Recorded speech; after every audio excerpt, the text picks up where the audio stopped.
Good morning. I request the speaker for today's session to grace the dais. Knowledge is the door to opportunity, achievement, success, and freedom. Good morning to all the present here. With utmost pride and privilege, I, Assistant Professor Atif Sundke, welcomes you all on the second day of our International Conference on Media at 75, led by the Department of Journalism and Mass Communication of Tilak Maharashtra Vidyapeeth, Pune, a heritage institution with a rich legacy of 100 plus years. Now, I request Dr. Girish Rangnekar sir to felicitate our speaker of the day.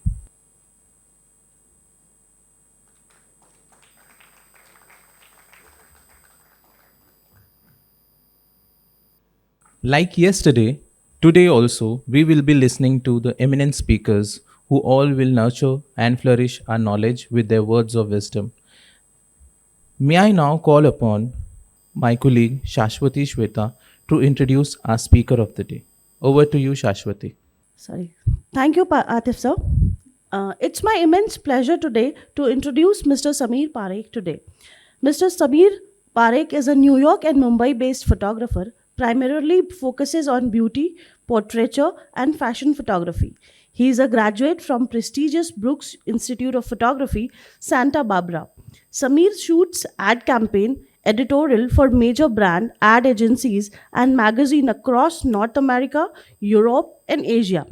He is globally recognized award-winning photographer, advertising photographer of America, Abby's, PDN New York, and recently in the midst of global lockdown, Prix de la Photography, Paris has recognized his beauty work for a recent advertising campaign.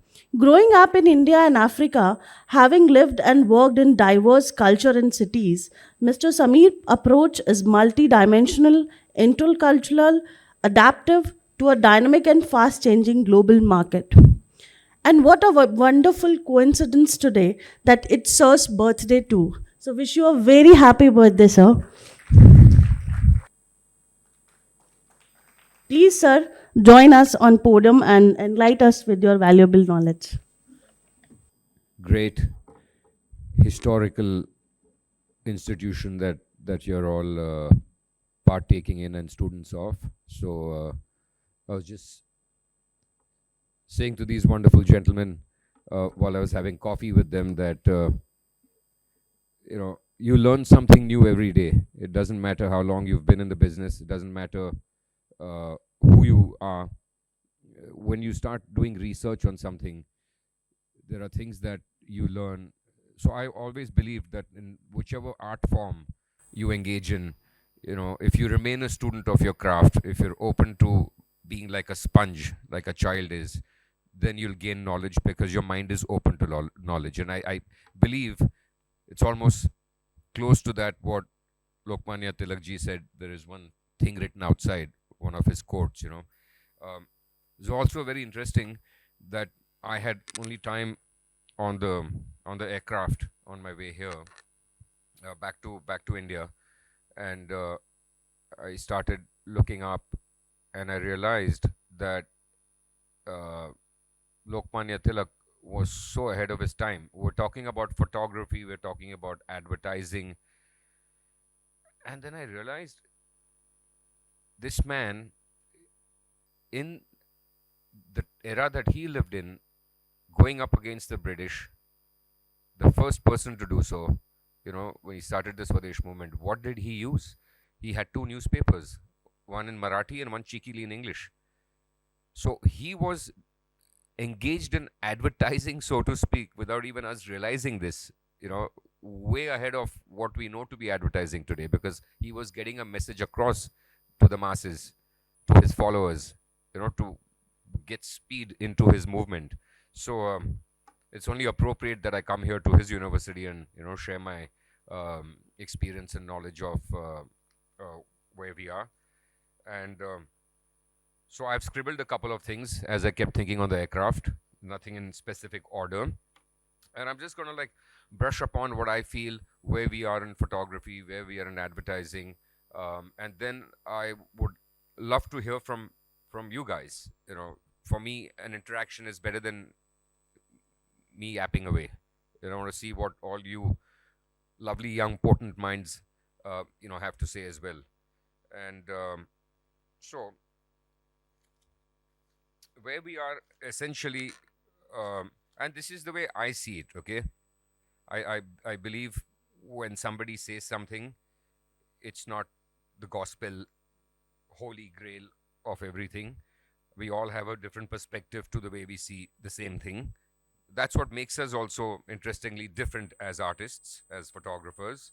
Um, but to sort of brush on, what is advertising? What is the role of advertising? It's primarily and mostly the most influential way of spreading awareness. That's what advertising does. It gets the message across, especially in a country like ours, where we're the second largest nation on the planet. um, it is the most potent and influential way to reach the masses in our country, especially. As you very well know, we have so many different languages, so many different states, so many different cultures, so many different foods, the dialect of the language. So it's so rich in that essence. So imagine now in advertising how much thought has to go into positioning something, uh, so much easier in America or just in France or just in England. Just reach out to that one state of people who are all on the same wavelength. Here we all have our own individual mannerisms, state to state. So that's what makes advertising not only challenging but also interesting in a country like ours. Um, the other thing is that photography in advertising, what's really interesting about photography also is that India always was behind in catching up with technology. We would take time to come to speed with foreign countries. Photography, strangely, parallelly when it came in Europe. So the first print, the daguerreotype in France in the mid 1800s, at the same time that that print was exhibited for the first time in Paris, the box cameras were already in play, because we had the British in our country, we had the French in our country, we had the Dutch in our country. Everybody wanted this country desperately. They were all very cheeky and smart in putting all their photographers, because once the camera was born, people took so much interest in this new medium, and everybody got on that ship and came to India. So the equipment came along with them. And this is one medium where it didn't take many years, for photography to come to India. Of course, in those days, there were the British photographers, and it took a little while before our Indian photographers sort of came to light. And primarily, uh, you know, a woman photographer. So I'm so proud to know that this lady's work is amazing. You should see it. Her name is Homai Vyarawala. In the 1930s, this lady started taking pictures with a camera. She was a Parsi lady who's was one of the first women who drove her own car as well. And her car's number plate used to be DLD13, an old standard manufacturer, was standard, I think. And so everybody started calling her acronym, her pet name became Dalda 13 because of DLD 13. But she was a great woman and a great photographer and a pioneer in what she did, because she followed Gandhiji, she followed Nehruji, all his big talks that he used to give to the masses when this whole movement that Lokmanya Tilakji was putting together of our the beginning of the struggle towards our independence. So photography played a great role. The reason I'm going back to history is because in any medium, one has to understand the history of where it comes from. And advertising and photography is happened parallelly. But strangely, advertising in India started as a very informative thing, because who was using? Of course, we now know that Lokmanya Tilakji was using a certain form of advertising to get across to his followers. The British did that because if it wasn't just good enough for them to come to our country and steal all our goods and take them back, they would bring their things from England, furniture and products from England, to sell it to the rich Indians, be it our nobility, be it the royalty of India, be it the Nizam, be it whoever. So the first ads really came about in the Bengal Gazette in the early 30s in Calcutta, where it was just informative. It was illustrative. It was sketched, where these merchant ships would come from England with all these fancy goods, and they would have to advertise that so people would know that this is available for purchase. So that really started that, and so first two ad agencies, in fact, came up in Calcutta: the New India Publicity Company and the Paradise Ad Agency in Calcutta. And from then on, when the camera started coming from England, the box camera, the big camera, with the British photographers, is where Indian photographers had access to this, because the curiosity that was building, it wasn't just for the British. And there's this guy, I don't know if you heard of him, Raja Deen Dayal, was the first guy to be given sort of, because he was very talented, and to be given the blessings of the British. And he was made the official photographer of the Viceroy of India and all that. But the thing is that though he had to do that chamchagiri to the British and get the equipment, and he did a damn good job of taking pictures and won their respect, it opened up doors to others in the country. And so when photography came to to be discovered, the British themselves stopped bringing all the sketch artists that would come, because for the British it was all propaganda. Everything they did had to be documented to make them look great for posterity. So everything used to be sketched, whatever they did. Now suddenly everything is photographed. So the East India Company, everything they did, whatever if they went and built something, they would take pictures of the site. They went and the mutiny of 1857 was photographed, and there started again advertising in photography. The sketches in these newspapers stopped. Now you started seeing visual imagery, black and white, sepia tone images appearing in those old newspapers. So advertising and photography, in correlation to each other, really you can break it down into 4 stages. And the first stage being from our independence in 1947 to 1960, after 200 years of our country being liberated from the British, we were still coming to terms with it, but we were still importing things. We were still not fully self-reliant. So advertising truly in our country started then, because products had to be sold. But understand also that advertising is just not about about selling products. Advertising is also, as I was thinking and jotting down my notes, when we think of advertising, we think about a product, a brand, building a brand. But it's not just that. Advertising is not just for products, it's for people.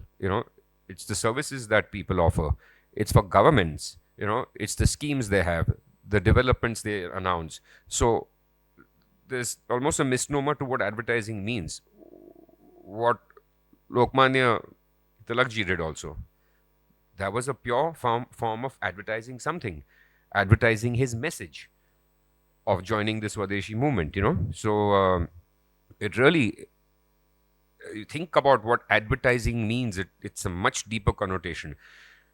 And then to us photographers, image creators today, I also see that there's a great responsibility to that also, especially in today's day and age, where there's so much going on. When you take a picture, we live in an age of skin color, inclusivity. Doesn't matter whether you're short or tall or fat or thin, Indian or Chinese or black or white, or brown or blue. It's uh, whatever you do, there's a lot more consciousness to what you do now. It's not just randomly done. No, it's not cool now to insult somebody else just because you can. It's just not acceptable anymore. So that's beautiful. That as image creators, we become very conscious of what we're doing. As advertisers, ad agencies have become very conscious of the message they're getting across as well. Because one wrong message and you're gone. We're totally out of that age of fair and lovely. Which seriously, you know, which country in the world has an ad called Fair and Lovely? I've been approached on 2 occasions to shoot for them, and I've said no, obviously for the right reasons. But I think the brand is not gone. But so going back to the stages of advertising from our independence to the 60s, post our liberation, advertising was not creative. It was just more informative. They were just informing the public about the goods and services that were on offer. The second phase, which I believe globally across the world, was really, as they call, the golden era of advertising. I don't know how many of you have seen some of these lovely shows on Netflix and whatever. There's a lot of shows on advertising, uh, but that was the golden era where creativity flourished, where there were taglines for an ad, where beautiful imagery was created for an ad. And so that was a very, the second phase of advertising, a very impactful phase in our country, purely because it was also geared now towards our Indian culture. The British had long gone, and we came into our own. We started flourishing as our own nation, as our own identity. The world started looking at us and going, I want to go to India. The Beatles came here, and everybody came here. Everybody and their mothers came here to India after the 60s. So that was a beautiful phase in advertising. A lot of the great ads in the 70s and 80s were done in this country. The third phase was the 1980s and 1990s, where advertising was used across the platform, not just for print, but for television, for radio, all together simultaneously. So that was also very altering state for Indian advertising, because the budgets were huge, and most importantly, where we stand, when that happens, it creates job opportunities, it creates economies, it creates the ability to flourish at what you do and to be paid extremely high in remuneration. So, people don't understand this, and I say that to students all the time, that when you're serious about your craft, please understand that the top 5% of photographers get paid more than the doctors do. Nobody knows this, but that's a fact. So, it's when you choose to be an artist, then you got to put your heart and soul into it, and be the best at it. And as my father always said to me, the money will follow. As long as you're doing great work.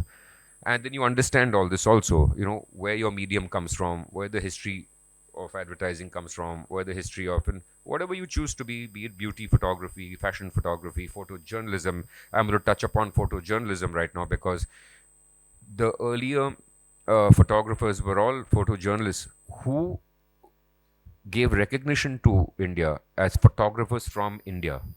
So no conversation about photography would be definitive without mentioning, Raghu Rai or Pablo Bartholomew.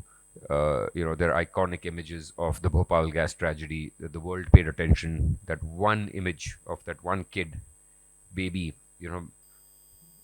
in that mud. I mean, it's just crazy. So that's also another thing when it comes to photography, when it comes to advertising, when it comes to creating images.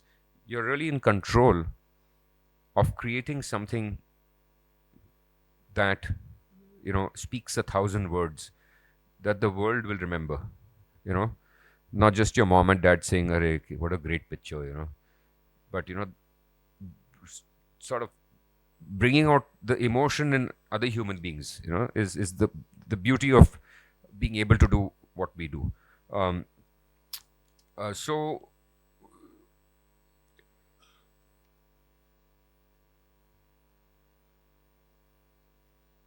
so uh, like Gandhiji said about Lokmanya Tilak ji, that he believed that he was the father of modern India, and Gandhiji was a big fan of his, obviously, and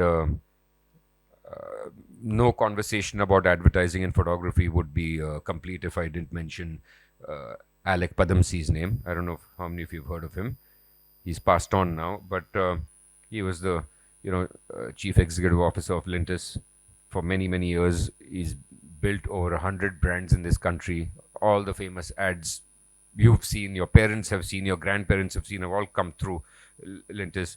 And he was the father of modern Indian advertising, especially in that golden age of 70s and 80s. So today we have Piyush Pandey, who has taken that baton and continues to put our country on the map in Cannes during the awards every year in France. So yeah, when you're in this field, you should also, as I did for my talk. I mean, some of these people I've had the good fortune of working with, so I know of them. But also do your research, your homework on who the people are in your business, what they do, why do we stand where we are, like we would in anything else. If you're a medical student or student of math or science, you would do a lot of research, you would do a lot of writing on where it's coming from. And I don't believe it's any different in the arts, because the arts, as I said to you, it's serious business. It's 80% business, 20% art. Always remember that. So by being a photographer or a painter, doesn't mean that you can just do what you do when you're in the mood to do it and everybody's going to bajao talis. No, it's got to be consistent. You should be consistent with what you do. Like the guy who goes to work, or like the lady who goes to work every day dedicatedly. That's it. You create your own time and your own space. So a lot of these photographers who came about later, but the press photographers, our photojournalists, certainly put their names on the map, were recognized by their foreign counterparts, and hence they became part of the Magnum group or whatever.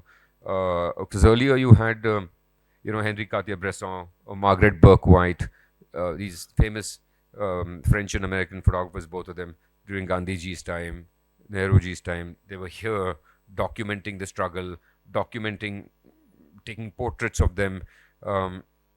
It's really also thanks to them that they recognized a lot of Indian photographers as well. So Raghu Rai is a young man, today he's in his mid 70s, and he's still active taking pictures, but he was discovered by Henri Cartier-Bresson, who came to India to shoot, Gandhiji, and realized how talented he was, and then, suggested he be part of the Magnum pool of global photographers, and then the rest is history.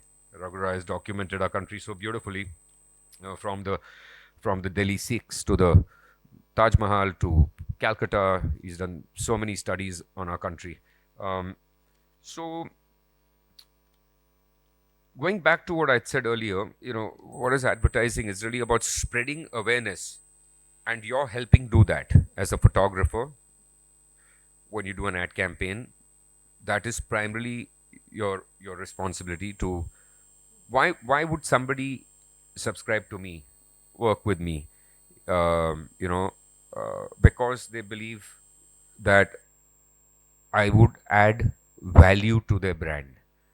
Because if they're already doing something great with Vijay, they don't need to come to Sameer. There's got to be a reason, and that you have to show. That you have to inspire people to come and work with you. And so um, advertising is about trust. It's about increasing sales. It's about building goodwill. That's what advertising does. It's about making brands iconic, um, and and also as an artist, um, you must also realize that when you go and you collaborate with an ad agency, with the creative directors, art directors, all these wonderful, talented people, it's all teamwork. And it's an old saying in English, you're as good as your resources. So when you have a great team of people that you're working with, um, you're bound to go higher and push further. Um, and it's really about that. It's about being a team player and taking it from this level to that level. That's what people remember you for. No average work. Average work is no good work.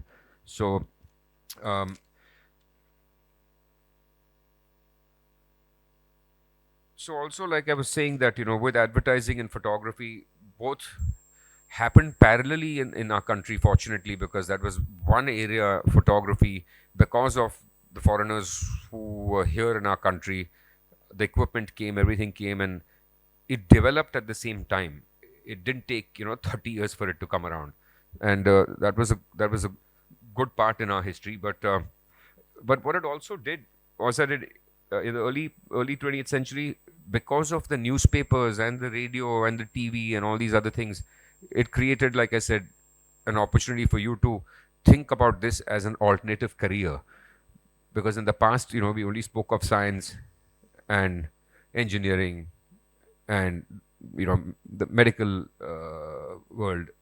Nobody really discussed that until they realized what the future holds in that, in terms of your ability to do great work and make great money doing it.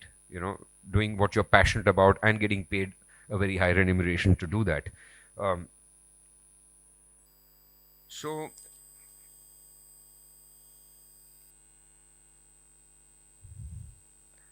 yeah, back to what I was saying. So the third phase, the first phase was the independence to 60s, second phase 60s to 80s, third phase was 80s onwards, and now the fourth phase where we stand today in advertising is now, as you know, all the foreign companies have come into our country. Every car brand, every clothing brand, every perfume brand, every shampoo brand.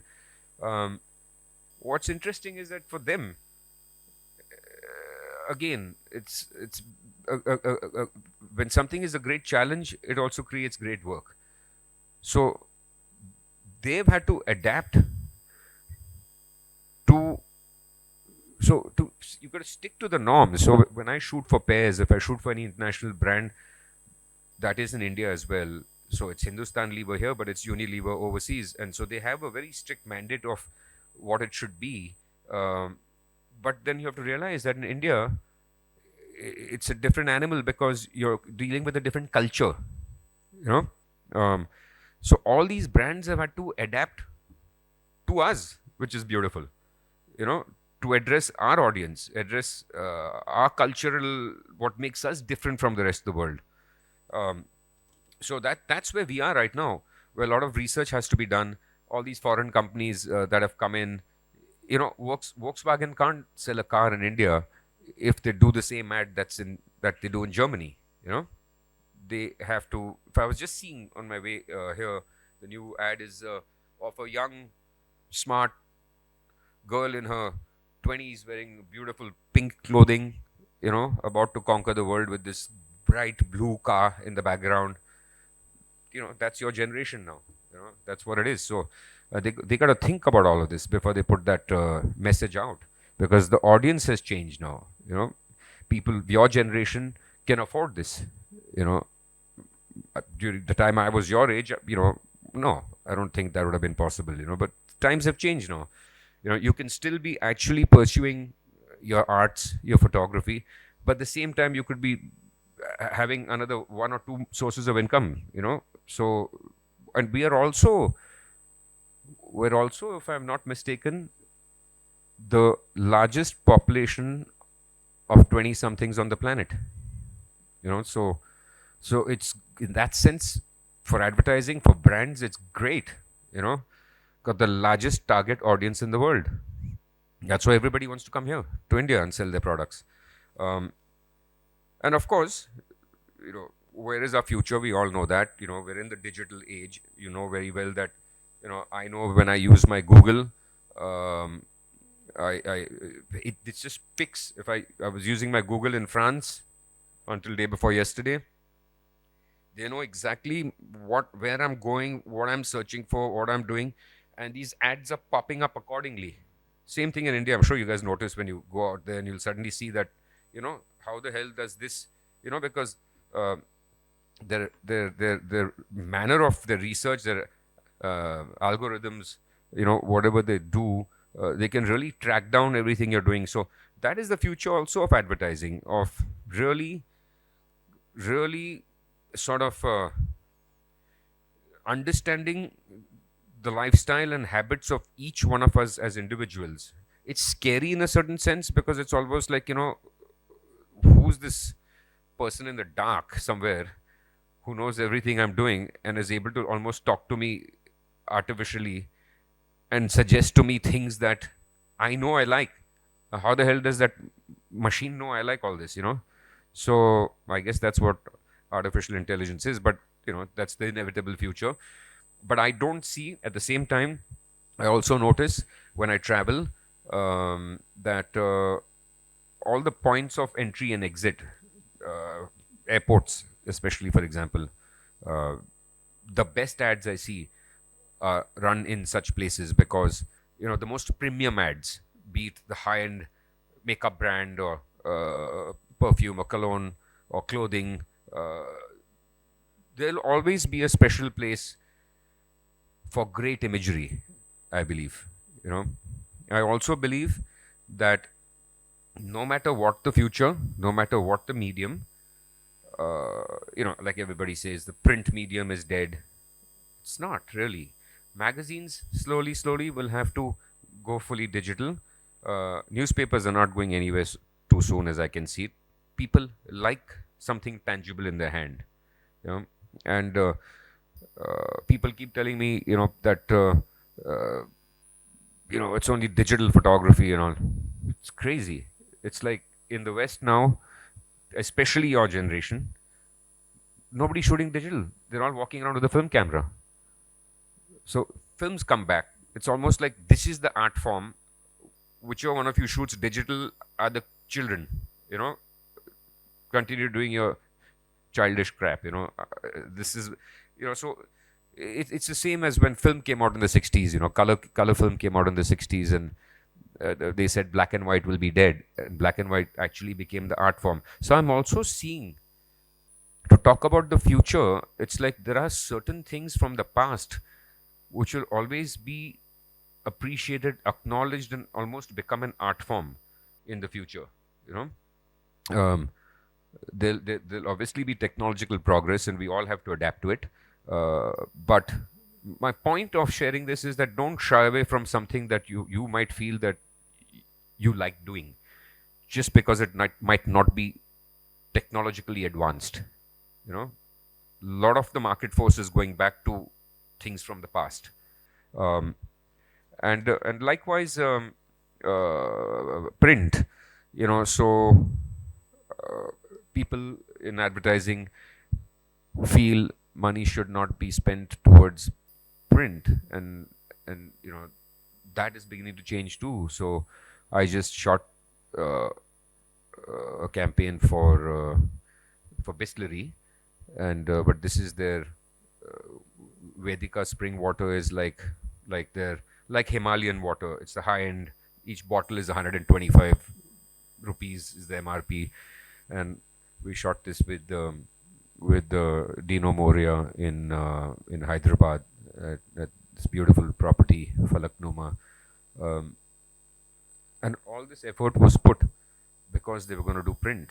And then when I saw those, and after years, a great print ad has come out where the client, they've done their research, they realized, let's get everybody's attention, and they really banked on it because Delhi airport had these huge hoardings of Dino lying by the pool, shirt without his shirt on, drinking a bottle of water, um, Sea Link, Bombay, airport again. Um, so just the moment you start thinking one medium is dead, somebody will come up and say, you are all asleep. I'm going to do it and show it. You will have a gutsy client who will say, no, I'm going to put my money where my mouth is. I'm going to back this horse. Let's go back to print and let's do these huge hoardings and let the world take heed of this. And, the sales went through the roof. I don't see how they would have achieved that in digital. So that's where we are. I think I've covered everything that I have scribbled on the aircraft. I can't think of anything else in terms of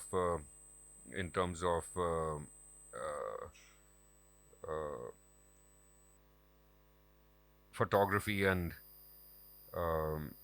advertising, which go hand in hand, and and um, and the other thing about photography also is, just talking purely about photography, is that if you are more inclined towards doing photography as an art form, understand there's a huge market for that too now. It's always been abroad. Now in India, um, we are really coming to terms with it, where people look at a print and say, okay, does this, I love this work of yours. So your work doesn't have to sit on your brother, sister, mother and father and best friend's walls. There is a market out there where there are people who love the medium of photography, who are willing to pay top dollar, to have your work hanging on their walls. And some of my work is hanging at some of the most prominent homes, and I'm be proud of that and happy, because this is my personal work. This is my work that I do for myself, not commercial, not advertising, and all.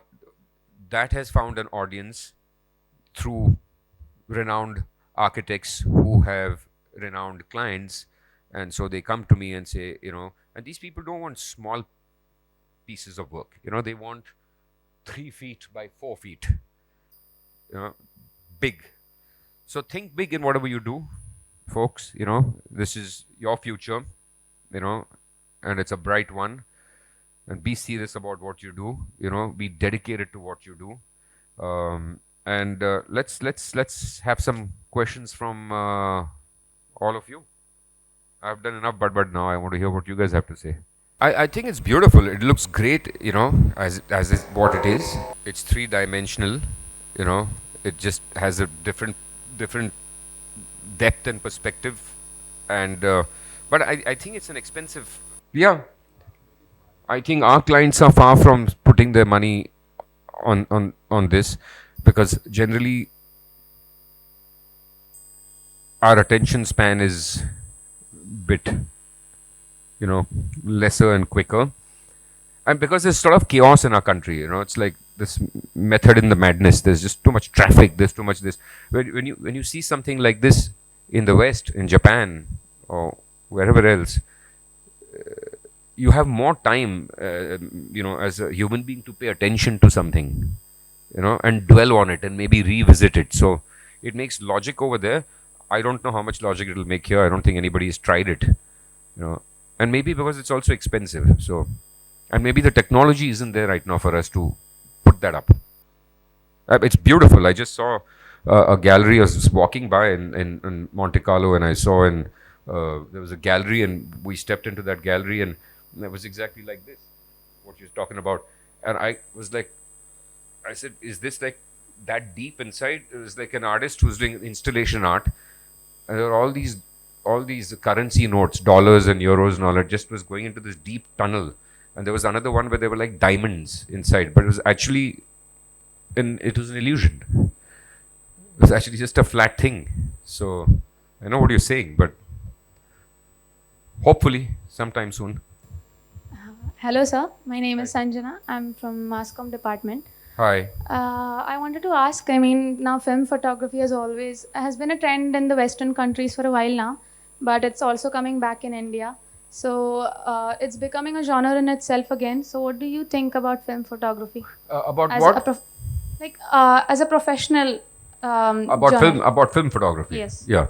So most of my colleagues, because their clients allow them to do what they want to do, so it really doesn't matter. The camera is just a vehicle. In the West, it doesn't matter. You can shoot with a pinhole camera, or you can shoot with the Canon R5, or you can shoot with like the most advanced, Nikon camera. They don't care. They hire you for this. They don't hire you because you use a certain camera.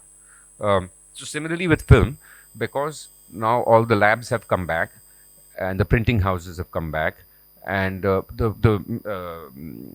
manufacturers are punching out film. It is taking like crazy speed. It's just that it's priced a bit high right now. So to answer your question, I was in Edorama, which is one of my vendors in New York, and I went in there and I wanted to buy some film. And she's saying to me, it's all sold out. And I said, what do you mean it's sold out? I thought, Kodak had just come up with the whole batch. She's like, these students, the moment it comes, they just like grab it and it's gone. Because there's a film school right next to Edorama on 18th and 5th Avenue. And so that's the reality of it. Everybody is shooting film, and the younger generation is shooting film. In film itself, in motion picture itself, if you know of a guy called Christopher Nolan, he's been a great proponent of shooting on film.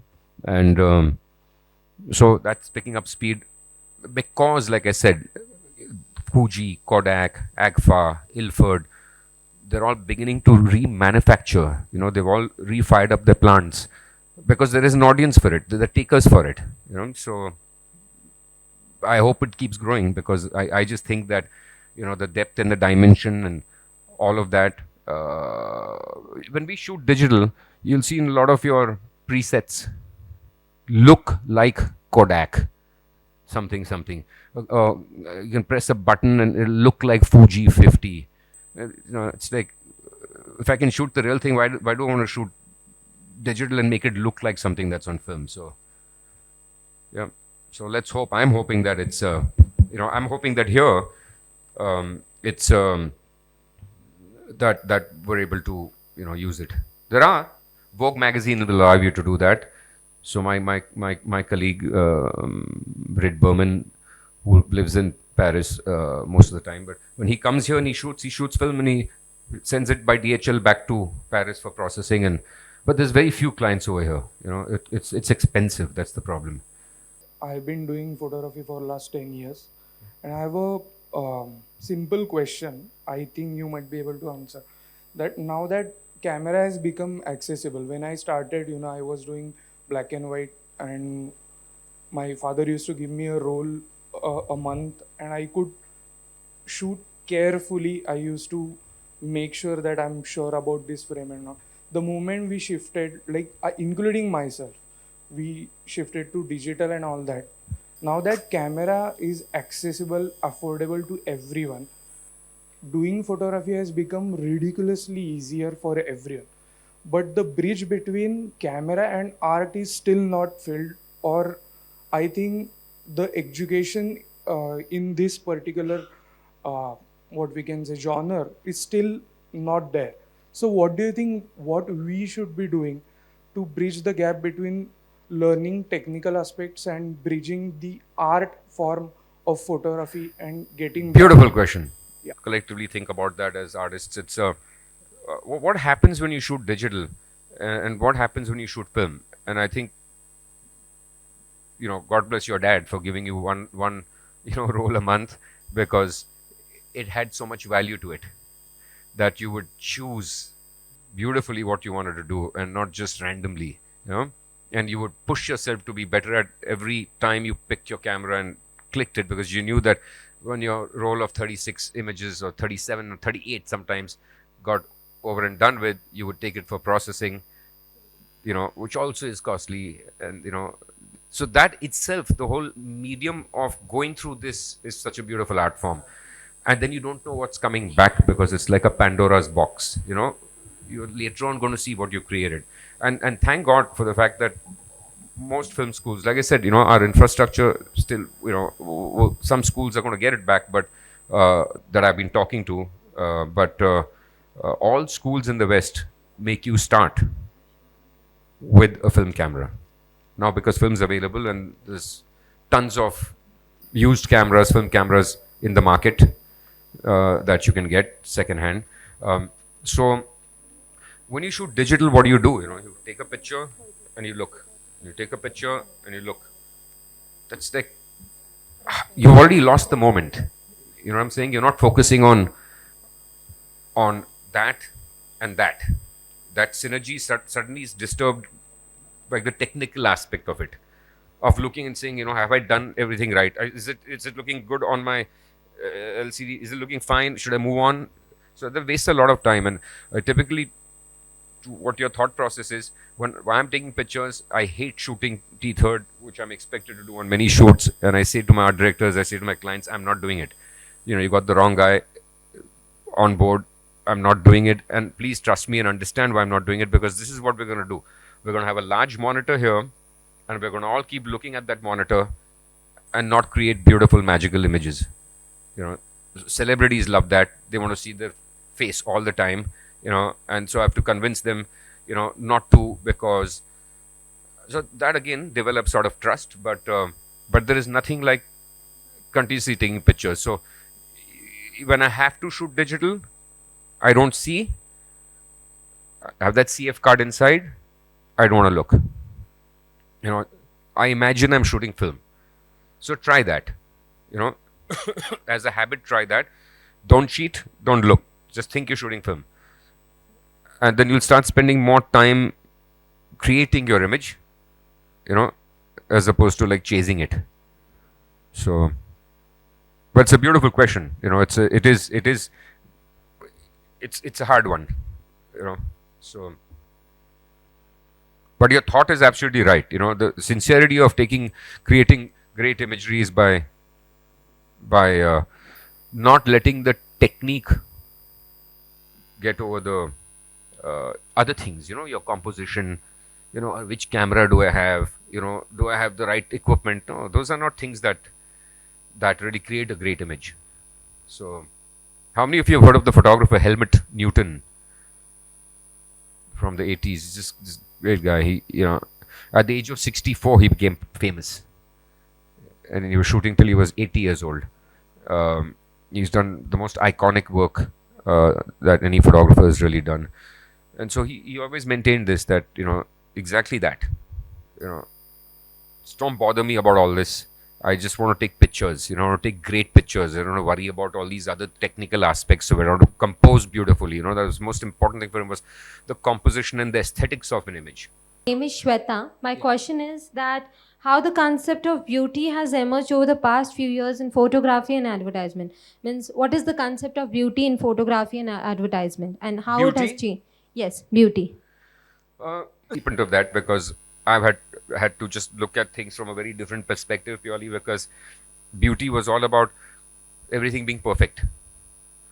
The perfect guy or the perfect girl with the perfect one third with the perfect jawline and nose and mouth and eyes and all of that. So I think that is all altered now, because now we're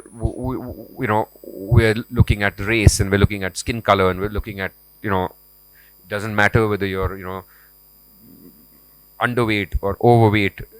So that has really sort of disturbed the beauty market in one sense, but also realigned it. But having said that I feel also is a phase, is an entire phase, because you see on Instagram and stuff, you see a lot of the younger beauty brands are now they'll show everything, with the pimples, with the whatever. And I think that's fine. Retouching should be minimal, don't make a human being look like some morphed alien from some other planet with, like porcelain skin. No, have I done this before? Have I created images and given it to a client, and have they done it before? Sure, they have. Am I seeing this coming back also to a certain degree? Not that level of retouching, but it's going to happen again. Because everything always to realign this movement happens, and uh, eventually I'm seeing already now in the Western magazines, the covers and all the beauty cosmetic ads, that it's all going back to some cleanliness. Because I also think with the bigger brands, when you think about it, when a skincare brand is Biotherm or whoever, who charges like you're paying 8,000-9,000 rupees for such a small jar of cream. So why are you buying that? You're buying that because you want your skin to be like something. You don't want your skin to look like it's bad, right? So in that sense, it becomes aspirational. So it's a fine line. There's a lot of change going on there, but I think that change is going to settle again. But you do what you have to do. If you believe that you don't want to retouch your images, that's great, power to you. If you believe that there are a few things you want to clear out because it doesn't disturb the eye, it takes your attention, doesn't take your attention to the wrong thing, then you do it. It's an individual thing also. And good luck with your careers, with your future, and make the most of this great institution that you guys have chosen to join and partake in, because it has a deep history. You're 100 years old, so this wasn't born yesterday, which means you're in the right place. So good luck. It's my honor to invite Pushkar sir. I request Pushkar sir to please come up on stage. I request Nutan ma'am to felicitate Pushkar sir. Nutan ma'am.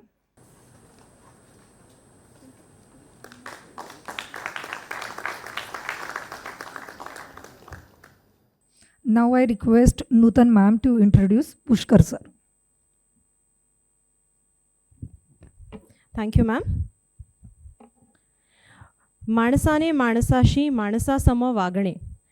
A line which is apt in today's situation is from the film Ubuntu, directed by Pushkar sir.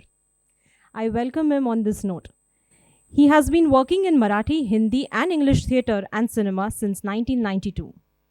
He has won Maharashtra State Award for the Best Actor in Comic Role in 2011 for the film Hapus. He is also a recipient of Maharashtra's Favorite Supporting Actor for the film Reggae. He has won Best Actor in Zee Marathi Comedy Awards 2014 for the play Haswa Faswi. He has presented Indian theatre in countries like USA, England, Spain, Belgium, Malaysia, Singapore, Sri Lanka, Dubai, and many more. He has produced and directed feature films Hai Kai Nai Kai with Prasad Oak. He has films to his credits in Marathi, Hindi, a very famous movie Munna Bhai MBBS 1 and 2. We have seen Sir on theatre and cinema for more than a decade. We are very privileged and happy and honored to have you in Tilak Maharashtra Vidyapith. I'm sure we are very eager to hear you. I request Sir to kindly start with his session. Over to you, Sir. I was listening to Mr. Parekh when I entered here, and I was overwhelmed with his thoughts, because even I belong to this thought process that, film pe shoot karo, and now the technology is different, like digitally shoot karo. The difference, the bridge. Somebody was asking intelligent questions, so I have heard them, and I thought this is the right time not to speak there, just be here, because I'm also a student. I don't consider myself as a teacher, orator, or something. I'm also a student like you of this film industry. And how many of you know about Planet Marathi? Because of this harsh lights, I'm not able to see. So these guys here know about Planet Marathi. What about you? You guys know. Have you downloaded this Planet Marathi thing? No. So now let me tell you very honestly, Planet Marathi is the world's first Marathi OTT platform. I am the co-founder and content head and CEO of the company. That is my designation. Apart from that, OTT is the new form of entertainment that people are now watching, consuming content on OTT, right? So earlier it was theater, then it was television and films, and now OTT, over the top, is a new form of entertainment. Uh, uh, what is the language that you are comfortable with? English, Marathi, Hindi, whatever. Marathi? Marathi, Hindi, English. See, this is how we create wall amongst us. Marathi, Hindi, English. Language. Because today's my topic is regional cinema. So I should talk in regional language, right? Okay. In between I'll talk in Hindi, in between I'll talk in English. But see, my thought process is always being in Marathi because I've learned in Marathi Madhyam school and college and everything. And I've worked more often in Marathi. So my thought process is Marathi, but I'm comfortable with Hindi, I'm comfortable with English as well.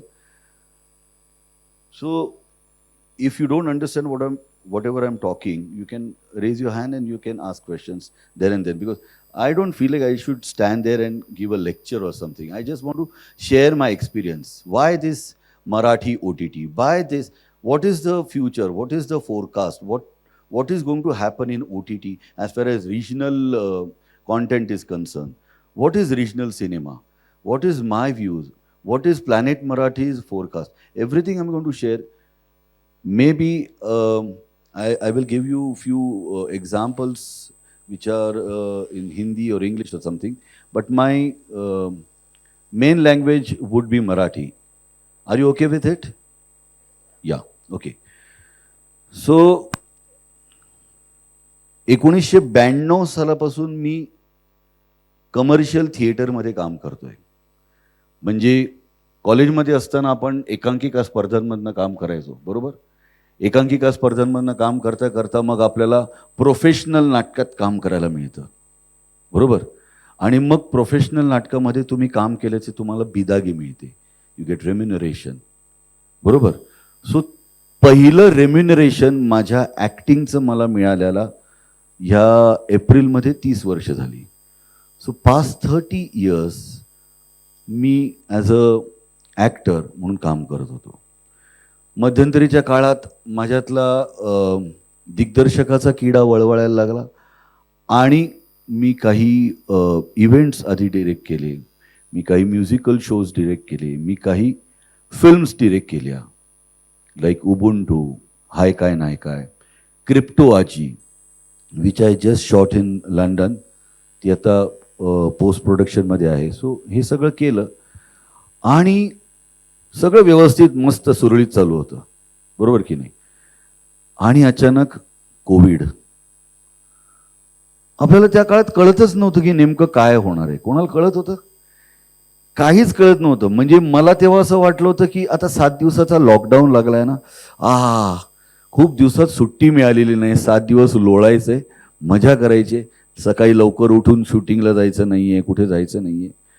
सो 7 दिवस मस्त आराम करायचा, ह्याच कल्पनेत मी होतो, तुमच्यासारखाच. आणि 7 दिवसानंतर लक्षात आलं की हे 7 दिवसाचं गणित नाहीये बरं का, हे आणखीन काही दिवसांचं आहे, कदाचित 21 दिवस, मग माहीत नाही. मग व्हॉट्सअपसारख्या एका इन्स्टिट्यूटमधनं, विद्यापीठातनं आपल्याला काही इन्फॉर्मेशन यायची, अमुक केल्याने कोविड होत नाही, तमुक केल्याने हे होत नाही, जगात इथे चाललंय तिथे चाललंय. सो आपण बाकी कशाशी संपर्क नव्हता, पण व्हॉट्सअप थ्रू आपण सगळ्यांशी संपर्कात होतो आणि त्यातून पुरेशा अफवा आपण आत्मसात करत होतो. बऱ्याच अफवा. मला कधी कधी त्याचा पण प्रश्न पडतो की लोक जेव्हा म्हणतात ना अफवांवर विश्वास ठेवू नका, अरे बाबा पण ही अफवा हे सांगणार कोण? सो कशावर विश्वास ठेवायचा, कशावर विश्वास ठेवायचा नाही हेच कळत नव्हतं. सो त्या काळामध्ये घरात बसून विचार मंथन करत होतो, काय करता येईल, काय करता येईल, काय करता येईल. And that is the time when I started consuming content from OTT, like Netflix, Prime Video, Hotstar, Hoichoi, number of OTT platforms. I downloaded almost every OTT platform that is available in India, and I started consuming content from there. What is happening there? What is world cinema? What is world's web series? Then I started watching Narcos. I started watching number of web series like On the Duty, everything that I've watched. How to Get Away with Murder. And then I realized that there is no single OTT platform that is showcasing Marathi content. Understand this well. Regional content मध्ये मी महाराष्ट्रात मुंबईत बसून मी Spanish content consume करतोय, मी Korean content consume करतोय, मी English content consume करतोय, मी Malayalam content consume करतोय, मी ते सगळं बघतोय. पण मला माझा मराठी कॉन्टेंट बघायचा आहे तर त्याच्यासाठी एकही OTT प्लॅटफॉर्म नाही आहे.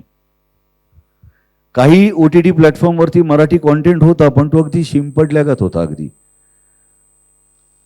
आणि माझ्या डोक्यात चक्र फिरायला लागली. आपण म्हणतो ना, संकट येताना एक संधी घेऊन येतं. संकट येताना एक संधी घेऊन येतं. तुम्ही संकटाने घाबरता की तुम्ही त्या संधीचा फायदा करून घेता हे तुमच्यावर असतं. आणि त्यावेळी मला असं वाटलं की ह्या संधीचा फायदा करून घेतला पाहिजे. जर आपण घरात बसून सगळं जग, सगळे व्यवहार ठप्प आहेत, तर आता आपल्याला असं काहीतरी केलं पाहिजे जे आधी मी केलेलं आहे त्याच्यापेक्षा वेगळं असलं पाहिजे, काहीतरी छान असलं पाहिजे आणि भव्य असलं पाहिजे, मोठं असलं पाहिजे. आमच्यापैकी अनेकांनी ह्या कोविडच्या काळामध्ये डायव्हर्सिफिकेशन पण केलं. म्हणजे मुळात एखादा माणूस टेक्निशियन आहे, साऊंड ऑपरेटर आहे, पण त्याने काय केलं होतं, कोविडच्या व्यवसायात बायकोने बनवलेले पदार्थ पॅक करून चिवडा लाडू विकायला सुरुवात केली. हा त्यांच्या उपजीविकेचा प्रश्न होता. त्यांनी ते करण्याचा प्रयत्न केला कारण त्यांची जगण्याची, पैसे कमवण्याची धडपड तीव्र झाली होती. सुदैवाने माझी तशी झाली नव्हती, त्यामुळे मी डायव्हर्सिफिकेशन करण्याचा विचार केला नाही. मी एकच विचार केला की ज्या क्षेत्रात मी आहे, ज्या क्षेत्रात मी गेली 30 वर्ष काम करतोय, त्याच क्षेत्रामध्ये काहीतरी करायचं. मग माझ्या डोळ्यासमोर OTT हे एक नवीन माध्यम खुणावायला लागलं मला. आय स्टार्टेड एक्सरसाइजिंग की OTT म्हणजे काय, ते कसं, ती टेक्नॉलॉजी काय आहे, ते कसं केलं जातं आणि ते जगभरात कसं पोचवलं जातं. असं करत करत करत करत आम्ही एक प्रपोजल तयार केलं, मी आणि माझ्या काही 2 मित्रांनी. आणि आम्ही ते अक्षय बर्दापूरकर नावाचा माझा एक प्रोड्युसर मित्र आहे, ज्या माणसाकडे खूप विजन आहे असं मला नेहमी वाटत होतं की ह्या अक्षय बर्दापूरकडे he is not just a producer, त्याला कॉन्टेंट कळतो, त्याला चांगलं वाईट काय ते कळतं, त्याला हे कळतं की हा कॉन्टेंट मार्केट कसा करायचा. तुमचा पण विषय आहे ॲडव्हर्टायझिंग, PR, मार्केटिंग, बरोबर ना, तुम्ही त्याचेच सगळेचे स्टुडंट. सो तो त्याच्यामध्ये खूप मास्टर आहे असं मला नेहमी जाणवायचं. सो मी त्याला हे सगळं सांगितलं की माझ्या डोक्यात अशी अशी कल्पना आहे. त्याने ती कल्पना उचलून धरली आणि वी स्टार्टेड. 6 जुलै 2019 आम्ही कोविडच्या काळात प्लॅनेट मराठी नावाचं OTT प्लॅटफॉर्म आम्ही घेऊन येतोय असं डिक्लेअर केलं. आणि 31 ऑगस्ट 2020 1 वर्षांनी आम्ही आमचं OTT प्लॅटफॉर्म सुरू केलं. त्यावेळी अँड्रॉइड आणि iOS दोनच ठिकाणी आम्ही दिसत होतो. सो एका वर्षात आम्ही 7 वेब सिरीज आम्ही क्युरेट केल्या, क्रिएट केल्या, त्याचं सगळे संस्कार केले त्याच्यावरती आणि आम्ही त्या इंजेस्ट करून शोकेस केल्या 7 वेब सिरीज एका वर्षात.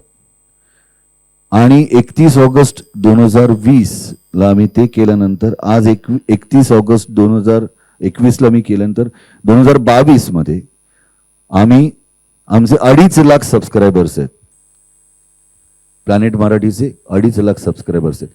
सो ही मी बॅकग्राऊंड सांगण्यामागचा हेतू हाच आहे की तुम्ही आता ज्या क्षेत्रामध्ये पाऊल टाकणार आहात त्या क्षेत्रामध्ये काय हवं, काय नको, काय कसं असायला हवं, काय कन्झ्युम केलं जाते, या सगळ्याचा मी जो अभ्यास केलाय किंवा मी जो एक्सपिरियन्स केलाय तो तुमच्याजवळ शेअर करणं.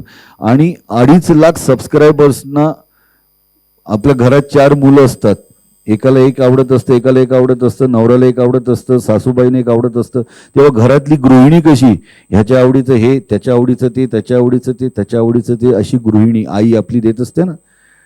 OTT प्लॅटफॉर्म रन करत असताना आम्हाला हीच भावना येते की माझ्याकडे अमुक एरियातला, अमुक रिजनमधला एक असा लार्ज ऑडियन्स आहे ज्याला फक्त क्राईम आणि थ्रिलर बघायचं आहे. ब्लड, स्किन हे सगळं बघण्यासाठी तो नेटफ्लिक्स, अमुक तमुक सगळ्या ठिकाणी डोकावतो.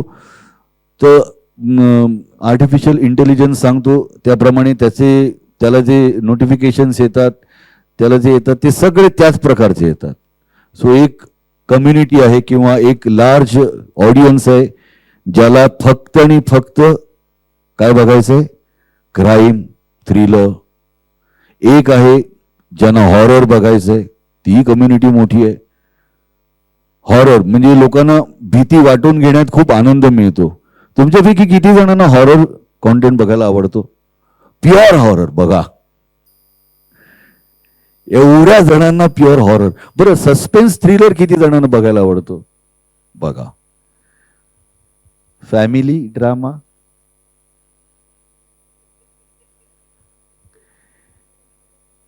ग्लॉसी पिंक लव्ह स्टोरीज, 3च. अहो कसा चालवायचा OTT platform? Tell me very honestly, जर एवढ्या मोठ्या संख्येने suspense, thriller, crime, skin, horror हा कॉन्टेंट जर कन्झ्युम केला जातोय, तर माझ्याकडे येणारी माणसं जे लव्ह स्टोरी घेऊन येतात त्यांना मी काय सांगू, त्यांना मी काय बजेट देऊ, त्यांना मी कसं त्यांना मोटिवेट करू? कारण लव्ह स्टोरीज आणि फॅमिली ड्रामा पण कन्झ्युम करणारे आहेत. तुम्ही किती जणांनी पंचायत बघितली web series? This is it. कुठे त्याच्यामध्ये सस्पेन्स थ्रिलर, कुठे त्याच्यामध्ये क्राईम, कुठे त्याच्यामध्ये स्किन, कुठे त्याच्यामध्ये शिवीगाळ. पण पंचायत सारखी वेब सिरीज चालली ना, आणि ती जगातल्या सगळ्या लोकांनी कन्झ्युम केली आणि सगळ्या लोकांना आवडली. पंचायत न आवडलेला मला एकही आतापर्यंत माणूस भेटलेला नाही की मला पंचायत नाही आवडली. पण सेक्रेट गेम्स आवडलेली पण आहेत, तेवढ्याच संख्येने सेक्रेट गेम्स न आवडलेली लोक आहेत. नार्कोस आवडलेली लोक आहेत. मी सगळ्यांना माहिती असलेली उदाहरणं जास्त देतोय. नार्कोस न आवडलेली लोक पण आहेत. सो OTT प्लॅटफॉर्म आणि व्हेरॅज जगामध्ये अशा प्रकारचा कॉन्टेंट लार्ज ऑडियन्स कन्झ्युम करत असताना OTT प्लॅटफॉर्मवरती काय ठेवायचं, काय दाखवायचं हा प्रश्न पडत असताना आम्हालाही पुन्हा वाहत्या गंगेत हात धुवावेच लागणार ना. कारण मला माझा ऑडियन्स, माझं सबस्क्रिप्शन वाढवायचं आहे आणि सबस्क्रिप्शन वाढवून मला त्याला रिटेन पण करायचं आहे. कुठल्याही OTT प्लॅटफॉर्मवरती आय एम नॉट शुअर तुम्हाला माहिती आहे की नाही, पण एक A वॉर्ड असतो, एक S वॉर्ड असतो, एक T वॉर्ड असतो. माहिती आहे? S वॉर्ड म्हणजे सबस्क्रिप्शन देऊन जे आपण व्हिडिओ ऑन डिमांड बघतो ते S VOD. What is A VOD? S VOD म्हणजे आपण नेटफ्लिक्स हे S वॉर्ड मध्ये येतं, कारण आपल्याला त्याच्यामध्ये जाहिराती नाही दिसत. आपण सबस्क्रिप्शन देतो, आपण कॉन्टेंट कन्झ्युम करतो. What is A VOD? Advertisement ज्याच्यात असतात आणि व्हिडिओ ऑन डिमांड आपण जे घेतो. म्हणजे MX प्लेअर. MX प्लेअरमध्ये तुम्हाला ॲडव्हर्टाइजमेंट सारख्या मध्ये मध्ये कॉन्टेंट कन्झ्युम करत असताना दिसत असतात, बरोबर. आणि जर तुम्ही आता MX प्लेअरने सुद्धा आता हे केलेलं आहे की त्यांनी सबस्क्रिप्शन द्या, कारण MX player free of cost आहे, बरोबर. डाउनलोड करा, स्टार्ट कन्झ्युमिंग द कॉन्टेंट. पण तुम्हाला जर जाहिराती बघायच्या नसतील तर तुम्ही त्यांना सबस्क्रिप्शन द्या, प्रीमियम त्यांचे सबस्क्रिप्शन घ्या, मग तुम्हाला जाहिराती दिसणार नाही. Similar case with YouTube. यूट्यूबवरती सुद्धा तुम्हाला जाहिराती दिसतात, दर थोड्या वेळानंतर जाहिराती दिसतात ज्या नॉन स्किपेबल असतात, right. You can't skip those advertisement. So तो A वॉर्ड आहे, advertisements and video on demand, त्याच्यात तुम्हाला ॲड्स दिसतात. आणि what is TVOD? TVOD is transactional video on demand. आता त्याच्यामध्ये कसं आहे की यूट्यूबवरती तुम्हाला काही कॉन्टेंट असतो, बघायचा असतो, जो तुम्हाला पैसे भरायचे आणि तेवढ्या वेळापुरतंच तुम्हाला त्या ट्रान्झॅक्शनला जेवढी व्हॅल्यू आहे तेवढ्या वेळापुरता तुम्हाला तो व्हिडिओ बघायला मिळतो. सो ट्रान्झॅक्शनल व्हिडिओ ऑन डिमांड म्हणजे तुम्ही पैसे भरा, जी काही फिल्म असेल, जो काही कॉन्टेंट असेल थोडा वेळ बघा. सलमान खानची फिल्म आता आली होती ना राधे, ती नाही का ZEE5 वरती एका पर्टिक्युलर पिरियडपर्यंत तुम्हाला एक पैसे भरा आणि तुम्हाला फिल्म बघितल्याचा आनंद मिळत आहे. That is TVOD. So SVOD, AVOD आणि TVOD असे 3 वेगवेगळ्या फॉर्मॅटमध्ये तुम्हाला OTT वरती कॉन्टेंट कन्झ्युम करता येतो. Now the question is your content goes in AVOD, TVOD और SVOD. कुठे जातो? Because Planet Marathi doesn't have a single video on demand. We have free content like we have talk shows, we have music videos, we have number of things, bhajan, ओव्या. आम्ही मराठी ओव्या shoot करून घेतले. वेगवेगळ्या प्रकारच्या ओव्या आहेत, वेगवेगळ्या वेळी म्हटले जाणाऱ्या ओव्या आहेत. मुलगी माहेरी आल्यानंतर कुठली ओवी म्हटली जाते, आपल्याला फक्त एकच माहिती होतं, जात्यावरती दळता दळता ओवी म्हटली जाते. पण गणपती घरात असताना ओव्या कुठच्या म्हटल्या जातात, सणासुदीला वेगवेगळ्या. सो ह्या ओव्यांचा खजिना आम्ही प्लॅनेट मराठीवरती ठेवला, which is free content. Talk shows are free content. So तिथे आम्हाला AVOD मध्येच ते ठेवायला पाहिजेत, कारण जो माणूस डाउनलोड करतो which is free of cost, मग त्याला जर मी फ्री कॉन्टेंट दाखवतोय तर त्याच्याबरोबर मला जाहिराती दाखवायला लागतात, तर मला त्या कॉन्टेंटचं काहीतरी व्हॅल्यू रिगेन करता येतं. सो त्या AVOD मध्ये जातात. What is SVOD? तर माझ्या सगळ्या वेब सिरीज आहेत त्या सगळ्या SVOD मध्ये जातात. यू पे the subscription and without any disturbance you can watch the entire content there and then. All right, so that is SVOD. And what is TVOD? We tried TVOD also on Planet Marathi. June नावाची film आम्ही Planet मराठीवरती release केली. And I tell you the reason behind that. We realised that in COVID scenario there were 200 odd Marathi films. Those films were not released and the producers were in real debt. Producer was bleeding. त्यांनी 1.5, 2, 3 crore film वरती खर्च केले होते आणि कोविडमुळे 2 वर्ष film release झाली नव्हती. Producer was in problem. So आम्ही सपोर्ट देण्यासाठी असं केलं की okay, your film as a exhibitor आम्ही ती आमच्या OTT प्लॅटफॉर्मवरती रिलीज करू. म्हणजे काय, तुम्ही थिएटरमध्ये जाता, फिल्म रिलीज करता आणि लोकांना जेव्हा थिएटरमध्ये इन्व्हाइट करता to watch their film, they pay certain amount, 100 rupees for example. So 4 जण आले की 400 रुपये प्रोड्युसरला मिळतील अशी अपेक्षा असते, पण तसं होत नाही.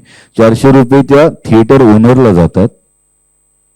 400 रुपयामधले फक्त 40% प्रोड्युसरला मिळतात, 60% त्या थिएटर ओनरला मिळतात. इफ इट इज PVR, त्या PVRच्या चेन ऑफ सिनेमा त्यांना ते 60 रुपये जातात, 60% जातात आणि 40% फक्त प्रोड्युसरला मिळतात. This is a normal practice. Okay, आता आम्ही सांगितलं प्लॅनेट मराठी काय करेल, जर फिल्म तुम्ही आम्हाला दिलीत, आम्ही आमच्या ह्याच्यावरती शोकेस केली, मी 100 रुपयाचं तिकीट काढलं, मला त्याच्यावरती कंट्रोल नाही. I don't have any control की त्या 100 रुपयामध्ये घरात किती जण बघणार आहेत. So what I do, I will give 90 rupees to the producer and 10 rupees to Planet Marathi as a platform, but we will be the exhibitor. आम्ही फक्त हे करू, तुमचा IP address. Do you know about IP? Intellect कोणाला माहिती? तुमच्याकडे वेगळं, आमच्याकडे इंटेलेक्च्युअल प्रॉपर्टी असं त्याला म्हणतात. Intellectual property is the content which I purchase from the producer as a platform. So आमच्या OTT platform वरती दिसणारा content is intellectual property which I purchased. आणि त्याचे सगळे हक्क हे प्लॅनेट मराठी म्हणजे or the OTT platform त्याच्याकडे ते सगळे हक्क राहतात. सो IP आम्ही त्याला IP म्हणतो. सो ते IP आम्ही घेतल्यानंतर आम्ही जेव्हा अशी फिल्म आम्ही जेव्हा शोकेस करतो तेव्हा प्रोड्युसरकडनं IP घेणार नाही. ते IP त्याच्याकडेच राहतात. ते प्रोड्युसरने पाहिजे तिथे तो विकू शकतो. सॅटेलाइट राईट्स म्हणून विकू शकतो, तो डिजिटल राईट्स म्हणून विकू शकतो आणि तो परत पैसे कमवू शकतो. पण आमच्या प्लॅटफॉर्मवरनं त्या तेवढ्या पिरियड पुरतं, तेवढ्या ट्रान्झॅक्शन पुरतं त्याला आम्ही पैसे देणार आहोत असं आम्ही डिक्लेअर केलं. सो टी वॉर्डमध्ये आम्ही अशी फिल्म आम्ही जून नावाची फिल्म आम्ही शोकेस केली. सो OTT प्लॅटफॉर्मवरती S वॉर्ड, A वॉर्ड आणि T वॉर्ड असे 3 वॉर्डमध्ये आम्ही आमच्याच प्लॅटफॉर्मवरती आमची प्रॅक्टिस सुरू केली. आता प्रश्न आला की परत सबस्क्रिप्शन आपल्याला आलंय, लोकांकडनं पैसे आलेले आहेत. आता now the biggest challenge is to retain that subscription. त्या सगळ्या लोकांना रिटेन करायचं आणि त्या सगळ्या लोकांना परत पुढे घेऊन जायचं आहे. So again our research and development team आणि हे सगळे कामाला लागले. Again the question arised, what is the content that is largely consumed all over the globe? परत उत्तर तेच आलं, क्राईम, थ्रिलर, सस्पेन्स. आणि मग त्यानंतर आम्ही रान बाजार नावाची web series, have you seen Raan Bazaar? No. तुमच्यापैकी अनेक जणांकडे प्लॅनेट मराठी नाही. I will request you to download as far as तुमच्याकडे मोबाईलमध्ये अँड्रॉइड असेल तर तुम्ही प्ले स्टोअरमधनं, iStoreमधनं, iOS असेल तर प्लॅनेट मराठी डाउनलोड करा. The subscription is 365 rupees a year, म्हणजे दिवसाचा ₹1.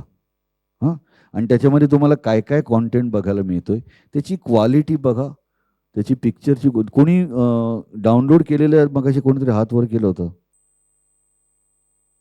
कोणीतरी? हां. सो तुम्ही डाउनलोड करा आणि त्याची क्वालिटी बघा आणि देन तुम्हाला लक्षात येईल की रिजनल कॉन्टेंट, रिजनल OTT हा कुठेही वर्ल्ड कॉन्टेंट आणि वर्ल्ड OTTच्या बाबतीत कमी नाही आहे. हां, कमी कुठे आहे? मराठी म्हणजे रिजनल म्हटल्यानंतर मराठी म्हटलं तर मराठी माणूस जगभरामध्ये 12 कोटीच आहे हो. त्या 12 कोटी लोकांना मला काहीतरी कॉन्टेंट द्यायचं आहे म्हणून मी हे करण्याचा प्रयत्न करतोय. सो माझी सबस्क्रिप्शन किंवा माझं ऑडियन्स माझा तेवढ्या पुरताच असणार आहे हे मला माहिती आहे, ॲज कम्पेअर टू इंग्लिश और हिंदी कॉन्टेंट. कारण हिंदी बघणारे, वाचणारे, समजणारे जगभरात जास्त संख्येने आहेत. इंग्लिश समजणारे, वाचणारे, पाहणारे जगामध्ये जास्त आहेत ॲज कम्पेअर टू मराठी. त्यामुळे मराठीचा ऑडियन्स खूप कमी असणार आहे मला माहिती आहे. सो त्या लेवलवरती जाऊन आमचं आत्ता सबस्क्रिप्शन 2.5 लाख असेल तरी त्यांना नेमकं काय द्यायचं आहे, OTT माध्यमातून काय द्यायचं हे कळलं गेलं पाहिजे. आज जेव्हा फ्युचर OTTचं काय असू शकतं, रिजनल सिनेमाचं काय असू शकतं, या सगळ्यांवरती जेव्हा आम्ही विचार करतो, आज तुमच्यासारख्या लोकांकडनं जेव्हा तुम्ही आता इंडस्ट्रीत येणार आहात, फोटोग्राफी शिकणारी काही लोक आहेत, मास कम्युनिकेशन शिकणारी आहेत, जर्नलिझम शिकणारी आहेत. तुम्हाला हा प्रश्न पडतच असेल ना की मी पुढे जाऊन काय करणार आहे, कुठे जाणार आहे. जर्नलिझम तर फारच वेगळं झालेलं आहे, याच्यावरती मी थोड्या वेळाने बोलणार आहे. खरंच मनापासून मला बोलावंसं वाटतंय. पण हे सगळं करत असताना पुढे काय, आपण काय देणार आहोत, आपण काय नेमकं करायचंय, ऑर्थोडॉक्स पद्धतीने करायचंय का नवीन टेक्नॉलॉजी ॲडॉप्ट करून करायचं आहे, दोघांपैकी नेमकं काय करायचं आहे. सो आपल्याला ह्याच्यातलं ना ब्रिज करायचं आहे. आमची पिढी ही खूप लकी पिढी आहे की आम्ही ॲनालॉगमध्ये पण बघितलेलं आहे, शूट केलेलं आहे आणि आम्ही त्याच्यावरती एडिट केलेलं आहे आणि आम्ही आता डिजिटल पण करतोय. आम्ही 36 फोटो निघू शकतील आणि त्याच्यात 37 किंवा 38वा फोटो आला तर आपण स्वतःला भाग्यवान समजायचो, आईला 2 फोटो एक्स्ट्रा मिळाले तेवढ्याच किमतीमध्ये, असं समजणारी पण पिढी आहोत आम्ही. आणि आता डिजिटली होताना एक कार्ड भरलं तर दुसरं कार्ड दे असं म्हणणारी पण पिढी आहोत. सो आमची पिढी ह्या दोन्हीमध्ये काम केलेली आहे. त्यामुळे मला माहिती आहे जे पारेख सर सांगत होते ते अत्यंत करेक्ट होतं की तुम्ही तुमचा वेळ कशासाठी देता हे खूप महत्त्वाचं आहे. आज OTT प्लॅटफॉर्मवरती कॉन्टेंट क्रिएट करत असताना कॉन्टेंट इज द किंग हे सगळ्यात पहिलं लक्षात घ्या. तुम्ही जर्नलिझममध्ये काम करताय, तुम्ही आणखीन कशात काम करताय, तुम्ही पत्रकारिता, अमुक तमुक, photography, the content is the king. माझ्यासाठी सुद्धा रिजनल सिनेमा असेल किंवा OTT असेल, कॉन्टेंट इज द किंग. त्याला लँग्वेजचं बॅरियर नाही, त्याला लँग्वेजचं हे नाही. आज मी मराठीतून बोलतोय, इथे अमराठी लोक पण खूप आहेत ना. किती जण आहेत नॉन महाराष्ट्रीयन्स? आय होप मी जे बोलतोय ते तुम्हाला कळतंय ना. सो मराठीमध्ये बोलून सुद्धा ह्यांना कळतंय की मी काय बोलतोय, मी सांगण्याचा काय प्रयत्न करतोय. तर त्याचं मुख्य कारण हेच आहे की content is the king. Language आता सबटायटल्स आलेत, हे तर वेगळंच झालं, बट तुम्ही जो कॉन्टेंट देताय त्या कॉन्टेंटला तुम्ही कसं शोकेस करताय हे खूप महत्त्वाचं आहे. कॉन्टेंट हा सगळ्यात महत्त्वाचा आहे आणि त्याच्यानंतर त्याचं मार्केटिंग आहे. चंद्रमुखी नावाच्या फिल्मबद्दल तुम्ही ऐकलेत? ती आमचीच फिल्म. आणि आम्ही असं ठरवलं की चंद्रमुखी सारखी एवढी मोठी फिल्म आहे, तर त्याचं मार्केटिंग करत असताना कुठल्या गोष्टीचा वापर आतापर्यंत केला गेला नाहीये. ओके ओके ओके होर्डिंग्स लावत असताना एक्सप्रेस वेवरती होर्डिंग लावली तर त्याचा फायदा होईल का फूड मॉलवरती होर्डिंग लावल्यावरती फायदा होईल, याचा मी विचार केला आणि उत्तर सोपं मिळालं आम्हाला. एक्सप्रेस वेवरती जाणारं जे होर्डिंग आहे ते कदाचित ड्रायव्हरच्या नजरेतून चुकू शकतं. फूड मॉलवरती सगळेच थांबतात, थोड्या वेळासाठी तरी थांबतात. तर फूड मॉलवरचं जे होर्डिंग आहे ना त्याची विजिबिलिटी जास्त असते. हा फक्त विचारण्याचा, विचारधारा, विचार करणं, विचारांची दिशा ह्याचाच प्रश्न आहे. ते आम्ही केलं. तुम्हाला माहिती आहे, आम्ही एका विमानावरती अख्ख्या चंद्रमुखी रंगवलं होतं, जे विमान 1 महिना भारतात उडत होतं. हा विचार कोणी केला नव्हता. पण हे करत असताना, मार्केटिंग स्ट्रॅटेजी आखत असताना, मार्केटिंग आणि ॲडव्हर्टायझिंगसाठीची तुमची पॉलिसी आणि तुमचं स्ट्रक्चर सगळं आखत असताना हा विचार करणं खूप गरजेचं आहे. आउट ऑफ द बॉक्स जाऊन काय करेन, आणि नुसतं आउट ऑफ द बॉक्स जाऊन काही करून उपयोग नाही. ते टार्गेटेड ऑडियन्सकडे पण पोचलं पाहिजे जे तुमच्या अभ्यासक्रमात असेल. सो ते पोचण्यासाठी काय करता येईल. सो जेव्हा आम्ही विमान अख्खं रंगवलं होतं चंद्रमुखीने आणि ते 1 महिना मुंबई गोवा उडत होतं, सो एअरपोर्टवरती दोन्ही आणि प्रवाशांकडे आणि सगळ्यांनाच ते कळत होतं. सो तुमच्या टार्गेटेड ऑडियन्सकडे जाण्यासाठी मार्केटिंगची स्ट्रॅटेजी म्हणजे कॉन्टेंट इज द किंग आणि मार्केटिंग हा त्याचा क्राऊन आहे. त्या किंगला जर मार्केटिंगचा क्राऊन घातला नाही तर उपयोग काय, तो किंग म्हणून दिसणार कसा. जर तुमचा कॉन्टेंट हा खूप छान आहे, सकस आहे, पण तो चमकलाच नाही तर उपयोग नाही. त्यामुळे कॉन्टेंट आणि त्याला मार्केटिंग ह्याची जोड मिळणं अत्यंत गरजेचं असतं, जे आम्ही केलं आणि ज्याच्यामुळे चंद्रमुखी सगळीकडे पोचलं. हे मी का सांगतोय, कारण मी तुम्हाला लेक्चर देण्यासाठी नाही तर मी माझा एक्सपिरियन्स शेअर करण्यासाठी आलोय, म्हणून मी हे सगळं बोलतोय. Please understand this. सो तुम्हाला ह्याच्यातनं एवढं कळलं पाहिजे की तुम्ही बाहेर गेल्यानंतर तुमचे जे शिक्षक आहेत, तुमचे जे टीचर्स आहेत, फॅकल्टी मेंबर्स आहेत, त्यांनी जे तुम्हाला शिकवले तेच तुम्हाला करायचं आहे. फक्त मी माझा एक्सपिरियन्स सांगतोय, त्याची तुम्हाला जोड मिळाली आणि फायदा झाला तर I will be happy. So OTT माध्यम, OTT आणि रिजनल सिनेमा हा विचार करत असताना मार्केटिंग, कॉन्टेंटच्या जोडीनं विचार करणं खूप गरजेचं आहे, हे आम्हाला प्रकर्षाने जाणवलं. या 2 गोष्टी झाल्या. जर्नलिझमचे किती जण आहेत?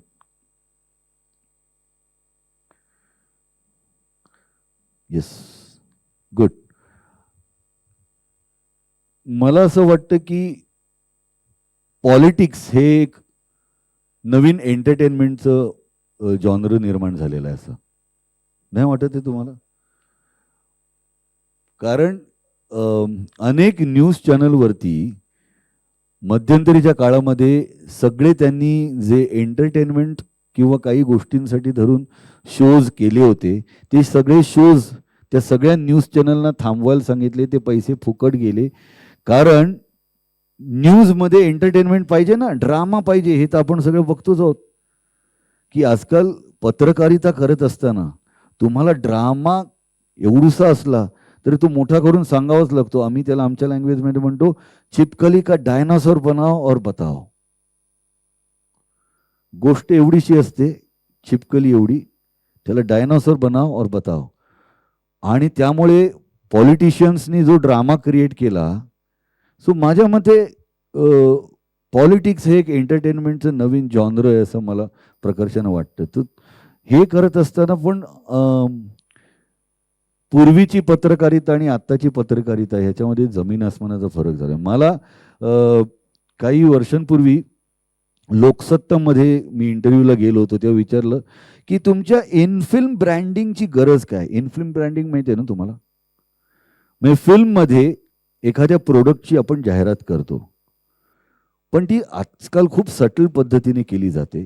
कधी कधी ऑडियन्सला कळत पण नाही की ही त्या ब्रँडची जाहिरात आहे. म्हणजे कधी कधी तुम्ही कॉन्टेंट बघत असता आणि लक्षात येतं की स्क्रीनवरती फक्त मर्सिडीजचं एका गाडीचं चाक येऊन थांबतं आणि तुम्हाला मर्सिडीजचा लोगो दिसतो 2 सेकंद 3 सेकंद, आणि मग तो शॉर्टकट होतो आणि त्या गाडीतनं कोणतरी उतरतो. हे मर्सिडीजचं ब्रँडिंगच असतं. आलं लक्षात? किंवा कधी कधी एखाद्या घरात सीन चालू असतो आणि पटकन ती बाई चहा करता करता दरवाजा काय कबड उघडते, त्यातून गिरनार काढते आणि ते बोलता बोलता सहज तो चहाची पावडर टाकते. सो तुम्हाला ते लगेच गिरनार आहे तुमच्या लक्षात पण येत नाही, पण ती गिरनारचं इन कॉन्टेंट ब्रँडिंग असतं, इन फिल्म ब्रँडिंग असतं. सो मला लोकसत्तावाल्यांनी विचारलं होतं की या इन फिल्म ब्रँडिंगची गरज काय. मी त्यांना म्हटलं की हे खरं तर प्रोड्युसर तुम्हाला उत्तर देऊ शकेल, पण तुम्ही मला प्रश्न विचारलात, मी तुम्हाला विचारतो की तुमच्या पहिल्या पानावरची बातमी सध्या दिसते कुठे. फ्रंट पेजची न्यूज आपण म्हणतो ना, फ्रंट पेज न्यूज आहे. फ्रंट पेज न्यूज दिसते कुठे? कारण पहिल्या पानावरची बातमी आपण बघायला जातो, तिथे एखादा बिल्डर आपल्याला दारी लावलं सोन्याचं तोरण आणि अशा ठिकाणी तुम्ही घेऊ शकता घर वगैरे, अशी काहीतरी जाहिरात विकत असतो. घराची जाहिरात असते. मागे बघावं तर आणखीन काही फेस्टिव्ह ऑफर काहीतरी चालू असतं. कुठेतरी डी मार्ट अमुक तमुक ह्यांचे काहीतरी सेल, आणि तिसऱ्या चौथ्या पानावरती आपल्याला फ्रंट पेज न्यूज मिळते हो. सो मी त्यांना विचारलं, जितकी गरज एखाद्या न्यूजपेपरला फ्रंट पेज ॲड मिळवण्याची असते, जॅकेट ॲड्स म्हणतो आम्ही त्याला, तर जॅकेट ॲड मिळवण्याची जितकी न्यूजपेपरला गरज असते, तितकीच फिल्म प्रोड्युसरला इन कॉन्टेंट ब्रँडिंगची पण गरज असते. सो जर्नलिझममध्ये पण तुमची बातमी पहिल्या दुसऱ्या तिसऱ्या पानावर लागेल याची शाश्वती नाही. ती कधी कुठे लागेल याची शाश्वती नाही. त्या दिवशीचे पॉलिटिशियन काय मनोरंजन क्रिएट करणारा ड्रामा करतायत, त्याच्यातनं ते काय क्रिएट करण्याचा ड्रामा करतायत. अहो, एक दिवस असा होता की त्या दिवशीचा पेपर आला तोच रद्दी बनून आला होता. कोणाला माहिती आहे तो दिवस कुठचा होता? आत्ता कोविडच्या काळात जस्ट त्याच्या आधी एक दिवस असा होता जो पेपर घरात आला तो पेपर रद्दी बनून आला होता. त्या दिवशीची फ्रंट पेज न्यूज होती, उद्धव ठाकरे मुख्यमंत्री. आणि त्या दिवशी सकाळी देवेंद्र फडणवीस आणि अजित पवार यांनी शपथविधी घेतला होता.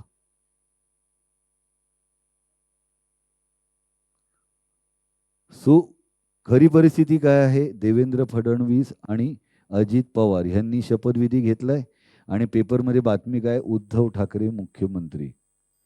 पेपरची काय झाली? रद्दी.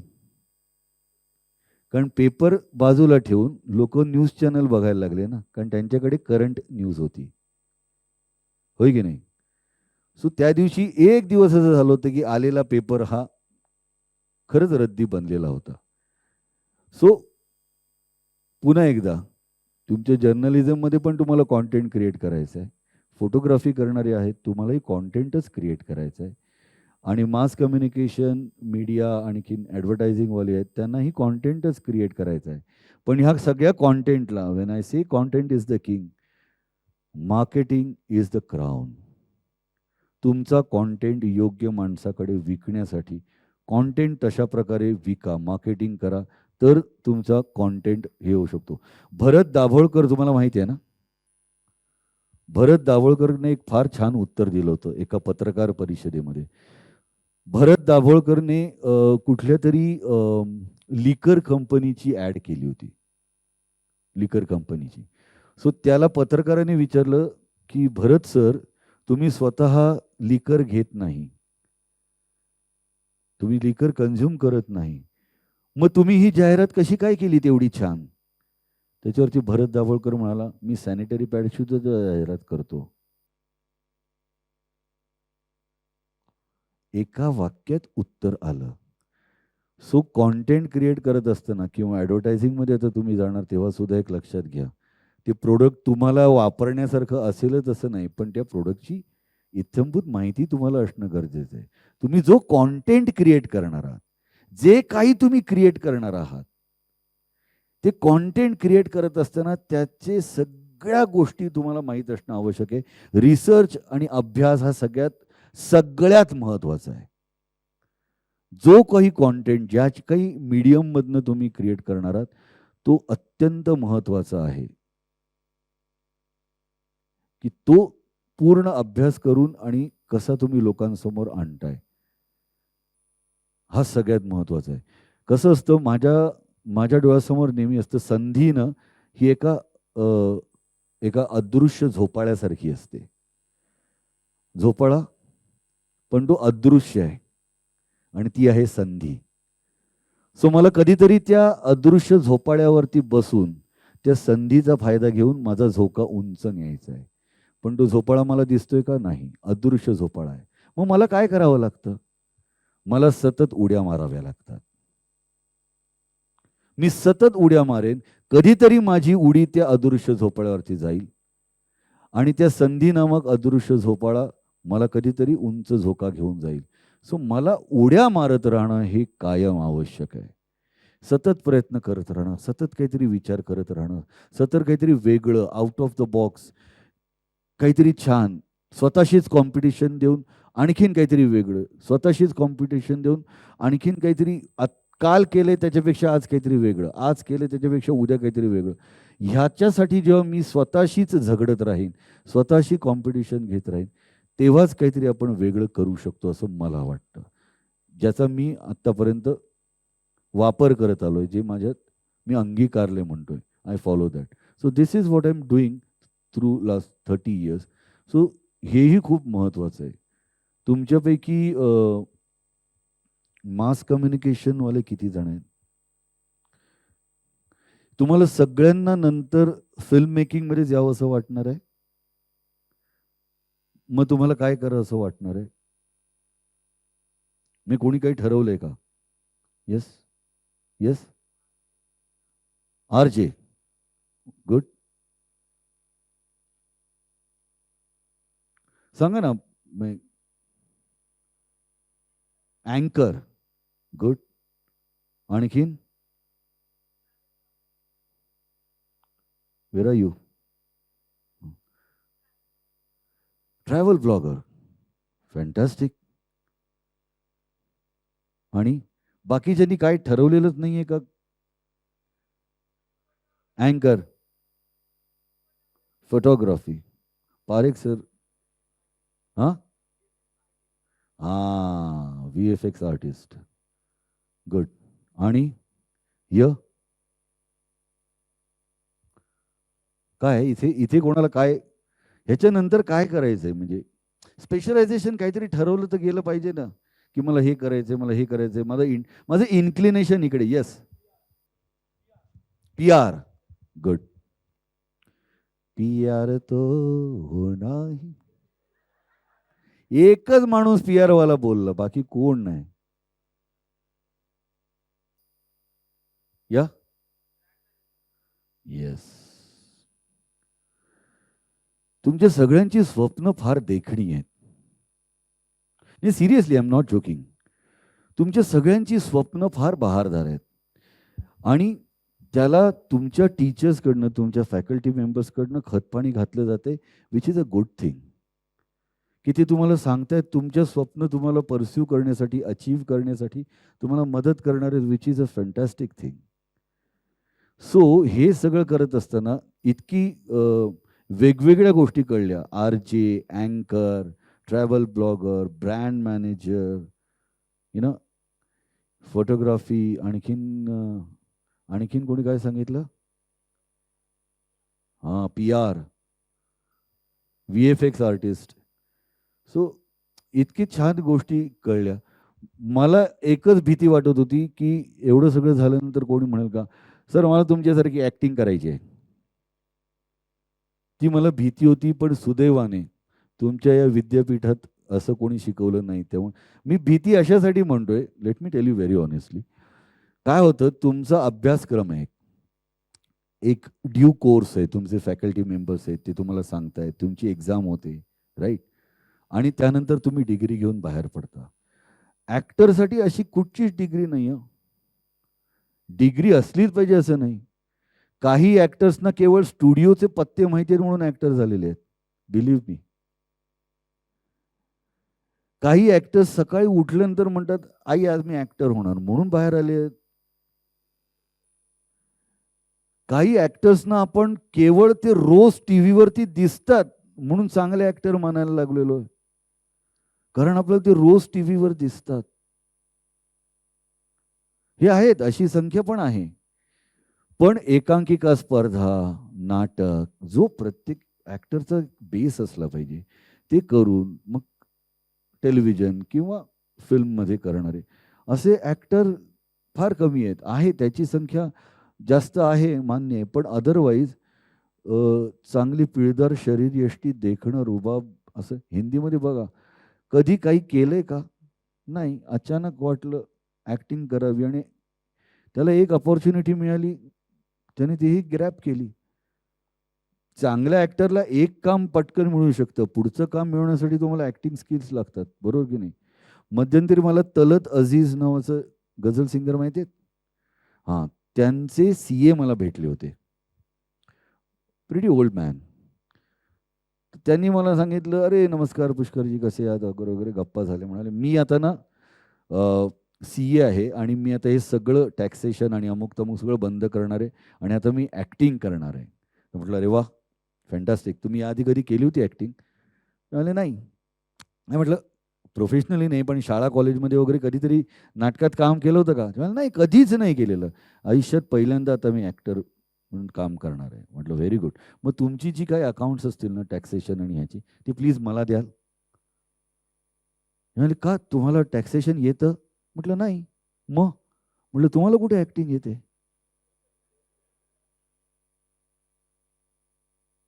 he said the message is loud and clear enough. So what I'm trying to tell you is की जे काय करायचंय ना, त्याचा पाया, त्याचा बेस, त्याचा रिसर्च, त्याचे नोहाव, त्याची हिस्ट्री, त्याची जॉग्रफी, ही कळल्याशिवाय त्याच्यामध्ये पाऊल टाकणं अत्यंत चुकीचं आहे. यू आर लकी इनफ की तुम्ही ज्या इन्स्टिट्यूटमधनं हे सगळे शिकताय, त्याच्यातनं तुम्ही एवढे वेगवेगळे मीडियममध्ये आणि एवढं वेगवेगळ्या ठिकाणी तुम्ही काम करण्यासाठी उत्सुक आहात. जे काय करायचं आहे ना, त्याचा पूर्ण अभ्यास आणि तुमच्या गुरुजींकडनं, तुमच्या लोकांकडनं मिळालेल्या माहितीचं ज्ञानात रूपांतर करणं. ते तुम्हाला नॉलेज देत नाही, ते तुम्हाला इन्फॉर्मेशन देत आहेत. You have to convert that information into knowledge. Your teachers are giving you just an information. This is what it is, this. Hence proved. अशी इन्फॉर्मेशन देत आहेत.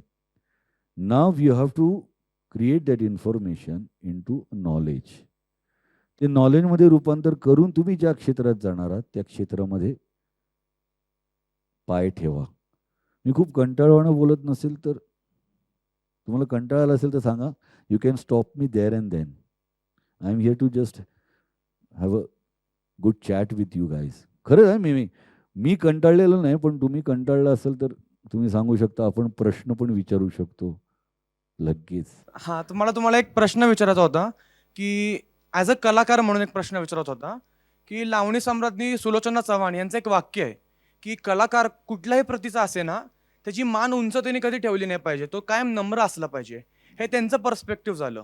लाइक ते तर बेसच आहे म्हणा प्रत्येक कलाकाराचा. पण तुमच्यानुसार लाइक ॲज अ कलाकार तुम्ही अजून काय सांगाल, की कलाकाराने नेमकं कसं असावं अजून? लाइक त्यांनी एक पॉइंट सांगितला तो फार महत्त्वाचा होता. पण अजून दुसरं तुम्ही काय सांगाल, की कलाकाराने कसं असलं पाहिजे, कसं वागलं पाहिजे, कसं बोललं पाहिजे किंवा त्याचे हावभाव कसे पाहिजे इंटरॅक्शन करताना, not only with other actors but also with the audience. Fantastic question. आपल्याकडे कला आहे, पण त्याला जर विनयाची, नम्रतेची जोड नसेल ना, तर त्याचा उपयोग नाही. सुलोचनाताईंनी जे म्हटले ते अगदी खरं आहे. कलाकाराने हे नम्रच असलं पाहिजे. चिनप असणं चुकीचं आहे. नम्र असलं पाहिजे. आणि मी त्याच्यासाठी एक उदाहरण देऊ शकतो. आपल्याकडे वेळ आहे ना व्यवस्थित? हां, हां, हां. मी उदाहरणे देईन. नम्र असलं पाहिजे एक. आणि दुसरी गोष्ट, he has to be a fantastic listener. See, ॲक्टरचं काम असतं रिॲक्ट करणं. Action is not his work. त्याचं खरं काम असतं रिॲक्ट करणं. आत्ता तू माझं ऐकलंस म्हणून लगेच असं असं केलंस असं, because you are listening to me. कळलं? सो लिसनर असणं अत्यंत गरजेचं असतं. एक म्हणजे विनय, नम्रता आणि लिसनर. काय होतं, जर तुम्ही ऐकलंच नाहीत आजूबाजूच्या लोकांचं, तर तुम्ही तुमच्यामध्ये बदल घडवू शकत नाही. स्थित्यंतर हे तर काळाचाच नियम आहे ना. तुमच्यामध्ये तुम्हाला बदल घडवावेच लागणार आहेत. चांगले, चांगले, अधिक चांगले. से तुम्ही जर ऐकलेच नाही, तर ते तुम्ही तुमच्यामध्ये बदलच घडवू शकणार नाही. तुला कळलं? त्यामुळे लिसनर असणं. ॲक्टरला स्टेजवरती सुद्धा किंवा ॲक्टिंग करत असताना सुद्धा you have to listen to the other actors and then you have to react. तसंच त्याला नॉर्मल जीवनामध्ये सुद्धा हे करणं अत्यंत गरजेचं आहे. You have to be a fantastic listener. ही दुसरी गोष्ट. तिसरी गोष्ट, त्याच्याकडे एक टिपकागद पाहिजे. ब्लॉटिंग पेपर काय म्हणतात त्याला, तो की चांगली गोष्ट दिसली की पटकन टिपून घ्यायची. चांगली गोष्ट दिसली की पहिले टिपून घ्यायची. टिपकागद पाहिजे तुझ्याकडे. मला आज कोणीही गुरु नाही हे मनाशी ठरवायचं. मीच माझा गुरु आहे असं ठरवायचं. आणि जी कुठच्याही क्षेत्रात काम करा, जरा चांगली गोष्ट दिसली की ती टिपून आत्मसात करायची. जरा चांगली गोष्ट दिसली की ती टिपून आत्मसात करायची. हे पुन्हा एका कलाकाराकडे असलंच पाहिजे. मी ॲक्टर म्हणत नाही, कलाकाराकडे हे असलंच पाहिजे. मी एक नम्रतेचं उदाहरण देऊ शकतो. मी विरुद्ध नावाच्या सिनेमामध्ये अमिताभ बच्चन यांच्याबरोबर काम करत होतो. That film was bilingual film. So every shot we use to shoot one in Hindi, one in English. Okay. पण त्यावेळी ते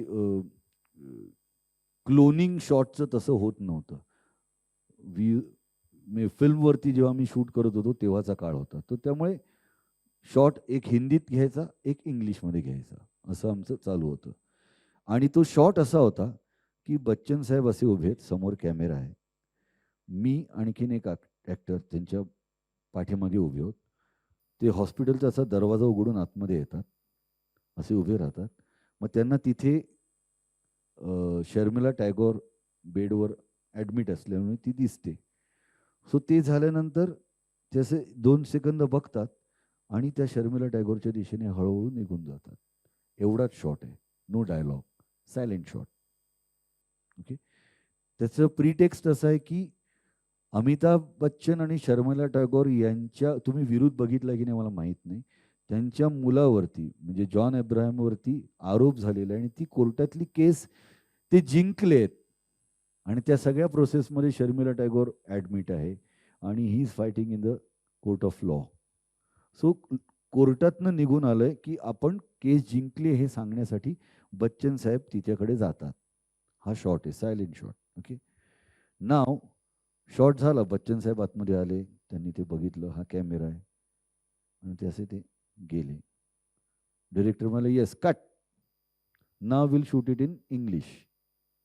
डायलॉग काही नाही, पण इंग्लिशसाठी आपल्याला शॉट करायचं आहे. आम्ही सगळे परत बाहेर आलो, आम्ही उभे होतो.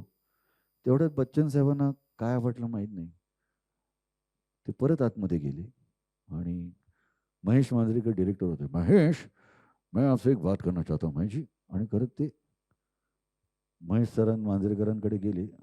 मुझे ऐसे लगता है की हमने असं करून काहीतरी बोलले. आम्ही बाहेर मागे उभे आहोत मलमलने घाम पुसत. ते थोड्या वेळाने आले.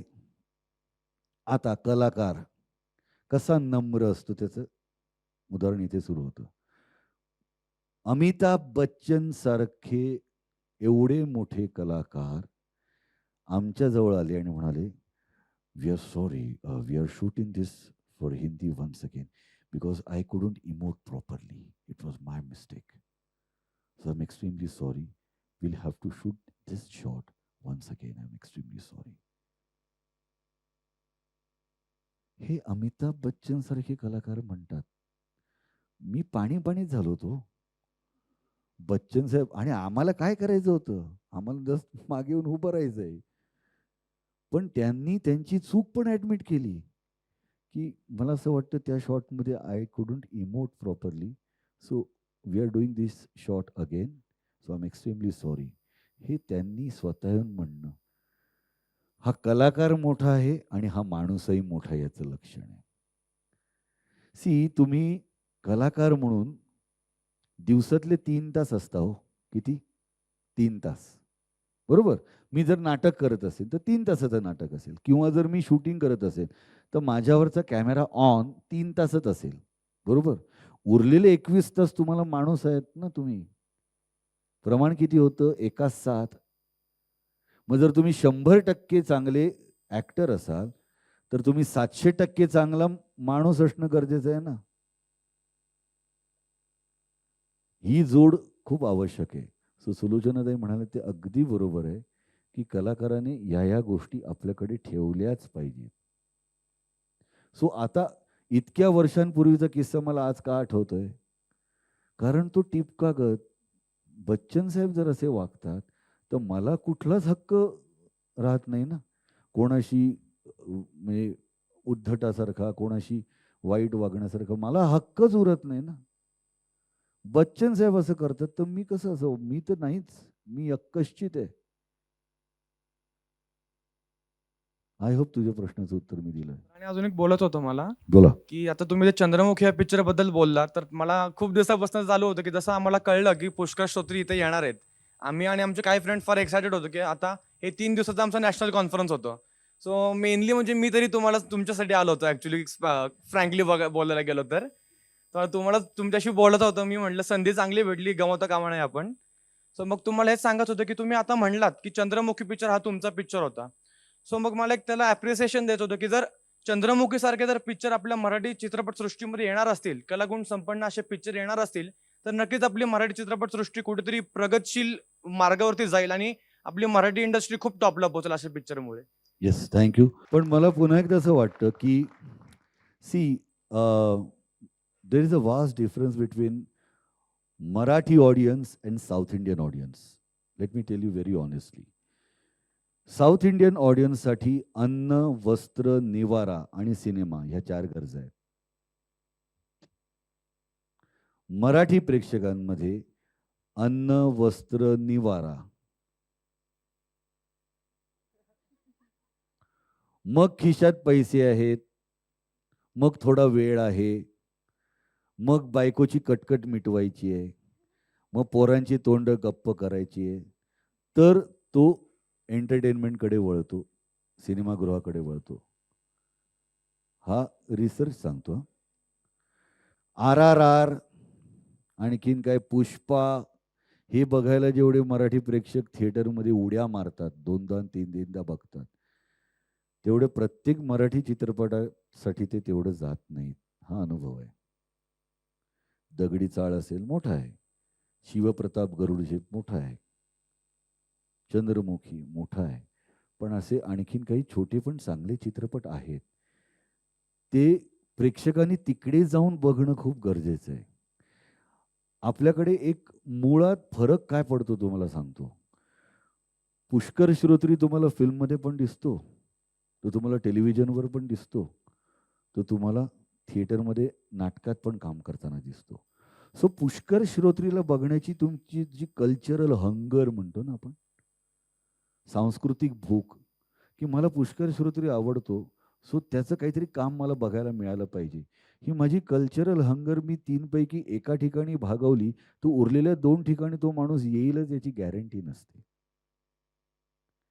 माझं नाटक बघितलं तर ओके, नाटक बघितलं ना परवा त्याचं, आता त्याचा सिनेमा आला असेल तर तो बघायला जाईनच असं नाही. कारण साऊथ इंडियन फिल्म इंडस्ट्रीमध्ये देव पण बहाल केलं जातं, आणि देव पण जरी बहाल केलं नाही, आपण ते विसरून गेलो काही काळापुरते, तरी त्याच हिरोसाठी, त्या सुपरस्टारसाठी थिएटरकडे धावत गर्दी करणारे खूप आहेत हो, प्रचंड गर्दी करणारे आहेत, जे दुर्दैवाने मराठी प्रेक्षक इथे गर्दी करत नाहीत. कारण त्यांना टेलिव्हिजनवरती सुबोध भावे दिसतो, त्यांचं मन भरतं. त्यांना पुष्कर श्रोत्री नाटकात दिसतो, तिकडून त्याला भेटता येतं बॅकस्टेजला, सो त्यांचं मन भरतं. सो कल्चरल स्कॅरसिटी राहत नाही. आणि आपण कधी असे हा विचारही करत नाही ना, की मी नाटकात पण काम केलं पाहिजे, मी OTT वरती पण केलं पाहिजे, मी टेलिव्हिजनवर पण केलं पाहिजे, मी फिल्मवर पण केलं पाहिजे, हे सगळेच विचार करतो. त्यामुळे मराठी प्रेक्षकांनी जर असं आणखीन तू जसा विचार केलास तसं आणखीन काही लाख मराठी प्रेक्षकांनी विचार केला, तर हे सगळे निर्माते आहेत, म्हणजे चंद्रमुखी, शिवप्रताप, गरुड झेप म्हणा, किंवा दगडी चाळ म्हणा, किंवा आता येणारा हर हर महादेव म्हणा, हे मोठे सिनेमे वगळता जे छोटे सिनेमे आहेत ना, त्यांना सुद्धा अशीच गर्दी केली पाहिजे, अशीच गर्दी केली पाहिजे, अशीच, तर ते निर्माते आणखीन काहीतरी चांगलं करू शकतील असं मला वाटतं. My question is, we are celebrating 75 years of television, radio, or all the mediums. So in context of OTT, which is a comparatively new forum, so how you look at OTT in coming years, or how it will progress, or what will be its future? Will Yeah. it survive for the next 75? Do you look at it that way? Yes, it will definitely, because this is the another vertical that is open for everyone. As far as audience is concerned, this is another vertical, entertainment, okay. And for the creators or the filmmakers, again, this is a different vertical. So पुन्हा मगाशी म्हटल्याप्रमाणे त्यातला content is the king. Content is going to drive audience to the OTT platform. मला आवडतो तो genre वेगळा आहे, तुला आवडतो तो जॉनर वेगळा आहे, ह्याला आवडतो तो जॉनर वेगळा आहे, पण हे सगळे जॉनर जर तुम्हाला एका ठिकाणी बघायला मिळणार असतील तर तिथे कॉन्टेंट ड्रिव्हन असणार आहे, कॉन्टेंट सगळं घेऊन जाणार आहे. आणि मला अत्यंत अभिमानाने सांगावंसं वाटतं की रिजनल कॉन्टेंटच तुम्हाला घेऊन येणार आहे.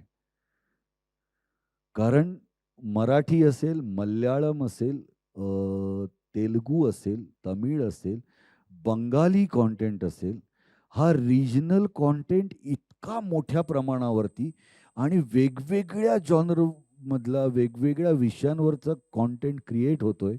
सो रिजनल कॉन्टेंटच ऑडियन्सला तिथे OTTवरती घेऊन येणार आहे next few years. Please understand this. Money Heist Spanish content आपण बघितला ना.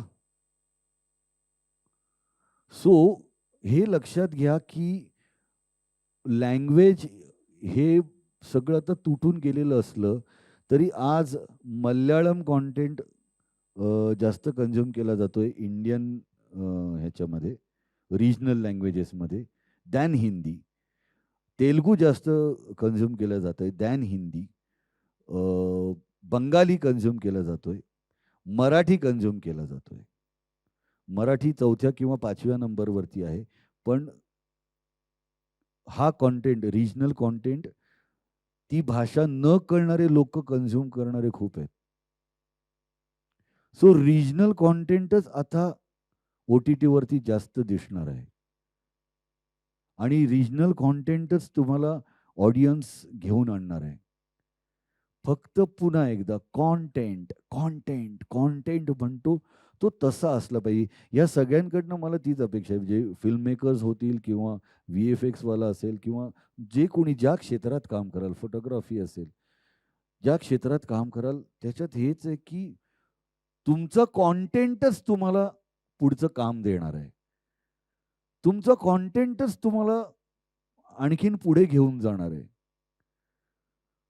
सो इथून क्लिअर असणं अत्यंत गरजेचं आहे की ह्या कॉन्टेंटला क्रिएट करत असताना मी जास्तीत जास्त वेळ कशासाठी देईन. मी प्रोडक्शन करत असताना मी प्री प्रोडक्शनला जास्त वेळ देतो. मी जास्तीत जास्त वेळ प्री प्रोडक्शनमध्ये घालवतो, कारण मला त्याच्यातलं रिसर्च, त्यातलं हिस्ट्री, त्याची जॉग्रफी, अमुक तमुक, प्री प्रोडक्शन मी भरपूर वेळ करेन, so that I can save माझं प्रोडक्शनचा टाईम आणि प्रोडक्शनची कॉस्ट. मी प्रोडक्शनची टाईम आणि कॉस्ट सेव्ह केली तर मला पोस्टमध्ये पण त्याचा फायदा होणार आहे.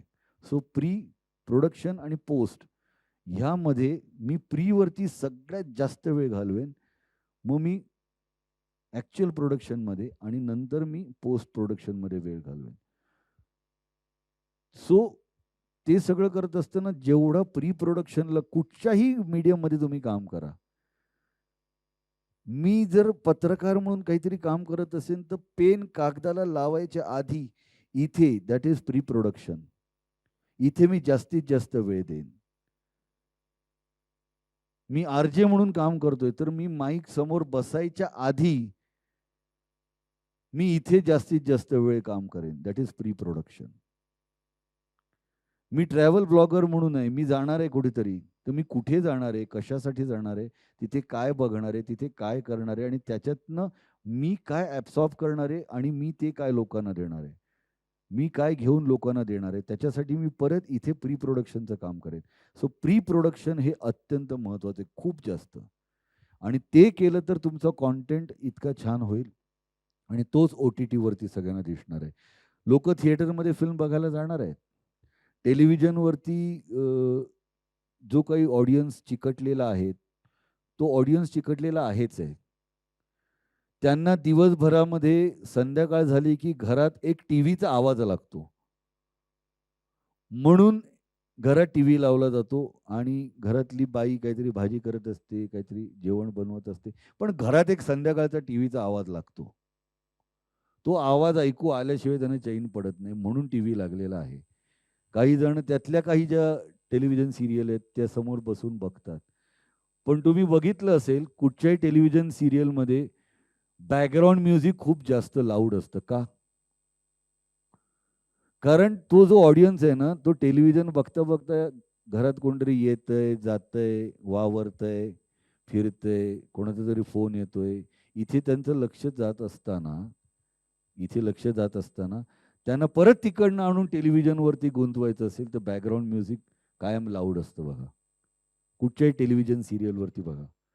मी जेव्हा नाटक बघायला जातो, मी सिनेमा बघायला जातो, तेव्हा मी विचार करून, वेळ काढून, पैसे खर्च करून तिकडे जातो. मग तिथे गेल्यानंतर माझा मोबाईल स्विच ऑफ असतो, सायलेंटवर असतो, बरोबर की नाही, नाटकाच्या वेळी, आणि माझं कॉन्सन्ट्रेशन पूर्ण तिकडे असतं.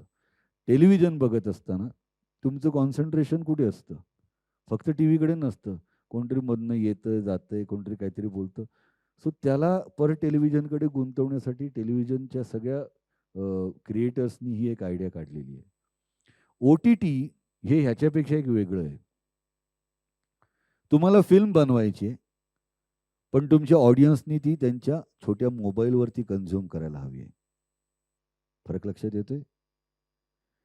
जे वेब सिरीज बनवत आहेत त्यांना फिल्मसारखंच सगळं शूट करायचं आहे, पण इट्स अ पर्सनलाइज थिंग. मी ट्रॅव्हल करत असताना हेडफोन लावून काहीतरी बघतोय किंवा बघतीये, मी माझा मोकळा वेळ मिळेल तेव्हा मी वेब सिरीज कन्झ्युम करते, आणि ती पण छोट्या स्क्रीनवरती. फार कमी जण घरातल्या मोठ्या टी व्हीवरती वेब कॉन्टेंट कन्झ्युम करतात, कारण त्यांना ही भीती असते की मी जो कॉन्टेंट कन्झ्युम करायला जाणार, जो बघायला जाणार आहे, त्याच्यामध्ये घरातल्या लोकांसाठी आक्षेपार्ह एखादी शिवीगाळ असू शकते, एखादा असा सीन असू शकतो. त्यामुळे सगळ्यांच्या समोर चार चौघात बघण्यासारखी हा वेब कॉन्टेंट आहे की नाही हे माहीत नसल्यामुळे, कारण अचानक टी व्ही लावावं आणि काहीतरी एक जोरदार शिवी सुरू व्हावी आणि घरात आजी आजोबा बाबा वगैरे चमकून बघतील ना आपल्याकडे, अरे काय बघतोयस, काय घाणेरडं लावलंयस. त्यामुळे लोक वेब कॉन्टेंट शक्यतो पर्सनलाइज व्ह्यूइंगमध्ये ठेवतात. सो तिथे बघितलं जातो. अगदीच घरात कोण नाही आहे, आता हे आहे, आपण एकांतात आहोत, तर मोठ्या टी व्हीवर, आयपॅडवर, लॅपटॉपवरती कन्झ्युम केला जातो. Again with headphones on. So तुम्हाला फिल्मच बघायची पण एका छोट्या स्क्रीनवर बघायची. सो त्या क्रिएटर्सना, वेब कॉन्टेंट क्रिएटर्सना हे खूप व्यवधान पाळावं लागतं, की माझा कॉन्टेंट काय होतं, जसं टेलिव्हिजनला रिमोट आहे ना, तसं वेब कॉन्टेंट क्रिएट करणाऱ्यांना एक भीती येते, म्हणजे पॉज करतील आणि उरलेलं नंतर कधीतरी बघू. वेब कॉन्टेंट क्रिएट करणाऱ्यांना कायम आव्हान असतं बिंज वॉचिंगचं, की माझा कॉन्टेंट आत्ता सुरू केला आणि सगळेच्या सगळे एपिसोड्स बघून बिंज वॉच केले, तर तो क्रिएटर म्हणतो, वेब फिल्म केली असेल किंवा वेब सिरीज केली असेल, तो म्हणतो येस सक्सेसफुल, आम्ही बिंज वॉचिंग केली, सगळं बघितलं. त्याला भीती असते आत्ता पॉज करतो, कारण त्याला काही टाइम लिमिट नाही ना. आत्ता पॉज केलं आणि मी पाहिजे तेव्हा मी बघेन, नंतर कधीतरी वेळ आला की बघेन, सावकाशीने बघेन. सो ते व्हायला नको असेल तर त्याचा परत कॉन्टेंट असा पाहिजे की माझ्या प्रत्येक एपिसोडमध्ये काही हुक पॉईंट्स असले पाहिजेत, काही क्लिफ पॉईंट्स असले पाहिजेत. एपिसोडचा शेवट असा असला पाहिजे की आत्ता या क्षणी मला पुढचा एपिसोड बघायचा आहे, अशी उत्कंठा निर्माण करणारा प्रत्येक एपिसोडचा शेवट असला पाहिजे. तर मी पुढचा एपिसोड लगेच लावेन, नेक्स्ट एपिसोडला मी लावेन इमिजिएटली. हे वेब कॉन्टेंट क्रिएट, आणि हे जर केलं तर OTT ला येणारा ऑडियन्स हा OTTचाच असणार आहे. टेलिव्हिजनचा एक वेगळा आहे, जो टेलिव्हिजन आणि OTT वरती असणार आहे. फिल्मचा वेगळा आहे, जो फिल्म आणि OTTचा असणार आहे. त्यामुळे तुमचा कॉन्टेंट तुम्हाला घेऊन येणार आहे OTT कडे, एवढं नक्की. कॉन्टेंट नसेल तर तुम्ही सबस्क्रिप्शन अगदी फुकट ठेवलं तरी कोणीही येणार नाही. जोपर्यंत स्कॅम येत नव्हती तोपर्यंत सोनी लिव्हचं सबस्क्रिप्शन वाढत नव्हतं. दिस इज पूर्ण रिपोर्ट आहे. जो नेटफ्लिक्स सेक्रेड गेम्सच्या आधी 8 वर्ष नेटफ्लिक्स इंडियात एक्झिस्टिंग होतं. कोणाला माहिती होतं? 8 वर्ष नेटफ्लिक्स इंडियात होतं. सेक्रेड गेम्स आल्यानंतर आपल्याला कळलं, मग आपल्याला आणखीन काय काय कळलं, मग आपल्याला नार्कोस. प्रत्येक OTT प्लॅटफॉर्मवरती कॉन्टेंटच त्याला सबस्क्रिप्शन देणार आहे. प्रेक्षक त्याला कॉन्टेंटच देणार आहे. सो अगेन OTT प्लॅटफॉर्म पुढची अनेक वर्ष चालू राहणार आहे, कारण it is like a plastic. जगाच्या अंतापर्यंत एकदा त्या OTT वरती गेलं की ते जोपर्यंत काढत नाही तोपर्यंत नाही निघणार नाही. सो मी प्रत्येक क्रिएटरला आमच्या OTT वरच्याला सांगतो की तू जे करतोयस त्याला मी प्लास्टिक म्हणतोय, ते जगाच्या अंतापर्यंत तसंच राहणार आहे. सो तू काय बनवतोयस ते लक्षात ठेव बाबा. सो हे खूप महत्वाचं आहे. कॉन्टेंट हाच तुम्हाला शेवटपर्यंत घेऊन जाणार आहे. आय होप नूतन. तुमचे आभार. थँक्यू. ॲक्च्युली तुमच्यासाठी पण हे महत्त्वाचं आहे. गुगलचा एक दरवर्षी रिपोर्ट येतो, तुम्ही कधी बघितला असेल तर, इयर्स इन सर्च. तुम्हाला या रिपोर्टविषयी काही माहिती आहे? सगळ्या मीडिया स्टुडंट्सनी हा जरूर बघा. आणि आपण गुगलवर काय बघतो हे दरवर्षी तुम्हाला सांगतं. करेक्ट. आणि त्याच्यामध्ये एक फॅक्ट 2020च्या आधी आणि 2020च्या नंतर आली होती की 90% कॉन्टेंट हा रिजनल सर्च केला गेला यूट्यूब चॅनलवर. म्हणजे तुम्ही जे म्हटलं त्याला सबळ पुरावा आहे. आणि यूट्यूब असल्यामुळे तो फुकट होता, त्यामुळे तो पैसे देऊन बघितला गेलेला नव्हता. आणि त्याच रिपोर्टमध्ये अजून एक लिहिलं होतं की याच्यापैकी किती जणं पुढच्या 2 वर्षात यूट्यूबच्या पेड व्हर्जनकडे जात आहेत हे गुगलला समजून घ्यायची उत्सुकता आहे. सो या कॉन्टेक्स्टमध्ये मला एक छोटा प्रश्न विचारायचा आहे की मराठी OTTमध्ये एकूण लोकसंख्येचा सॅम्पल साईज अगदीच 10-12 कोटी, त्यात मराठी अभिरुची बाळगणारे, तर ह्याचा सबस्क्रिप्शन बेस वाढवण्यात तुमच्या पुढे काय आव्हानं होती किंवा काय आहेत? आव्हान आहेच, पण त्याच्यावरती आम्ही काही मार्ग काढलेले आहेत. म्हणजे अगदी सगळ्यात महत्त्वाचं म्हणजे आज रानबाजारने ते सक्सेसफुली करून दाखवलं की आमची ती वेब सिरीज मराठी तर लोकांनी पण बघितली. कॉन्टेंट खूप सक्षम होता, सकस होता, सबळ होता, टायटल कॅची होतं. ओके. त्याला सबटायटल्स हा एक पर्याय असतो. पण आम्ही आणखीन एक प्रयत्न करतो, की जर एखाद्या मराठी वेब सीरीजमध्ये नॉन महाराष्ट्रीयन कॅरेक्टर आलं, तर मी त्या लँग्वेजचा तोच माणूस मी कास्ट करेन. फॉर एक्झाम्पल, जर माझ्या वेब सीरीजमध्ये एक साऊथ इंडियन कॅरेक्टर आहे, तर मी मराठी माणसाला अय्ययो करून साऊथ इंडियन करायला लावणार नाही. मी साऊथ इंडियन माणसाला कास्ट करेन. आणि ह्याच्या मागचं कारण काय, जेव्हा मी तो साऊथ इंडियन माणूस कास्ट करतो, तो त्याच्याबरोबर त्याच्या रिजनमधले, त्याच्या कम्युनिटीतले लोकसुद्धा माझ्या OTT वरती जोडले जातात. मी टेक्निशियन्स सुद्धा तसेच बघतो, मी तसेच ॲक्टर्स बघतो. आणि सगळ्यात महत्त्वाची गोष्ट, सबटायटल्स आणि विषय, प्रोग्रेसिव्ह विषय असणं अत्यंत गरजेचं आहे. तुमचा विषय बोल्ड नसला तरी चालेल, पण प्रोग्रेसिव्ह कॉन्टेंट पाहिजे, पुरोगामी विचार असणारा पाहिजे. लव्ह ट्रायंगल्स आता बघितले गेले, पण म्हणून आम्ही काय केलं, सोपं नसतं काही. सो असा कॉन्टेंट बघितला, की ज्याच्यामध्ये एक मुलगी आहे, जिला हाही आवडतोय आणि हाही आवडतोय. सो तिचं म्हणणं आहे, की मला तुमच्या दोघांबरोबर राहायचंय. हा पुरोगामी कॉन्टेंट आहे. सो अशा प्रकारचा कॉन्टेंट जेव्हा तुमच्याकडे येतो, पुन्हा वेगवेगळ्या रिजनचे, वेगवेगळ्या स्टेटमधले ॲक्टर्स तुमच्याकडे काम करतायत, सबटायटल्स आहेत, आणि तुमचं सबस्क्रिप्शन जर हे आहे, तर तुम्हाला फक्त 12 कोटी मराठी जनतेकडनं नाही, तर नॉन महाराष्ट्रीयन जनतेकडनं पण तुम्हाला सबस्क्रिप्शन येऊ शकतं. Provided again progressive content. Content is the king. Sports आणि एंटरटेनमेंट न्यूज कव्हर करतो म्हणजे ॲक्च्युली. तर मला तुम्हाला एक असा क्वेश्चन विचारायचा आहे, की खूपदा आमच्याकडे असे जे काही स्टुडंट्स आहेत किंवा जे काही अजून यूथ आहेत, तर ते विचारतात, की तुम्ही असं एखादं आर्टिकल करा किंवा असं एखादा न्यूज राईटअप करा, की ज्याच्यामध्ये एखादा कलाकार घडवण्यासाठी काय महत्त्वाच्या गोष्टी असल्या पाहिजेत. तर ते याबद्दल तुम्ही काय सांगताल? कलाकार म्हणजे कुठल्या? कोणताही, म्हणजे समजा मराठी कलाकार तुमच्यासारखा जर होणार असेल, तर किंवा तुम्ही काय काळजी घेतली होती किंवा काय केलं होतं ॲक्च्युली? वाचन. ओके. मराठी कलाकार म्हणजे मी ॲक्टर समजून किंवा दिग्दर्शक समजून मी म्हणतोय. लेखक, दिग्दर्शक आणि अभिनेता, अभिनेत्री यांना पहिली गोष्ट म्हणजे वाचन अत्यंत आवश्यक आहे. ज्या भाषेत तुम्हाला काम करायचं आहे, त्या भाषेमध्ये तुमचं प्रभुत्व असणं अत्यंत गरजेचं आहे. जर मी मराठीत काम करत असेन, तर माझी मराठी अशी असली पाहिजे, की मला कधीही शब्दांची अडचण किंवा चणचण भासता कामा नये. मला कधीही बोलत असताना कुठेही अडखळल्यानंतर शब्द सुचले नाहीत, अशी परिस्थिती माझ्यावरती निर्माण होता कामा नये. तर तुम्ही त्या भाषेमध्ये काम करू शकता. मला वेगळ्या भाषेतले शब्द वापरायला नक्की आवडतील.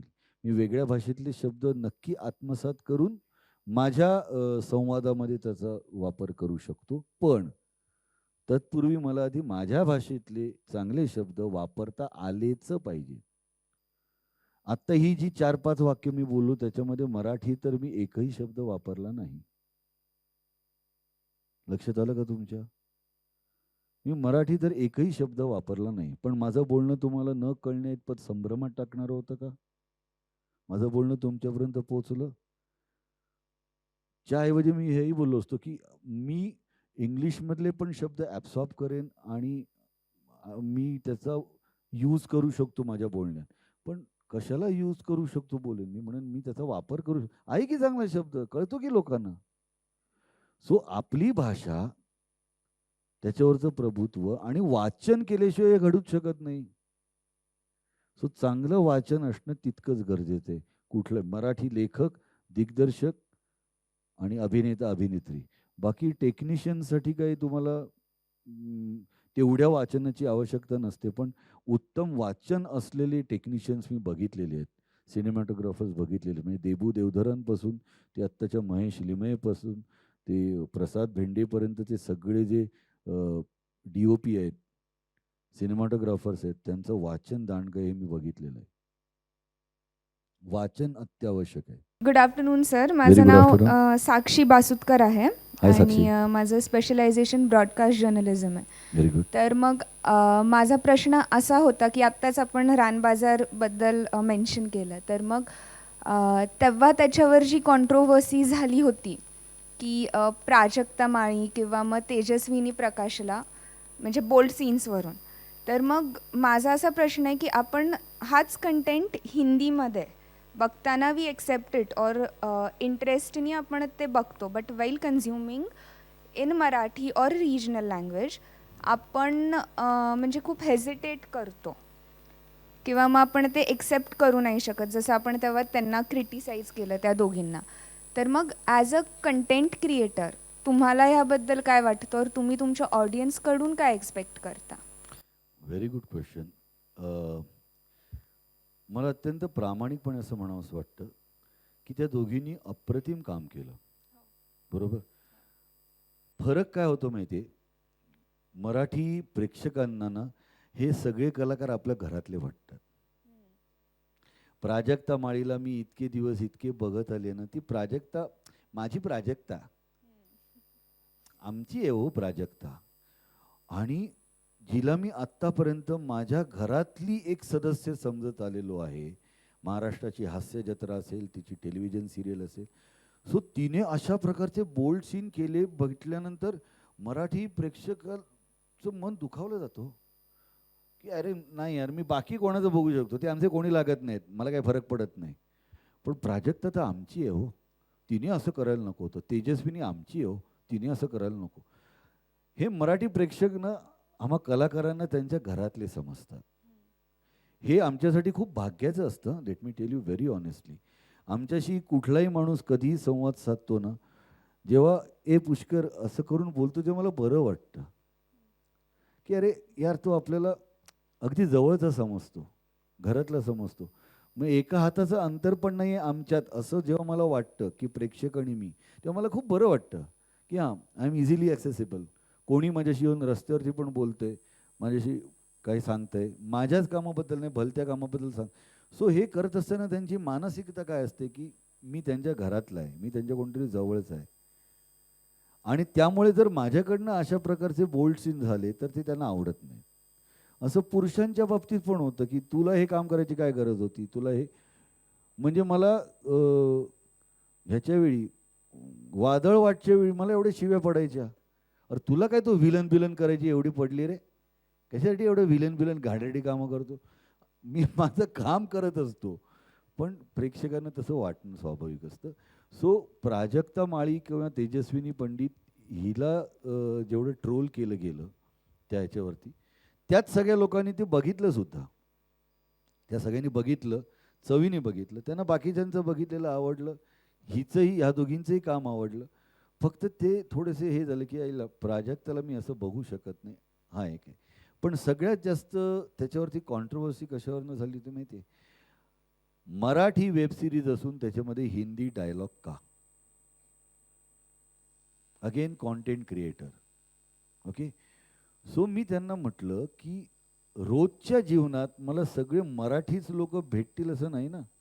आज सकाळी सकाळी ज्यांना भेटलो, जे मला घेऊन आले, अमराठी आहेत, त्यांच्याशी काय मी फक्त मराठीतच संवाद साधायचा. भाषा हे जर संवादाचं साधन असेल तर माझं बोलणं त्याच्यापर्यंत पोचायला पाहिजे ना. सो मी त्यांच्याशी हिंदीत गप्पा मारत आलो.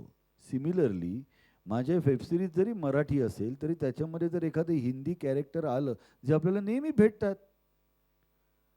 मी कुठेही गेलो, मुंबई, पुणे हे तर सांस्कृतिक शहर, मुंबई तरी कॉस्मोपॉलिटन आहे, पुणे पण आता बऱ्यापैकी कॉस्मोपॉलिटन झालेलं आहे, पण तरीसुद्धा पुण्यामध्ये सुद्धा जास्त मराठी लोक आहेत. पण काही हिंदी भाषिक आहेत किंवा अमराठी आहेत ज्यांच्याशी संवाद साधण्यासाठी जर मी हिंदी भाषेचा वापर केला तर त्याच्यात गैर काय. मला रोज भेटणारे सगळे कॅरेक्टर्स मराठीत असतील असं नाही. जे माझ्याशी हिंदीत बोलू इच्छितात त्यांच्याशी मी हिंदीतच संवाद साधणार.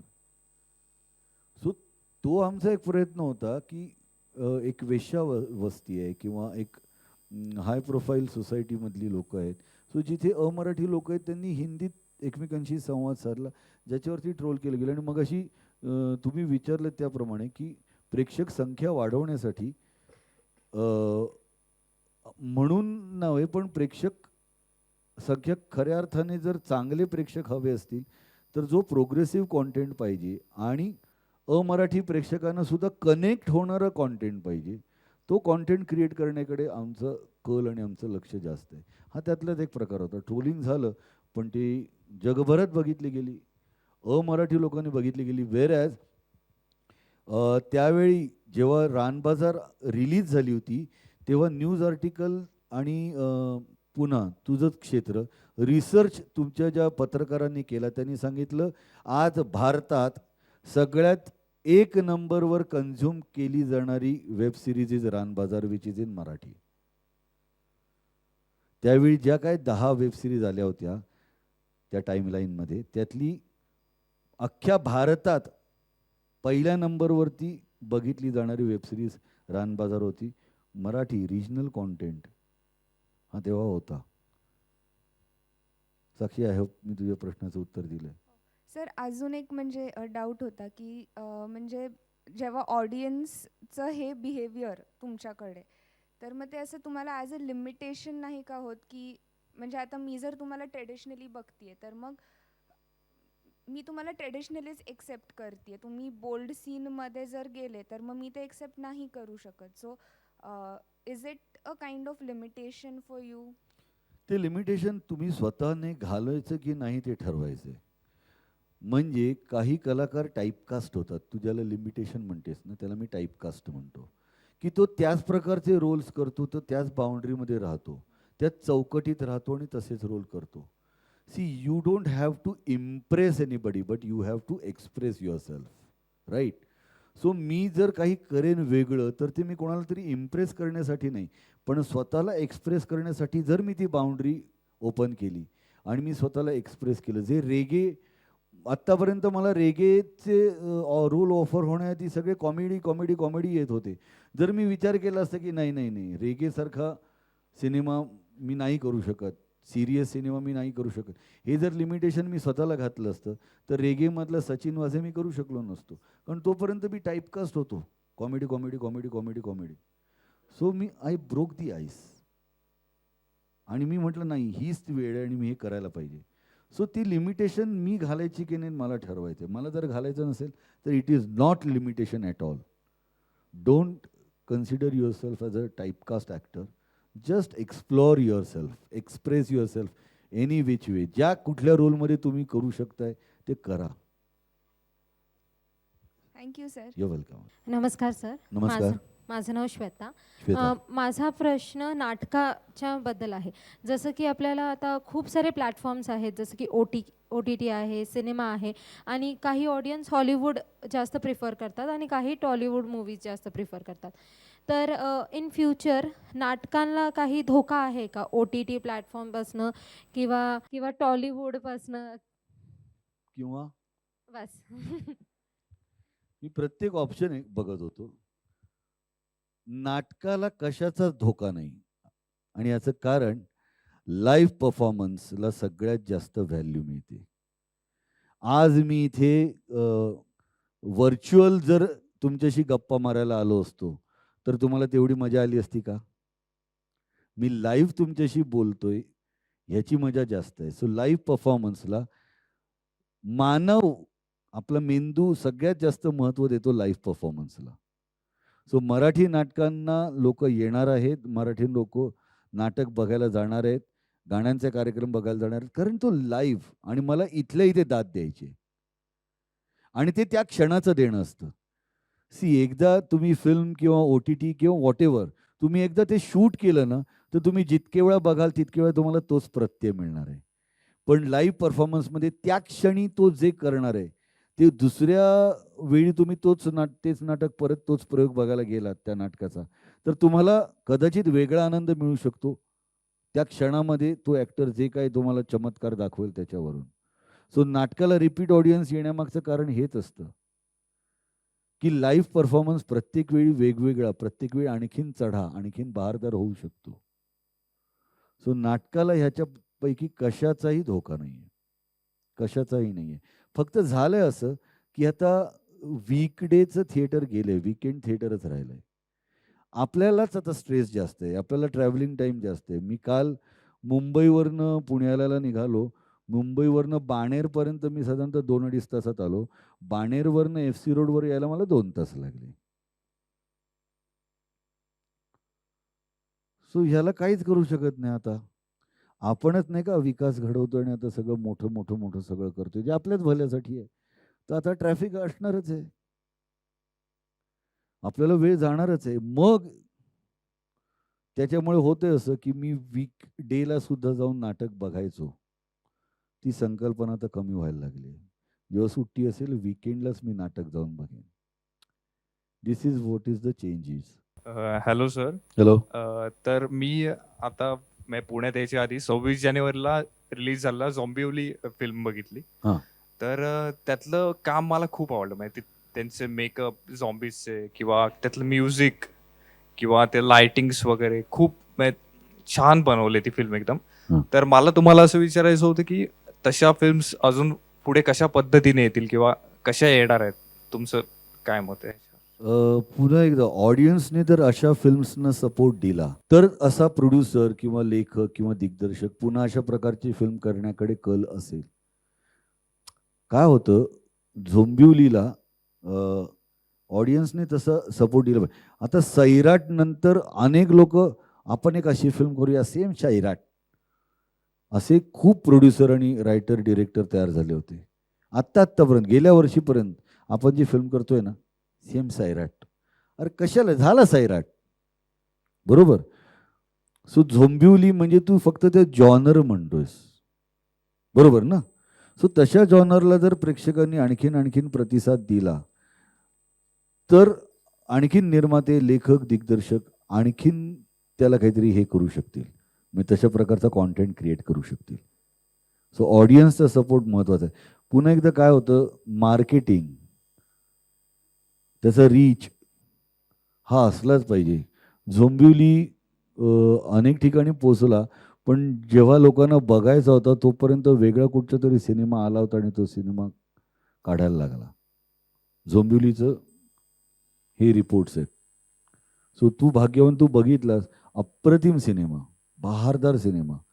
पण अनेक वेळा दुसऱ्या आठवड्यानंतर खऱ्या अर्थाने गर्दी व्हायला लागते, तोपर्यंत तो चांगले स्क्रीन्स मिळत नाहीत, चांगले शोज मिळत नाहीत. ही आहे कारण परत थिएटर ओनर सांगतात तुमचे पहिले 2 आठवड्यात मराठी प्रेक्षक आलेच नाहीत. सो मराठी प्रेक्षक जितके जास्त प्रमाणात त्याला सपोर्ट करतील, उचलून धरतील, तितक्या प्रमाणात अशा फिल्म्स आणखीन येतील, यायलाच हव्यात. माझं नाव अंकिता आहे आणि अंकिता, हाय. जसं की ती बोलली की खूप लोक आहेत आजच्या जनरेशनची ज्यांना खूप वेगवेगळे प्लॅटफॉर्म आहेत इंडस्ट्रीमध्ये जाण्यासाठी, रियालिटी शो असो किंवा सोशल मीडिया असो. पण खूप लोकांचे इंटरव्ह्यू बघितल्यानंतर कळालं की ते असं म्हणतात की इंडस्ट्रीमध्ये जाण्याच्या आधी थिएटर्स करणं हे त्यांच्या आयुष्यातला सर्वात महत्त्वाचा किंवा सर्वात चांगला निर्णय होता. तर एका कलाकारासाठी थिएटर करणं का गरजेचं आहे किंवा किती गरजेचं आहे? खूप गरजेचं आहे. म्हणजे बघ, एक उदाहरण द्यायचं झालं अंकिता, तर तुला मेडिकलला ॲडमिशन घ्यायची असेल तर तुला PCB मध्ये चांगले मार्क मिळवणं आवश्यक आहे. म्हणजे तुला सायन्स फॅकल्टीला जायला पाहिजे.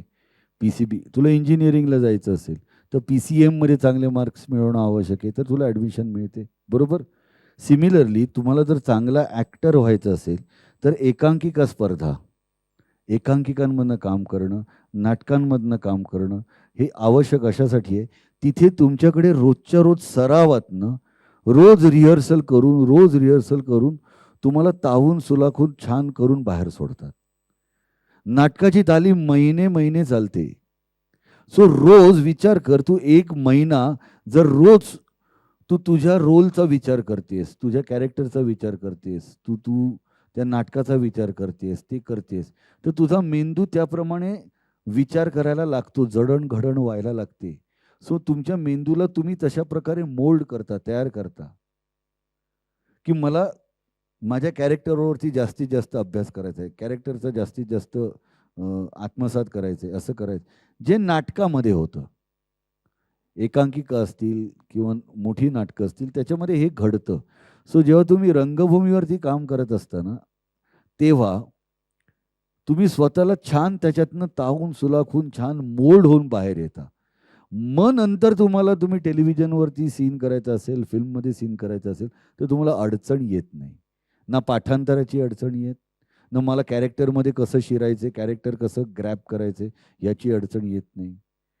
वेळच्या वेळी कट्समध्ये जर सीन करायचे असतील तर काय करायचं त्याची अडचण येत नाही, जर तुम्ही नाटकांमधनं काम करून आला असाल तर. कारण तुम्ही तुमच्या मेंदूला त्या रिहर्सलच्या प्रोसेसमध्ये तयार करत असता, मोल्ड करत असता.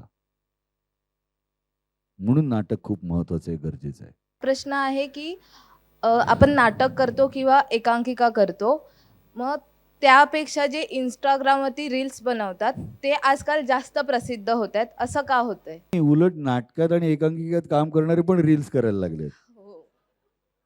सी काय होतं, हे व्हर्च्युअल जग आहे ना कीर्ती, लक्षात घे. ह्याच्यातनं ना तुमचं रीच जगभरात आहे.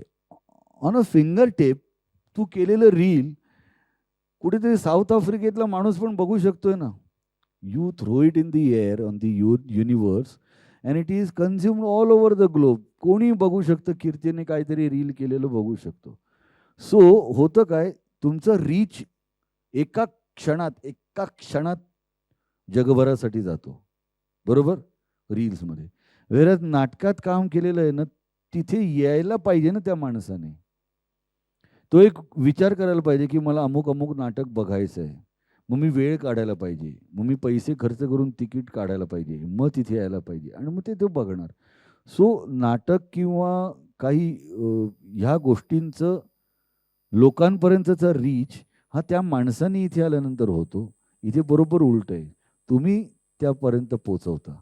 त्यामुळे रील्स आणि ह्याला खूप पॉप्युलॅरिटी आहे. पण नाटक वगैरे बघायला पॉप्युलॅरिटी आहे, पण ह्याचं प्रमाण फारच व्यस्त आहे, फारच व्यस्त आहे. पण त्यामुळेच काय करतात बघ ना, ह्याचा वापर कसा करून घ्यायचा. लोक नाटकाच्या एखाद्या ॲक्टचे रील करतात आणि पाठवतात. So you have to understand की ये वक्त का तकाजा आहे की आपल्याला हे करायला लागणार आहे. एकांकिकेची किंवा नाटकाची रिहर्सल चालू असताना ते बूमरँग करायचं आणि ते थ्रो करायचं. किती क्युरियोसिटी झाली पाहिजे, कळलं. किंवा त्याची रील्स करायची, नाटकाची छोटे छोटे रील्स करायचे आणि इट्स अ प्रमोशनल ॲक्टिव्हिटी म्हणून ते वापरायचं. It's a promotional activity. So ते वापरलं की तुमचं नाटक पण जगभरात पोचू शकतं. सो ते लक्षात घेऊन त्याचा वापर सोशल मीडिया क्लेवरली हँडल करणं गरजेचं आहे. हो, काय होतं, रोजचा 2 GB डेटा लोकांना फुकट मिळतोय, त्यामुळे सगळेजण लेखक झालेत, सगळेजण दिग्दर्शक झालेत, सगळेजण ॲक्टर झालेत, सगळे सिंगर झालेत, अहो सगळे न्यायाधीश झालेत. सोशल मीडियावरती न्यायनिवाडा करता, तुमचं चुकलं, तुम्ही असं करायला नको होतं, असं डायरेक्ट बोलून न्यायनिवाडा करणारे पण आहेत. So social media cleverly handle करता आला पाहिजे. Reels are also equally important to promote your activity, promote yourself. It's a promotional activity. तुम्हाला पटकन फेमस व्हायचं असेल, स्टार्ट डुईंग रील्स. कीर्तीला लगेच कीर्ती मिळेल. मी मास कॉमची स्टुडंट हां. आहे. सर, माझा प्रश्न असा होता की अपकमिंग जे फिल्म मेकर्स आहे, तर त्यांनी त्यांची फिल्म ही OTT प्लॅटफॉर्मवर कशी रिलीज करायची, म्हणजे तो जो प्रोसेस आहे तो कसा आहे? खरं तर त्यांनी फिल्म बनवली असेल तर आजकाल फिल्म 2 वेगवेगळ्या फॉर्मॅटमध्ये शूट केली जाते. कारण OTTचा ना आस्पेक्ट रेशो वेगळा आहे, ओके, आणि फिल्मचा आस्पेक्ट रेशो वेगळा आहे, जी थिएटरमध्ये रिलीज होते, ओके. सो आधी डिरेक्टरने ठरवायचं आहे की त्याला ती थिएट्रिकल रिलीज करायचीच आहे का नाही. जर त्याला थिएट्रिकल रिलीज करायची नसेल, फक्त OTTवरती करायची असेल, तर त्याने तशा आस्पेक्ट रेशोमध्ये शूट केली पाहिजे आणि त्याने कुठच्याही प्लॅटफॉर्मला अप्रोच केलं पाहिजे. आणि जर फिल्म त्याची चांगली असेल तर OTT प्लॅटफॉर्म इमिजिएटली त्याचे डिजिटल राईट्स घेते. सो तुझ्या फिल्मचे ना 2 राईट्स असतात, एक सॅटेलाईट राईट्स आणि एक डिजिटल राईट्स. सॅटेलाईट राईट्स म्हणजे GEC, तुमच्या टेलिव्हिजन चॅनल्सवरती दिसणारी फिल्म, आणि डिजिटल राईट्स म्हणजे तुमच्या सगळ्या OTT प्लॅटफॉर्मवर दिसणारी फिल्म, ओके. सो OTT प्लॅटफॉर्म तुमचे डिजिटल राईट्स घेऊ शकते, सॅटेलाईट राईट्स तुम्ही कोणालाही देऊ शकता. ओके, सो तुम्हाला फिल्म त्या आस्पेक्ट रेशोमध्ये शूट करून त्या प्लॅटफॉर्मकडे घेऊन जायला पाहिजे. तिथे तुम्हाला पिच करावं लागतं. आजकाल बायबल सबमिट करावं लागतं. तुला स्टोरी, सिनॉप्सिस, स्टारकास्ट, त्याचा ट्रेलर किंवा प्रोमो असं एक प्रपोजल तुला बायबल सदृश त्या प्लॅटफॉर्मवरती सबमिट करावं लागतं. मग the content team invites for the content, की तो ॲक्विजिशन म्हणतो आपण त्याला. कॉन्टेंट ॲक्विजिशन करण्यासाठी आधी तो कॉन्टेंट बघावा लागतो. सो तो कॉन्टेंट बघितला आणि जर त्या कॉन्टेंट टीमला आवडला तर त्याचे डिजिटल राईट्स घेऊन ती फिल्म ॲक्वायर केली जाते. ओके, अनेक वेळा असं होतं की फिल्म आधी थिएट्रिकल रिलीज होते, मग OTT प्लॅटफॉर्म काय करतं, ती थिएटरमध्ये किती चालली हे बघतं आणि त्याच्यावरती त्याची कॉस्ट व्हेरी होते. की थिएटरमध्ये धर्मवीर सॉलिड चालली, मग आता आपण ती जर आपल्या OTTवर आणली ना तर त्याला परत एक OTTवरती एक वेगळा ऑडियन्स आपण ट्रॅक्शन करू शकतो, त्याला ऑडियन्स आणू शकतो. म्हणून मग त्याला वेगळी व्हॅल्यू मिळते आणि मग OTT प्लॅटफॉर्म ती फिल्म ॲक्वायर करतं. सो ती थिएट्रिकल फिल्म जर जोरदार चालली तर OTT प्लॅटफॉर्मच तुमच्याकडे येतं, आम्हाला फिल्म देतं का, आम्हाला फिल्म देतं का, कळलं. सो हाही एक फरक आहे. पण अदरवाईज तुमची फिल्म जर शूट झाली असेल तर ह्या प्रकारे त्याचं प्रपोजल बनवून तुम्ही OTT प्लॅटफॉर्मच्या ऑफिशियल वेबसाईटवर तुम्ही ते सबमिट करायचं. मग तुम्हाला कॉन्टेंट टीमकडनं ते बोलावणं येतं. नमस्कार सर. नमस्कार. माझं नाव अभिषेक देशमुख. हाय अभिषेक. तर मला प्रश्न असा विचारायचा आहे की आपण ज्या मूव्हीज बघतो, म्हणजे थिएटरमध्ये बघतो, टेलिव्हिजनवर बघतो, त्यांना काही बंधनं असतात, रिस्ट्रिक्शन्स असतात. तसं वेबसिरीजला रिस्ट्रिक्शन नसतात. त्याच्यावरचे कंटेंट, त्याच्यावर म्हणजे जी आपण वेबसिरीज बघतो त्या वेबसिरीजमध्ये जो भाषेचा दर्जा किंवा दाखवले गेलेले काही सीन्स, त्याला काही बंधन असतात. ते बिनधास्तपणे आपण बघू शकतो, बिनधास्तपणे क्रिएट केले जातात. पण तसं मूव्हीजमध्ये होत नाहीत. मूव्हीजला काही बंधन असतात. मग असं का, म्हणजे नक्की काय कारण आहे दोघांमध्ये एवढा फरक? कारण सेन्सॉरशिप. काय होतं, टेलिव्हिजनला आणि फिल्मला एक सेन्सॉरशिप आहे. असं नाही म्हणता येणार की OTTला सेन्सॉरशिप नाही आहे. त्यांनी सेल्फ सेन्सॉरशिप घातलेली आहे. म्हणजे आपल्या माहिती आणि प्रसारण मंत्रालयाकडनं, केंद्रातल्या, आपल्याला प्रत्येक OTT प्लॅटफॉर्मला असं सांगितलेलं आहे की तुमच्याकडचा कॉन्टेंट जर कुठल्याही प्रकारे जनहिताची काही हे झाली, भावना दुखावणारा असेल किंवा आक्षेप घेतला गेला तर तुम्हाला 24 तासाच्या आत तो कॉन्टेंट उतरवावा लागतो. हा OTTला सुद्धा हा प्रॉब्लेम आहे. पण OTTला कसं, लोक ज्याला सेन्सॉरशिप नाही आहे मुळातच, तेच बघण्यासाठी OTTवर येतात. त्यामुळे क्रिएटर काय करतात, तशी लँग्वेज, फाऊल लँग्वेज असते, तसे सीन्स असतात, तशा प्रकारे ते शूट केली जातात. कारण जे टेलिव्हिजनवरती नाही बघायला मिळत, जे फिल्ममध्ये नाही बघायला मिळत, तेच बघण्यासाठी तर लोक OTTवर येतात. सो म्हणून ते तशा प्रकारे क्रिएट केले जातात. पण तिथे सुद्धा एक सेल्फ सेन्सॉरशिप आहे, हे लक्षात घ्या. हो, पण तसं बघायला गेलं, आता मी एका छोट्या गावातून येतो, म्हणजे कुठलं गाव रे मित्र तुझं? वरंद, महाड तालुक्यामध्ये आहे. महाड. हं. तर मग माझ्या जे आजूबाजूला जी लहान मुलं असतात, म्हणजे मी त्यांच्याशी बोलताना पण खूप वेळा बघितलं की त्यांचे जे डायलॉग, म्हणजे ते वेबसिरीजमधले डायलॉग त्यांच्याबरोबर लक्षात राहतात आणि अशा प्रकारचे ते बोलतात, अशा प्रकारची भाषा वापरतात. म्हणजे लहान मुलावर सुद्धा कुठेतरी एक वेगळा त्यांच्यावर प्रभाव पडतोय, असं पण नाही त्या का वाटत? मुलांनी तशी वेबसिरीज बघायला नको, हे पालकांनी लक्ष द्यायला पाहिजे. कारण तुम्ही बघाल तर पहिला नियम आहे, तुमचा जो वेब कॉन्टेंट आहे ना, त्याचा रेटिंग येणं वरती गरजेचं आहे. ए रेटिंग असतं. तुझा PG आहे, पॅरेंटल गायडन्स आहे का, 18+ आहे का 13+ आहे, हे त्या वेबसिरीजच्या इथे वरती लिहिलेलं असतं. जर आपला मुलगा अशा प्रकारचा वेब कॉन्टेंट बघत असेल तर ते त्याच्या पालकाने तो बघू नये म्हणून त्याच्या हातातला मोबाईल काढून घेतला पाहिजे, नाही का? आजकाल मोबाईल 5 वर्षाच्या मुलाच्या हातात पण मोबाईल देतात हो. जेवत नाही म्हणून त्याच्यावरती काहीतरी लावतात आणि मग त्याला घास भरवत बसतात. हे पण मला चुकीचं वाटतं. तुम्हाला माहिती आहे, मला माहीत नाही तुम्हाला हे योग्य वाटतं की नाही, पण एवढ्या लहान मुलाच्या हातात मोबाईल देणंही चुकीचं झालं आहे. त्याच्या हातात पुस्तक दिलं पाहिजे असं मला प्रामाणिकपणे वाटतं. त्याच्या हातात कागद आणि कलर्स दिले पाहिजेत असं मला वाटतं. त्याला एक मातीचा गोळा द्यावा आणि ह्याच्यातनं काय पाहिजे ते खेळ, धडपड, काय वाटेल ते कर, काहीतरी कर, असं करावं असं मला वाटतं. पण आजकालचे पालक लहान मुलांच्या हातात सर्रास मोबाईल देत आहेत, जे चुकीचं आहे, ज्याच्यामुळेच हा प्रॉब्लेम येतोय. Okay, thank you sir. You welcome. Film बघायला जायचं की नाही हे माझं कशावर नाही, मी रिव्हर्स कॅल्क्युलेशन करतोय की मला ही फिल्म बघायची का बघायची नाही, हे मी त्याच्या पोस्टरवरनं ठरवतो, बरोबर, किंवा त्याच्या ट्रेलरवरनं ठरवतो. मला बघायचं आहे की नाही हे माझा निर्णय असू शकतो. मी पण बघणार नाही आणि तुम्ही पण बघू नका हा सांगण्याचा हक्क तुम्हाला आपलं सरकार आपलं हे देत नाही. लोकशाहीकडनं तुम्हाला हा हक्क नाही.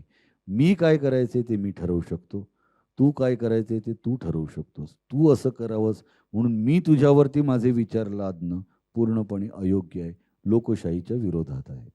त्यामुळे बॉयकॉट मूव्हीज हे पूर्णपणे चुकी. बघायचं आहे तर बघा, नाही बघायचं बघू नका. प्रोड्युसरचा पैसा आहे, त्याने त्याच्या COPमध्ये, कॉस्ट ऑफ प्रोडक्शनमध्ये एक्स अमाऊंट खर्च केलेली आहे. त्याच्या P&Aमध्ये, पब्लिसिटी आणि ॲडव्हर्टायझिंगमध्ये त्यांनी एक्स अमाऊंट खर्च केलेली आहे. त्याचा खर्च आहे, तो निघायचा कसा तो बघेल. तुला बघायचं आहे तर बघ, तुला बघायचं नसेल तर नको बघू. लोकांना सांगायला जाऊ नको हे बघू नकोस, या मताचा मी आहे. Thank you so much. मला तुमच्याशी गप्पा मारून खरंच खूप बरं वाटलं. परत तुम्हाला येऊन भेटून तुमच्याकडनं आणखीन काही जाणून घ्यायला नक्की आवडेल. सेकंडली, तुमच्यापैकी कोणाला जर प्लॅनेट मराठी किंवा OTTशी संबंधित काही करायचं असेल, नूतन मॅडमच्या थ्रू तुम्ही मला विचारू शकता, येऊ शकता, भेटू शकता, काही करू शकता. या संदर्भात लागेल ती मदत करण्यासाठी मी तुमच्याबरोबर असेल अशी मी तुम्हाला खात्री देतो.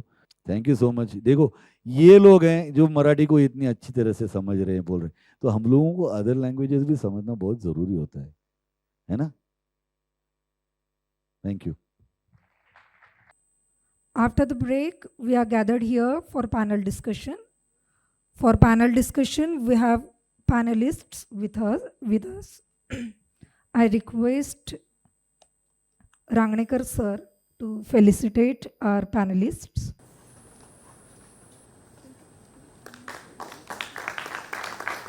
I request Sate sir to please come up on stage. Thank you, sir. I request Sate sir to felicitate our panelists. I request Sate sir to felicitate our next panelist.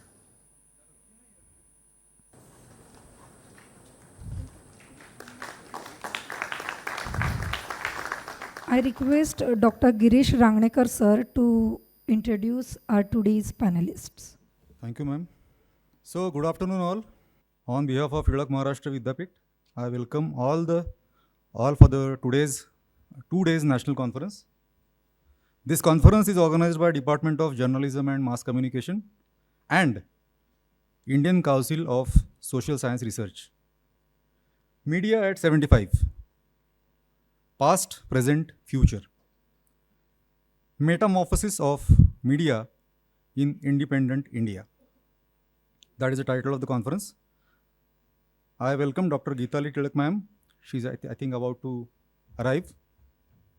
Officiating Vice Chancellor, Tilak Maharashtra Vidyapit. I also welcome Dr. Keshav Sathe, Head of the Department of Journalism and Mass Communication, and all the faculty members of the department. I also welcome today's panelists present for the panel discussion. The topic is media censorship, ideals and realities. I'll take the opportunity to introduce today's panelists. Mr. Rohit Chandavarkar, he is about to come. He has done his bachelor's in economics from Ferguson College, postgraduate in mass comm and journalism from Pune University, and he has over 30 years of journalistic and managerial experience in print and television. He has worked at senior level with India's biggest media groups such as Times Group, Network 18, CNN, IBN, NDTV, Mirror Now and Sakal Times. He is currently engaged as a political commentator, analyst, and appears on various channels. He is also engaged as a visiting faculty at various media schools. Our next panelist, Dr. Sagar Gokhale. He is a journalist and has worked with Sakal, All India Radio, ETV, and Sam TV. He has completed his MA in Economics from Gokhale Institute of Politics and Economics, MBA from Savitribai Phule Pune University, and Masters in Journalism from Tilak Maharashtra Vidyapith. He was a member of Film Archives, Film Circle for 5 years. He is presently working with Symbiosis Center for Media and Communication as an assistant professor. Welcome, Sagarji. Our next panelist is Rajendraji Anbule. He has had a brilliant career both as a student and a law academician, recipient of Best Student Award of Law College Pune, LLM Gold Medalist, and recipient of several other prizes of Pune University. At present, he is working as a faculty of law in Bharati Vidyapith, New Law College for Postgraduate Department, and also practicing law in trial courts and high court. Welcome, Rajendraji. Our next panelist, Shri Ranjan Aute. He is a poet, writer, and an assistant professor at the Department of Political Science, Pune University. He has authored an award-winning novel in Marathi named Single Mingle, published by renowned Rajahans Prakashan, Apla Aikad, which is about the philosophy of Indian Constitution, and 20व्या शतकातील राजकीय विचार, an overview of 20th century political thought. He regularly publishes articles in newspapers and journals. So I welcome Shri Ranjan Aute ji. So let's start the conversation. I keep saying that we are living in an exponential time. Earlier digital was emerging, now digital is dominating, right? Previously we have seen Pushkar Shrotri sir was talking about video and OTT. So Netflix CEO, once he was asked by journalist, who is your competitor? क्या answer दिया होगा? Netflix CEO was asked by a journalist, who is your competitor? And his answer was sleep. Sona. So the world is changing and we are living in an exponential time. Internet penetration in India is so far just 50-60%, and additional 40-50% is going to add in next 3 years. So I keep saying students that we are preparing students for the jobs which don't exist today. So that's the exponential time. And 80% of the mobile consumption is video. So we've seen the importance of content creation, all these OTT platforms, they were content aggregators. Now they have started creating their own content. In last year, we had organized very interesting panel discussion, and the topic of panel discussion was COVID pandemic, a blessing in disguise, double quotes. COVID pandemic, a blessing in disguise for digital media, question mark. Why blessing in disguise? Because if you look at, in COVID times, theaters were shut, but e-commerce was, the OTT was growing. Malls were shut, but e-commerce was growing. The restaurants were closed, but food recipe videos, they were climbing ranks on YouTube, right? So keeping all this in mind, we are really, in the living in an exponential time.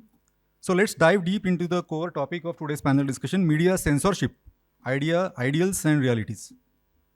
I'll just quickly brush up few points and we will start with the questions. Censorship comes from the Latin word. Students, are you aware? Censorship comes with from the Latin word. The spelling is C-E-N-C-E-R-E. Pronunciation is cancer. The first censorship, can you imagine?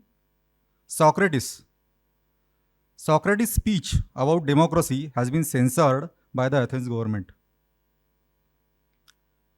So, mail, telegrams, pamphlets, books, newspapers, plays, photographs, films, speech, all were subject to censorship or restrictions during the world wars. Censorship is exercised in India directly and indirectly via different legislations and authorities in different domains like Indian Penal Code, Code of Criminal Procedure, Central Board of Film Certification, Press Council of India, Cinematograph Act 1952, Cable Television Act, and so on.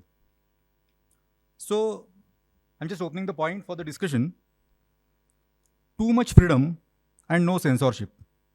Okay? Too much freedom and no censorship may have harmful impact on the society as a whole. On the other hand, too many restrictions in the form of censorship may lead to restriction on freedom of expression and narrow the boundaries of creativity. So, our today's topic of panel discussion is media censorship, ideals and realities. I request each panelist to give their opinion, the opening remark on the topic. Shall we start? Since Rohit ji is not here, we will quickly move on to the other panelist. One by one, I'll request Rajendra ji to start the conversation. Is concerned, we can see that post-independence, various laws are passed by the Parliament of India to regulate the freedom of speech and expression in relation to the censorship also. When we consider about freedom of speech and expression in the light of censorship, we have to basically see Article 19, Clause 2 of the Constitution of India. It speaks about freedom of speech and expression, and at the same time, Clause 2 of Article 19 has imposed some restrictions on that particular freedom. Very importantly, the restrictions itself are mentioned in that particular section. We know that on 26th of January 1950, Constitution of India came into existence, and this fundamental freedom of speech and expression has been guaranteed to everybody. As an individual, every person is entitled to exercise that freedom of speech and expression, but at the same time, this particular speech and expression has been extended even to media also. There is extension of that particular freedom. Whenever there is question of media, there is a question of publication. Whenever there is question of publication, that publication cannot be effective without circulation. So circulating the ideas and publication is essential component of freedom of speech and expression. As we know that in 1952, before discussing the issue which has been framed, I want to discuss some basic aspects in relation to freedom of speech and expression, how it is regulating even the censorship, and how even censorship is also important at some relevant point of time is the discussion.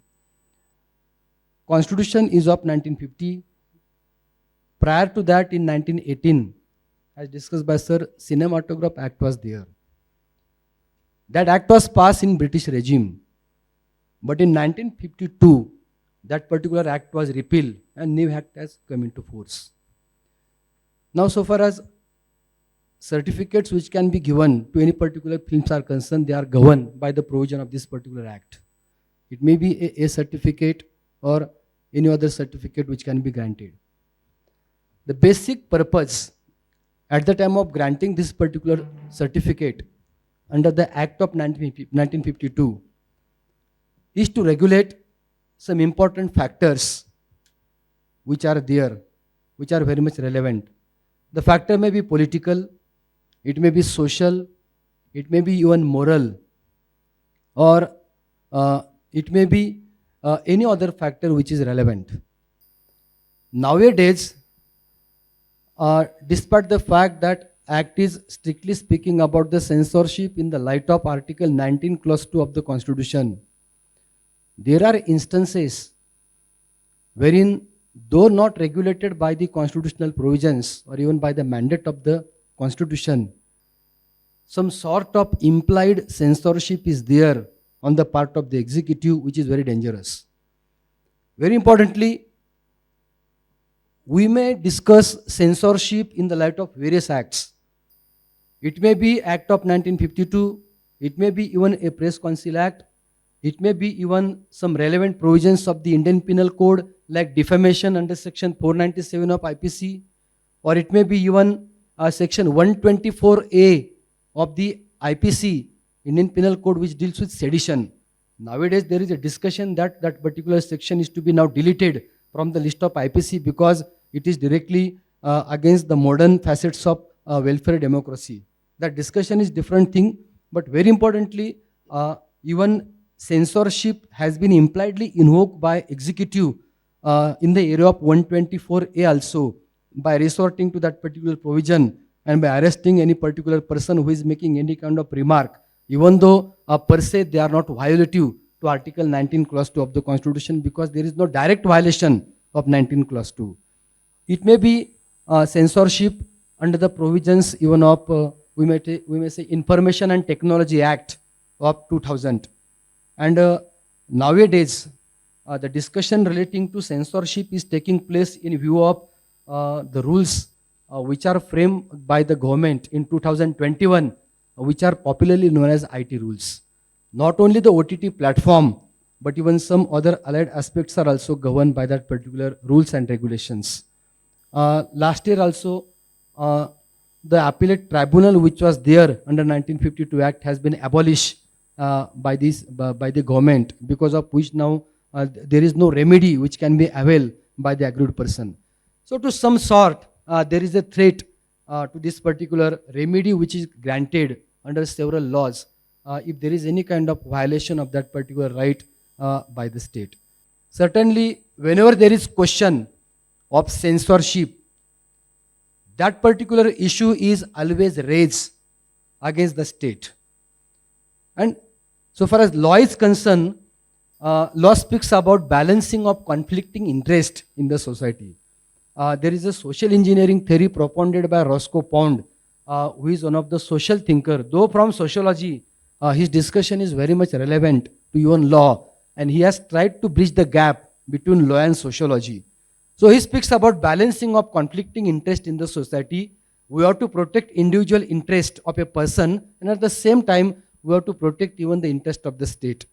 But in India, if we see the present scenario which is in existence, we can say that so far as claim and expectations which are there from a person who is claiming his right against the state in relation to any particular writing, or it may be any particular presentation which may be audio visual or any even broadcasting, we may say that these claims and expectations are not properly received by the state, and because of that only we have to conduct such kind of programs discussing how there is a breach of that particular we may say right which is given by the laws. So there are several laws in India which discusses about this particular thing. I may say that censorship may be there on the basis of several factors. It may be political, as I discussed earlier. It may be even we may say social. Social may be in relation to any particular threat to the society or security of the state, or we may say it may be even in relation to any other factor like inequalities in relation to the gender. Any particular publication may be there which may be unequal, or which may support the discrimination which is there in the state. That's why if the law is supporting equal status of everybody in the society, and if any particular views expressed by any particular person speaks about the inequalities by supporting it, then such kind of things are to be censored is a law, and that is totally justified. But suppressing a writing of a person, a publication of a person which is in favor of the society or social development should be discarded, or should be, we may say, it should not be promoted. And in India at present, that is happening. That's why very importantly, I may say that laws are there as it is. Some statutory laws are enacted by the Parliament of India or even by the legislature of the state. But at the same time, the state as an opponent has not properly followed that particular law, or they have violated that particular law by not taking into consideration the prevailing laws as well as the mandate of the Constitution. Now in India, constitutional law is supreme. And as constitutional law is supreme, even the state parties are not in a position to even respect that particular laws, because of which we may say that by imposing unreasonable censorship, these particular rights which are guaranteed under Article 19 of the Constitution, which itself is a basic fundamental right, is grossly violated. Now, so far as India is concerned, I may say that in 1950, Constitution of India came into existence. Laws are so much there, so much laws are there.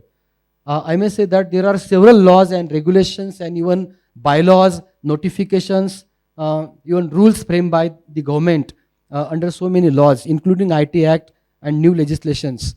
But the fact is that the responses of the states are not proper in relation to these particular laws. So far as India is concerned, as a third wing of the state, as a third pillar of the state, judiciary has played very important role right from 1950. So gone were the days where Supreme Court of India in 1950 has tried to say that in absence of any statutory body which was there under the 1918 Act, because 1952 Act, Cinematograph Act has replaced the earlier Act of 1918. So before 1952, law was there in relation to cinemas also. So in 1950 itself, within 1 year after the commencement of the Constitution, Supreme Court has clarified that only that authority which is established by law can regulate the law relating to censorship. If they want to review something, if they want to put reasonable restrictions on that, they can do so. But besides these authorities which are created by law, established by law, no other authority can interfere in the fundamental freedom which is guaranteed by the Constitution. So in 1950 itself, Supreme Court of India has clarified that if a police commissioner is asking any particular person to produce the documents before publication, then such kind of pre-censorship is not allowed by police. And police are not authority under the act which are enacted by the parliament. After that, in so many cases, court has clarified that even a person who is exercising his right to freedom of speech and expression has a right to publish something on burning topics of the day. And if he is going to express his own views with bona fide intention, then that particular person cannot be, we may say he cannot be deprived from doing so. Now so many laws are there. You must be aware of Sakal paper case, that if you want to write something, state cannot impose reasonable restriction on that. How much pages are to be written in any particular newspaper, or what kind of views are to be expressed, state shall not interfere in that. Now in Sakal newspaper case, the order was issued by the government wherein it was clarified that newspaper shall publish minimum pages. Now Sakal paper was constrained to increase the price of the paper without increasing the pages, which affects the circulation. So they challenged the order of central government in Supreme Court of India, wherein Supreme Court of India struck down the order of central government by saying that it is against the basic law which is guaranteed by Article 19 of the Constitution, that is freedom of speech and expression. And as I told earlier, that freedom of speech and expression is not confined only to any particular individual. It is even confined to some institutes. It is confined to some bodies which are also doing that particular, or which are also working on that particular aspect. That's why publishing something or circulating something is also part of freedom of speech and expression.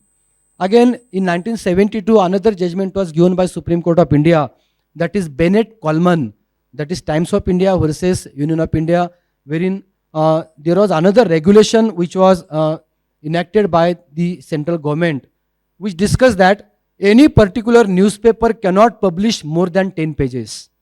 And that particular order was also challenged in the Supreme Court of India, because the newspaper were not allowed to express their own views and news in their own language, or as per their own discretion. So this kind of curtailment of freedom of speech and expression is not allowed, was held by Supreme Court of India in Bennett Coleman case also. There are so many cases, catena of cases, wherein court has tried to balance the right which is guaranteed by Article 19 Clause 2 of the Constitution, and court has clarified the thing that if any reasonable restrictions is to be imposed on this particular right of censorship, or we may say censorship, which is governed by the law, then that censorship can be imposed only by taking into consideration the rights guaranteed by Article 19 Clause 1 as well as various other laws which are enacted or made by the Parliament of India and even by the state legislative assemblies. Now, you must be aware of the case of UN 2015, wherein Section 66A of Information Technology Act was held by Supreme Court of India as unconstitutional. Now, very importantly, there was Bandh call in Bombay in the wake of Balasaheb Thackeray's death. And one article was written by somebody on Facebook, wherein that particular Bandh was criticized, for which these particular IT sections were invoked against that particular aggrieved persons. Later on, when the constitutional validity of that provision was challenged in Supreme Court of India, Supreme Court of India clarified that publishing something by electronic media or on computer or on any particular forum or by saying something cannot be treated as an offensive remark. And if at all you want to impose reasonable restrictions, that restrictions can be there only in the light of restrictions guaranteed by the Constitution, not beyond that. So Supreme Court is very much aware so far as the laws are concerned, and Supreme Court of India is always ready to strike the balance between individual rights in relation to the publication as well as right of the state in relation to imposing of censorship. But very importantly, at present juncture, it is also necessary to see that how the censorship cannot be impliedly used by executive in absence of the legislation. That is a very important aspect to discuss. Now, as the question was posed in relation to the censorship, I may say that censorship is also important in some aspect so that proper harmony can be maintained in the society. Censorship is important so that a person cannot be defamed. So censorship is important with a view to appropriately regulate the society. By saying something we cannot offend somebody, we cannot defend another person, or we cannot do an activity by which even the security of the state will be in danger. So at the same time, individual freedom is very much important in India, but at the same time, even censorship to reasonable extent is also important. And if the balance is properly there between these two terms, then it will be very much helpful for effective functioning of the society as well as democracy. Actually throwing light on Article 19 and political censorship. He has to leave little early, so perhaps okay, so we can move to the next panelist, Dr. Sagar, for his opening remark. Okay. Is it okay if I stand there? That will be comfortable. Whatever suits. Two girls had written one article after the death of Shiva Sena Pramukh Balasaheb Thackeray. How many of you are aware of that particular incident? And how many of you are not aware, haven't heard about this story? Two girls writing article, making some comment that they don't necessarily follow the appeal made by Shiva Sena, right? Shiva Sainik that time said that Mumbai Bandh should be there, and these two girls had made some comment on Facebook that if some leader is no more, that doesn't necessarily mean you should stop all the activities, right? If you want to pay respect to that leader, fine, you can pay respect, but that doesn't mean all the shops are closed.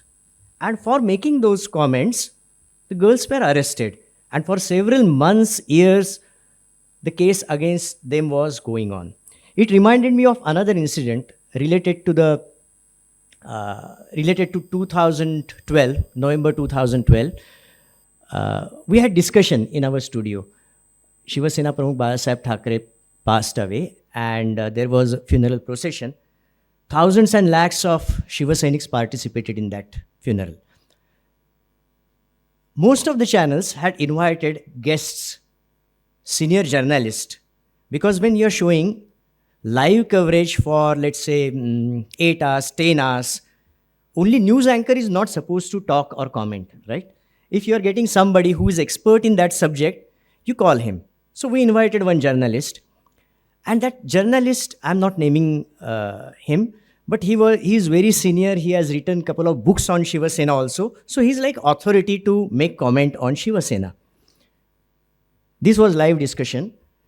And this journalist started giving us the story about the rise of Shiva Sena, how it was formed, what was the initial slogan, Bajao Pungi, Bhagao Lungi and all that. And then he made one sentence. First I will tell that sentence in Marathi and then I will translate that. He said that शिवसैनिकांनी उत्सव साजरे करायला सुरुवात केली आणि उत्सव साजरे करताना ते वर्गणी काढायला लागले. पण वर्गणी काढता काढता त्या वर्गणीची खंडणी कधी झाली ते शिवसेनेला सुद्धा कळलं नाही.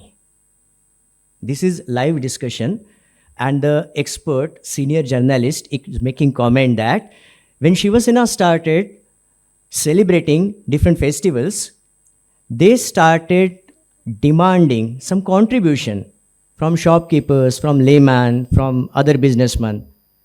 And this contribution was converted into extortion.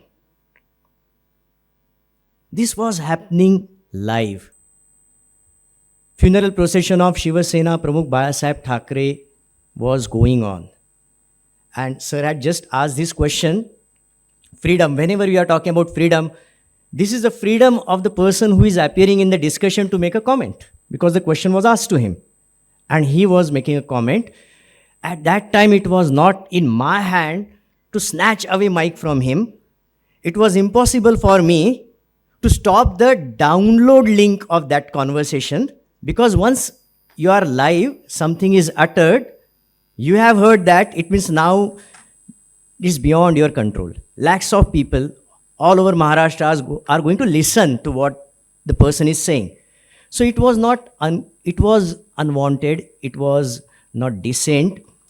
Apart from that, statement like this on that particular day would have brought great danger to our channel as well.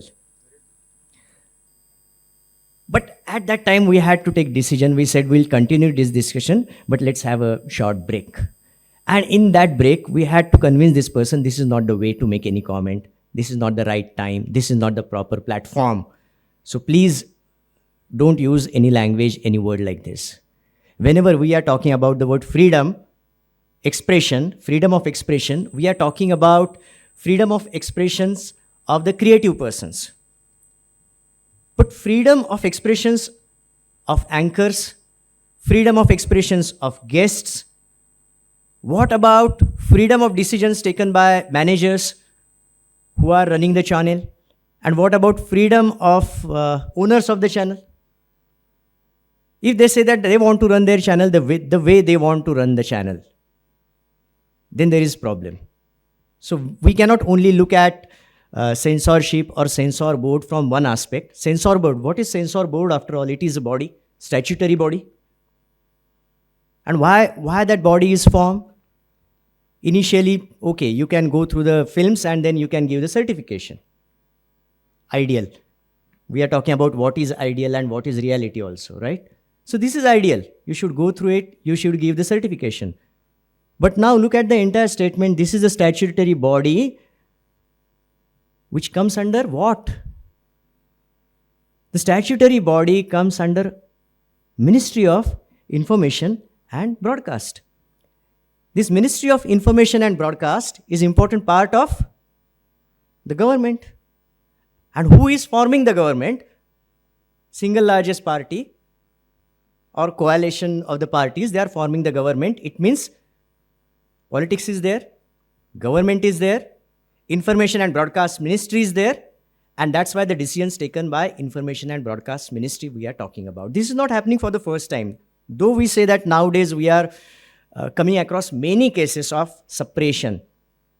But this is not new to India, Indian society.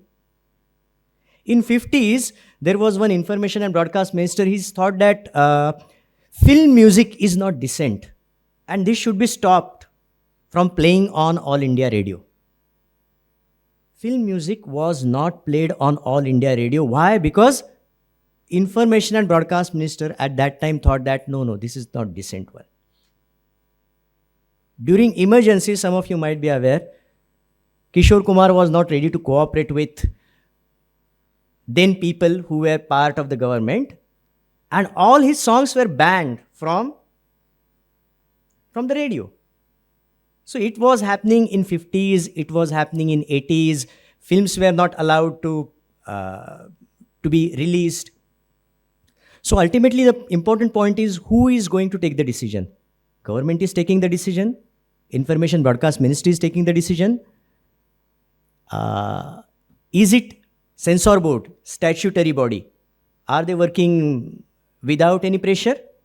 And apart from government, apart from judiciary, apart from Information and Broadcast Minister, what about political parties and pressure groups?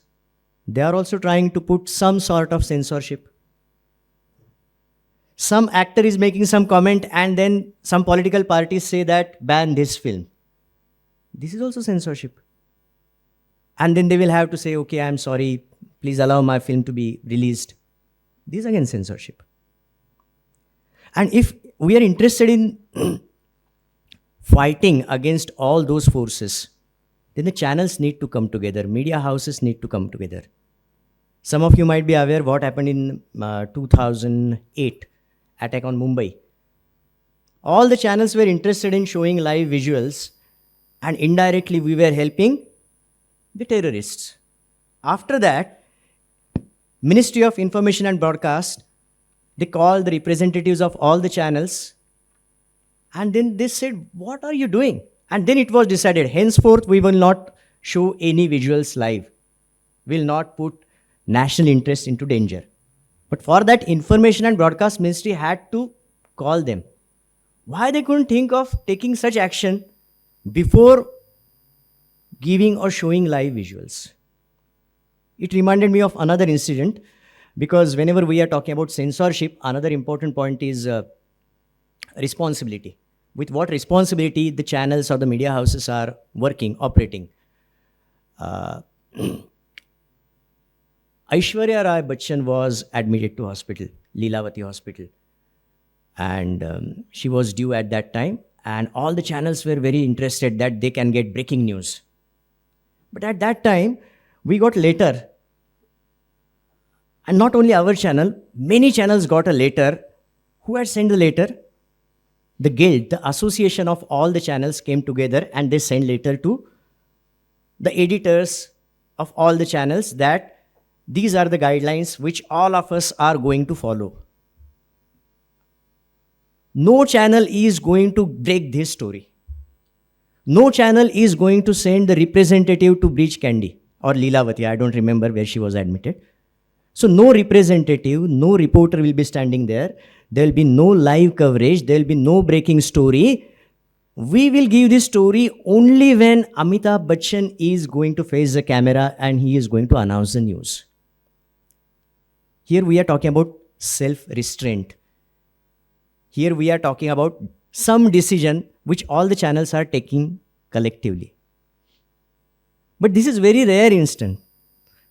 It happened because there was Amitabh Bachchan, right? Otherwise, every channel is interested in breaking the story. Now, there was action against NDTV. What was the fault? What was the crime committed by NDTV? Crime was, or the fault was, they had simply shown the reports which were published by the government. This is not a crime. But when somebody is taking action against NDTV, other channels are not standing behind NDTV. That is the problem. All the media houses are not ready to come together when the action is taken against one particular channel. And if our only motive is okay to maximize our profits, and if the action is taken against that channel, then I am happy, then it will be very difficult. So I do agree with what you are saying, that responsibility is important, self-constraint is important, and whenever we are talking about censor board or censorship, collectively it has to be fought. Right. Thank you. Thank you. Thanks for live examples, very interesting examples to relate. Over to Sri Ranjanji for his opening remarks.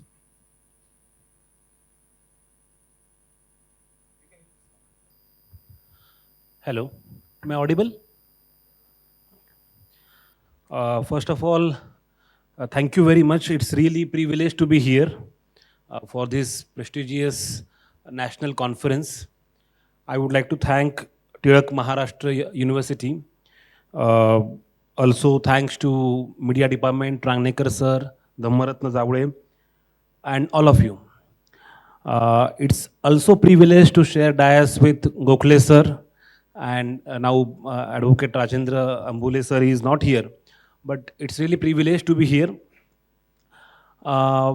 First of all, I would like to mention that this topic for the whole national conference, that media at 75, and we are discussing about metamorphosis of media. So first of all, the role of media was very important as far as our freedom struggle is concerned. And all our national leaders, all our freedom fighters were journalists. They were running a newspaper. For example, we are sitting in this university, Tilak Maharashtra University, and Tilak used to run Kesari Maratha, Mahatma Gandhi, Dr. Babasaheb Ambedkar, Maulana Azad. So, and the interesting part was, the editor was owner as well. He was the owner and he was the editor. That was the difference as far as journalism of, freedom struggle is concerned. So what happened after, independence, and what happened after 1990s, and how this media played, which is, we always call that media is the fourth pillar of our democracy. And so after this, Gokhale sir talked about electronic media. Actually, I would like to hear about print media, but we all know that it was very influential till 1990s. And after 1990s, we could see that there were 24/7 news channels. And afterwards, we see around 2010, there is emergence of social media. And here I'm going to talk about issues related to social media. And of course, our topic is regarding censorship. As Rajendra Ambule sir was talking about Article 19, it talks about freedom of expression. One of the Uganda's dictators, he said that you have freedom of expression, but I cannot guarantee freedom after expression. And that's why there is Article 19 subclause 2, which talks about reasonable restrictions. But now how to define, how to comprehend the word reasonable?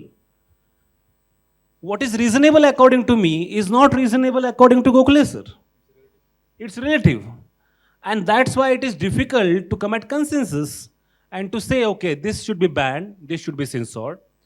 Now what happened after the emergence of social media? We know that in 2008, Barack Obama became the president of United States of America. And at that time he said, I am not just a black president, I am BlackBerry president as well. He was referring to the advancement of technology, technological revolution. And we all know that in 2008, technology was efficiently used in the US presidential election. In 2010-11, we know that there were revolutions in Middle East states. Then we know that people came in Tahrir Square and they were protesting. All this was happening with the help of social media. In India, we witnessed this Lokpal movement, Jana Lokpal movement, led by Anna Hazare. And more or less, it was influenced by social media outlets. And after that, in 2014, India witnessed a change, and that change was in a way paradigm shift for Indian polity.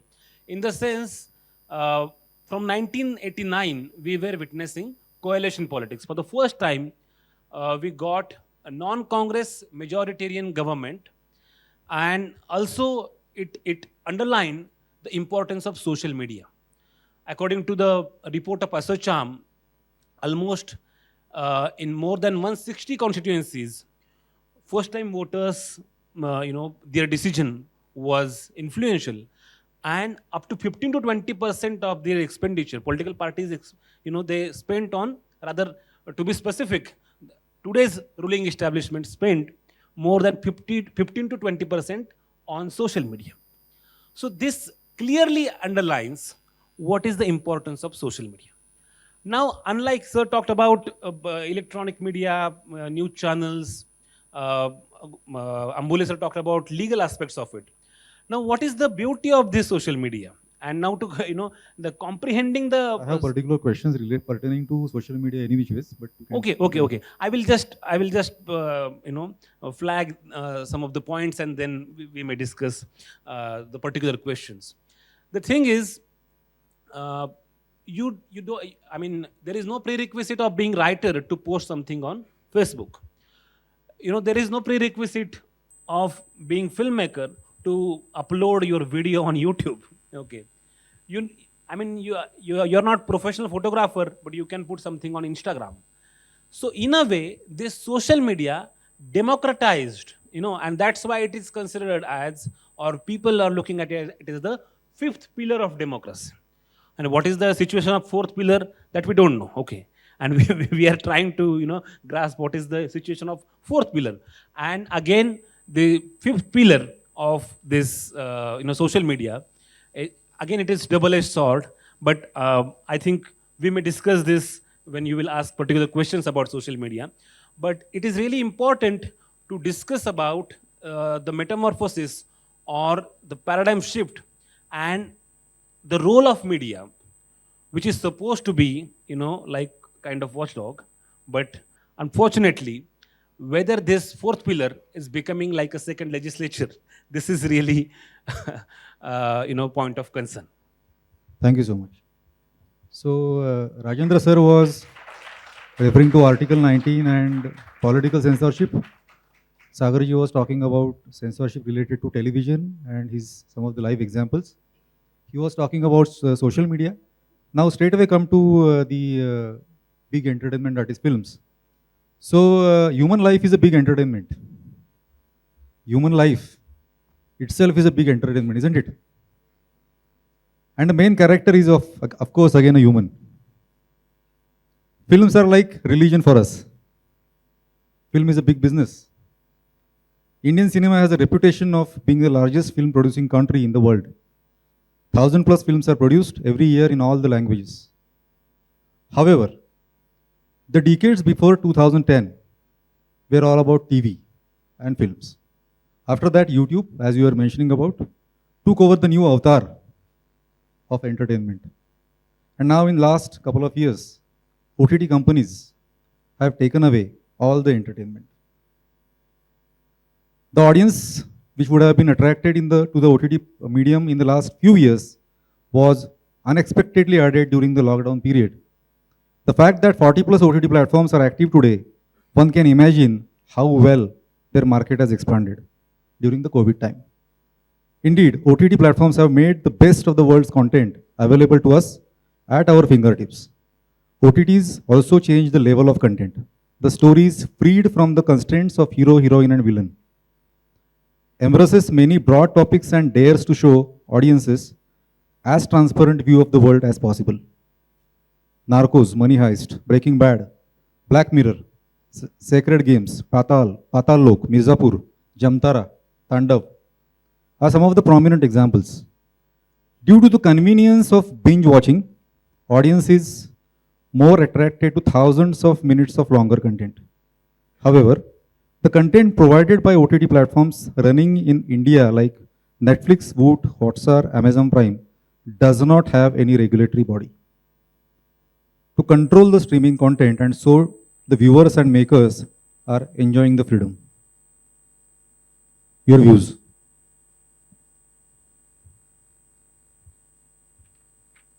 See, am I audible?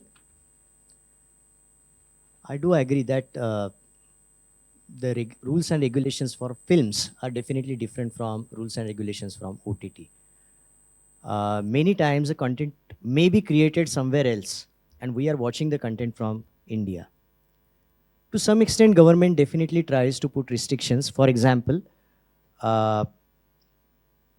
some documentaries or some serials, web series may not be available in India because government think that this is anti-national or this is not in the interest of the society.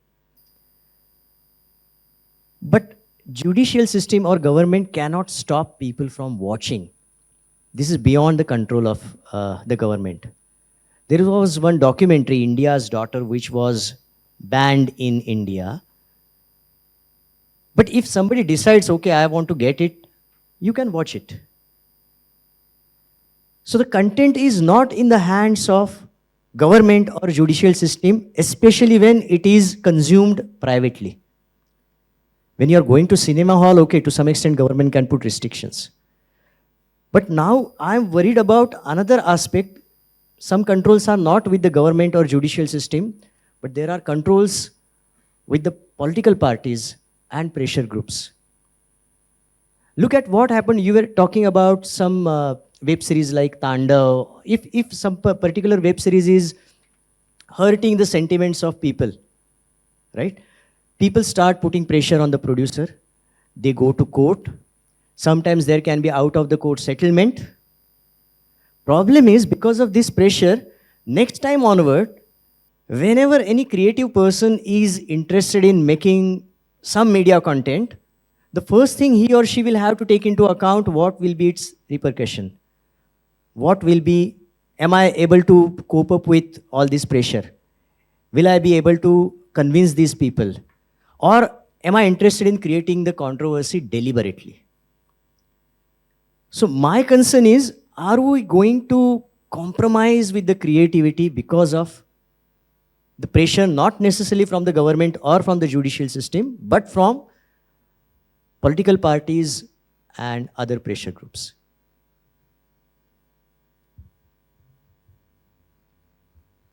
Yeah, so first of all, as you said about news channels and films, so actually Gokhale sir mentioned the issue of NDTV. And recently we also witnessed that there is what we can say coercive takeover, right? And most of the news channels are now, controlled by one or two industrialists. So we all know what is the situation of news channels, but there is some legal mechanism to deal with it and to set the accountability as well. But as far as OTT platforms are concerned, or for example social media platforms are concerned, now just take the volume. As you mentioned, there are more than 40 OTT platforms.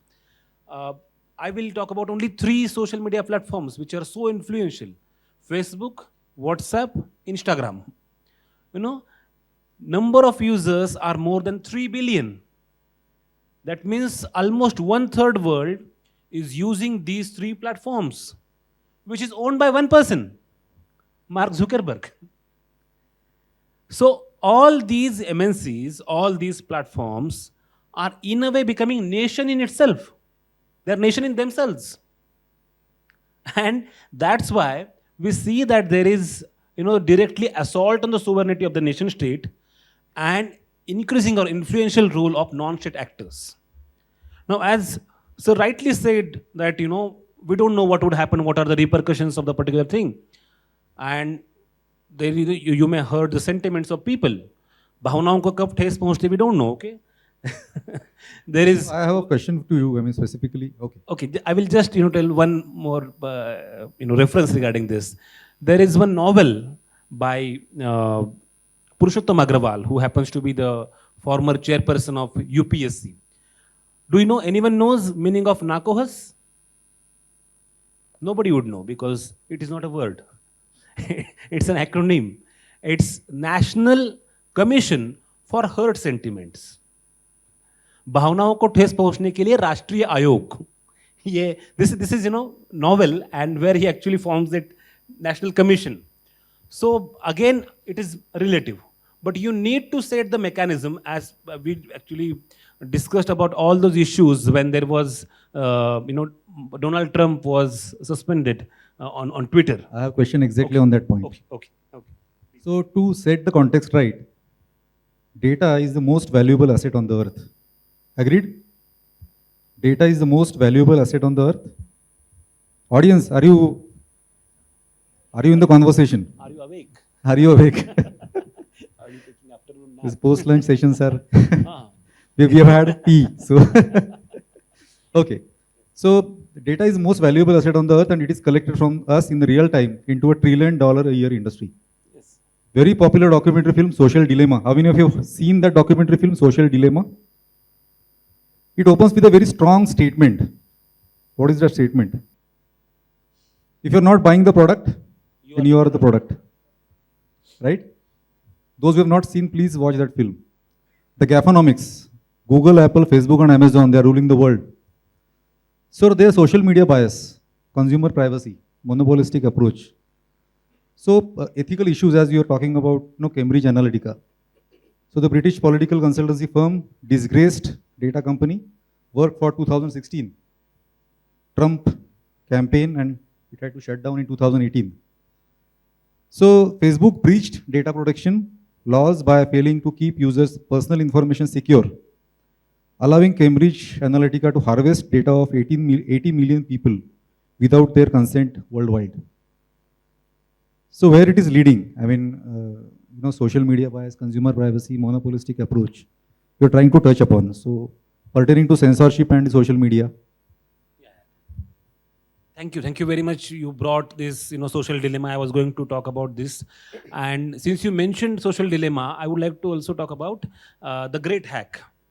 The Great Hack. This documentary talks about the nexus of Cambridge Analytica and Trump. Basically, what happened in 2016, as you all know, that most of the opinion polls predicted that Hillary Clinton would win, and what happened? Donald Trump won that election. And if I'm recalling it correctly, I think Abraham, he was the person who actually designed that psychometric test, where we appear for this test. For example, how do I look like, like Akshay Kumar or Amitabh Bachchan, and we click on all those links, and automatically your information, or your data points are given to the Cambridge Analytica or third party. And it was used that, what posts would you like, okay? And accordingly, there is something called as filter bubble. So for example, if I like, if I'm going to like the post by Gokhale sir, then similar posts or, of same thought would be in my news feed. So there is confirmation bias as well, immediately, which is associated with the filter bubble. So after this Cambridge Analytica and Facebook nexus, there was, so much brouhaha over whether you should give this data. And as you rightly said, that data is the new currency, data is new oil. And same thing happened in Brexit. When Britain came out of European Union, we are generally under impression that citizens of UK would be more aware than all of us. But unfortunately, most of them were not aware that for what purpose they are voting.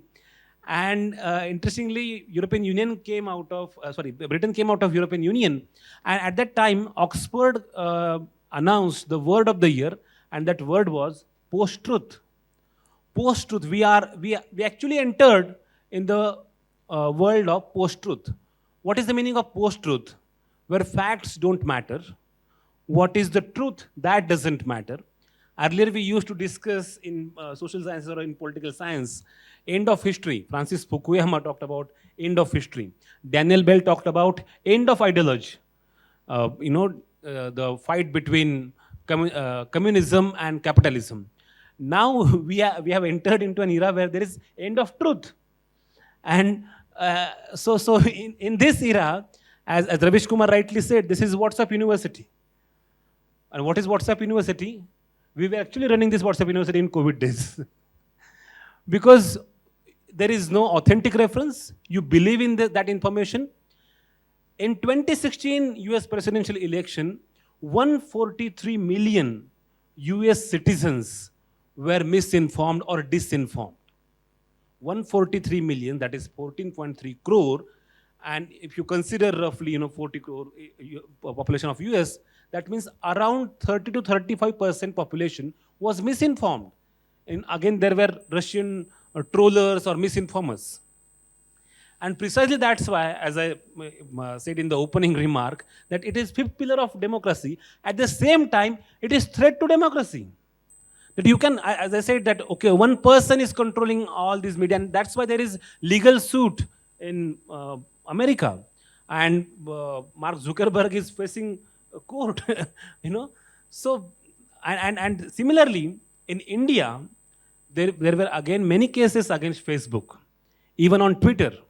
And there is very, conflictual situation as far as Facebook and Indian government, Twitter and Indian government, these are concerned.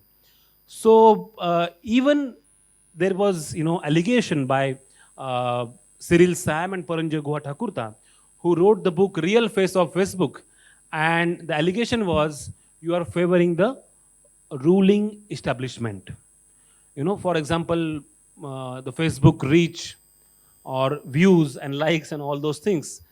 So the voices of dissent are suppressed by social media, and at the same time, our data is being stolen. That was the question. And similarly, in recent times, we also discussed about Pegasus.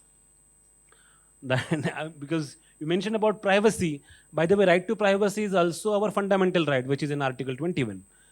So Pegasus, which can be bought by only governments, and it was like Indian government was, again this is allegation, that a government was spying on the people who were opposing the government, and more than 45 countries bought this Israeli spyware.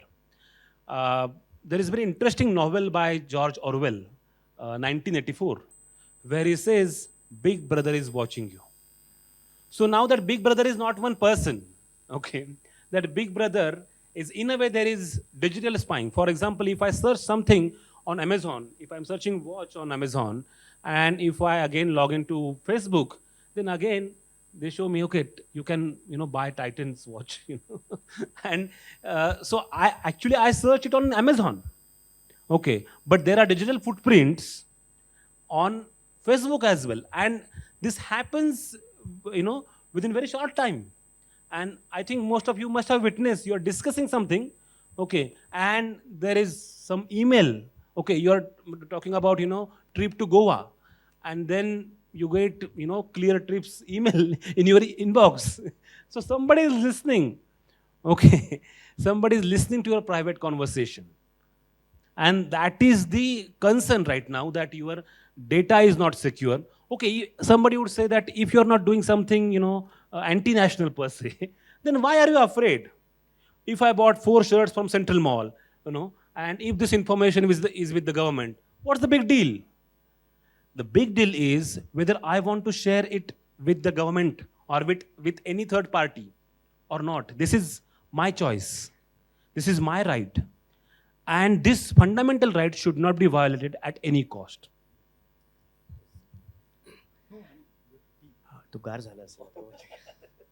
I have a question to you. I mean, since we're talking about social media again, we're talking about print, TV media censorship.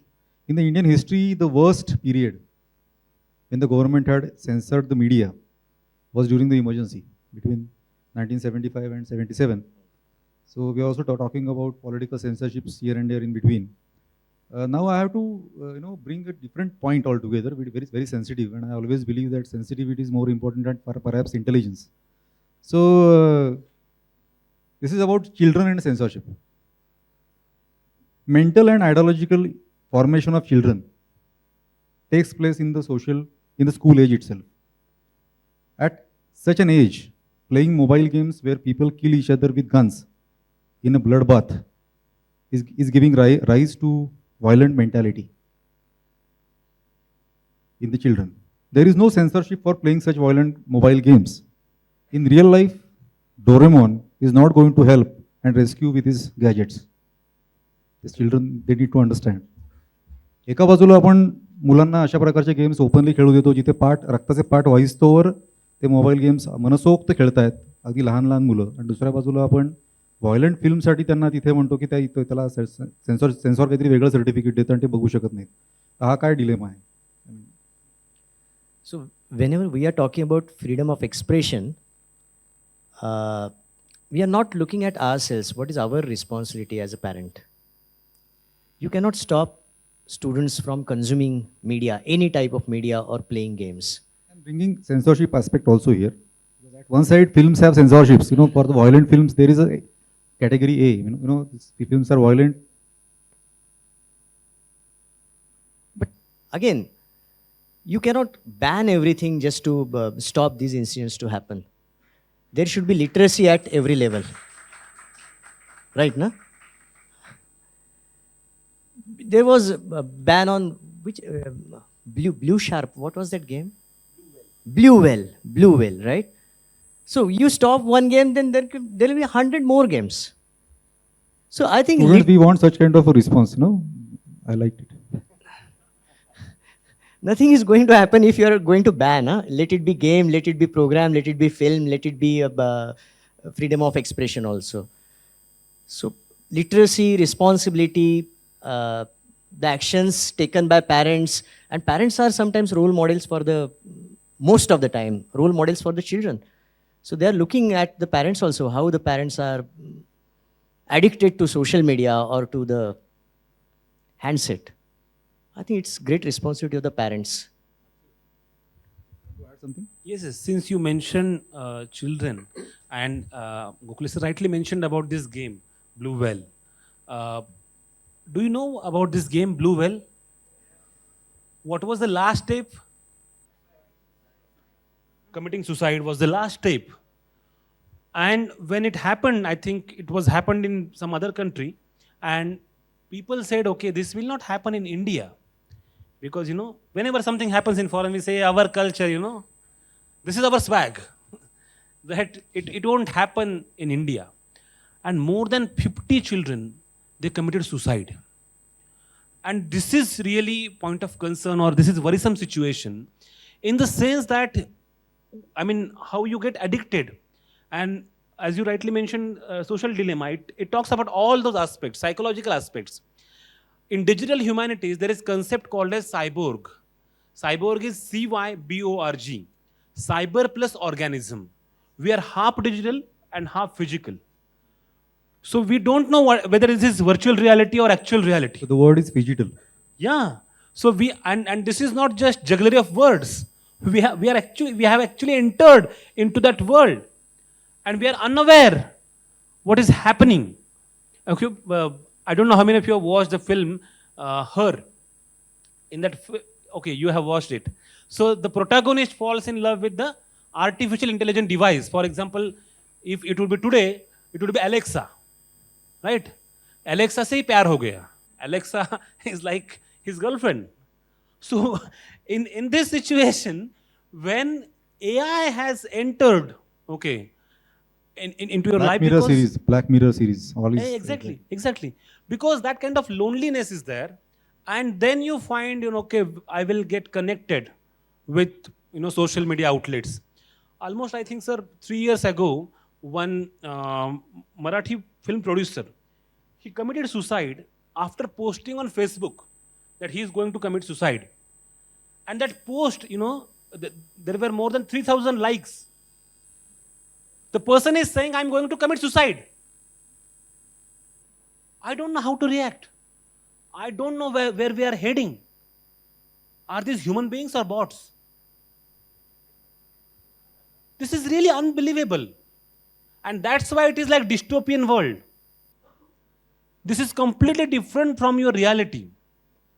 And see, I always say that in this highly mediatized world, there are a number of channels of communication, right? From WhatsApp, Instagram, email, Telegram, whatnot. But you don't communicate with yourself. कभी खुद को call लगा के देखा है? सभी लाइनें व्यस्त हैं. And that's why we don't communicate with ourselves. We don't, think on ourselves. And the whole process of thinking is getting outsourced. What should I think? What should I buy? What should I do? Everything is dictated either by political entrepreneurs or MNCs. They will tell you that you should do this thing. And this is really worrisome situation. Great. Since we are discussing about some of the global films, I would like to bring a very different aspect again. Iranian films, Panahi, Gobadi, Jafar, all those films, they have a lot of limitations. They have, no star cast, no great set, no, romance, no nudity, no vulgarity, all, restricted frames. So despite of all those restrictions, they produce great films, right? So Majid Majid is one of my favorite filmmaker. All his Father, Baran, Children of Heaven. So we're talking about censorship. So no censorship, but still they are producing great films. Any aspect, any views? But that doesn't mean that should be the criteria for producing good. Just bringing an aspect. No, there is actually censorship. You cannot show man and woman in a same frame. This was the early restrictions. Okay, and at that time, since you mentioned Majidi, I would like to talk about Abbas Kiarostami, who there is very brilliant short film, and it is available on YouTube. The Chorus. Okay, it is hardly 15 minutes. And in a way, he's talking about what kind of dictatorship is there. People are talking about it, people are protesting, but the king is not listening to it. And this is shown in a very, very indirectly, implicitly. There is no, protest, what we can say, the so-called symbolism. And this is 1982's film. So whenever there are restrictions, we can see art forms are more robust. Okay. Whenever you suppress something, then there will be, and that's what the whole world has witnessed. Whether it is Stalin's Russia, Hitler's Germany, or Mussolini's Italy. Poland, yeah. Less said would be better about contemporary things. Okay. Referring to slang language, okay. Now, we are talking about Majid Majidi and Iranian films now completely at a different trajectory altogether. According to Supreme Court of India, film censorship becomes necessary because a film motivates thought and assures a high degree of attention and retention as compared to the printed word. I'm referring to use of slang language in the content. Isn't it damaging something, especially in art?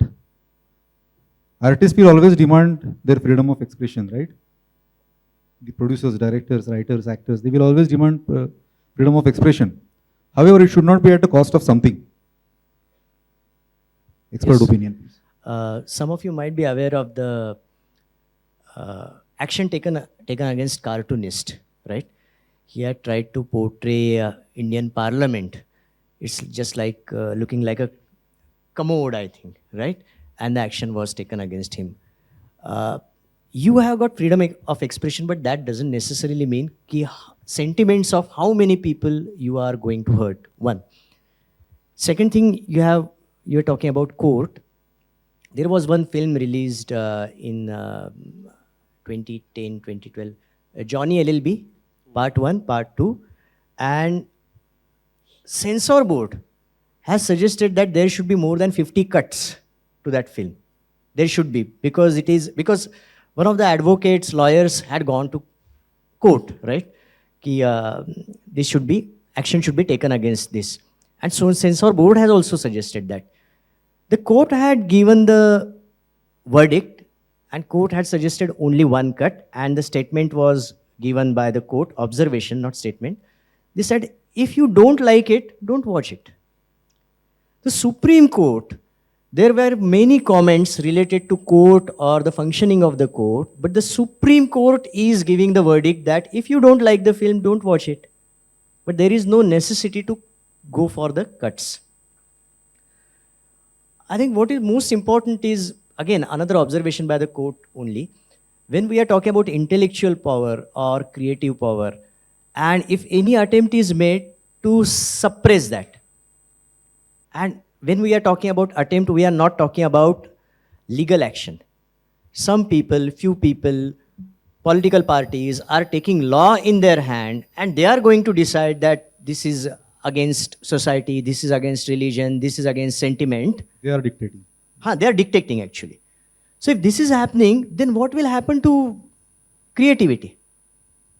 And the court is again making comment that if creativity is endangered, then human values are endangered. So you don't have any right, authority to take law in your hand. Mohammad Zubair, who is co-founder of Alt News, fact-checking website, and who was recently nominated for Nobel. Discussing the same thing with Rajendra ji. Okay. There was an allegation that he heard the sentiments of people, and there were charges because of he shared one photo, from it was honeymoon, From one film, I think. one film that was, I think, Farooq Sheikh and Dipti Nawal, very old film, and the meme was like this. It was honeymoon. It was written honeymoon, and it is misspelled as Hanuman. So that he shared almost 3 or 4 years ago, and on the basis of this anonymous account, on the basis of complaint by the anonymous account, it was said that, and there were whole court proceedings against him. So now it's very difficult that what will hurt you, what will offend you, I can't say it, and we are witnessing it we are talking in Pune, and in 2015 there was protest for more than 2 months at FTI. We know that the person who was appointed was Gajendra Chauhan. And needless to say about all those aspects, that when you have the great tradition of this very eminent and very prestigious institute. For example, when Pehlaz Nilani was heading censor board, and what kind of restrictions were there. So the thing is, I believe that, as you were mentioning about slangs and all those things, I think, as Gokhale sir also said, that we should believe in the common or collective conscience of people, rather than banning everything. So, and I believe that we have that collective wisdom. So instead of banning or saying censoring everything, let's believe in that common wisdom. Before we begin the question answers from the audience, very different point and important point, which is beyond censorship. Our image, our own image, and media. Our image in the eyes of foreigners outside India is something like a country of monks, a country of snakes, and it has happened due to our films, our social media presence, newspapers, literature. Be it a Booker award-winning book like God of Small Things, films like Pather Panchali, Slumdog Millionaire. We have been showing our poverty to the world. The city of Hampi was one of the capital of the whole world. Once the capital of whole world. Students from all over the world used to come and learn in universities like Takshashila and Nalanda. So I'm just trying to bring the responsibility of cinema, social media, and other forms of media like print. So,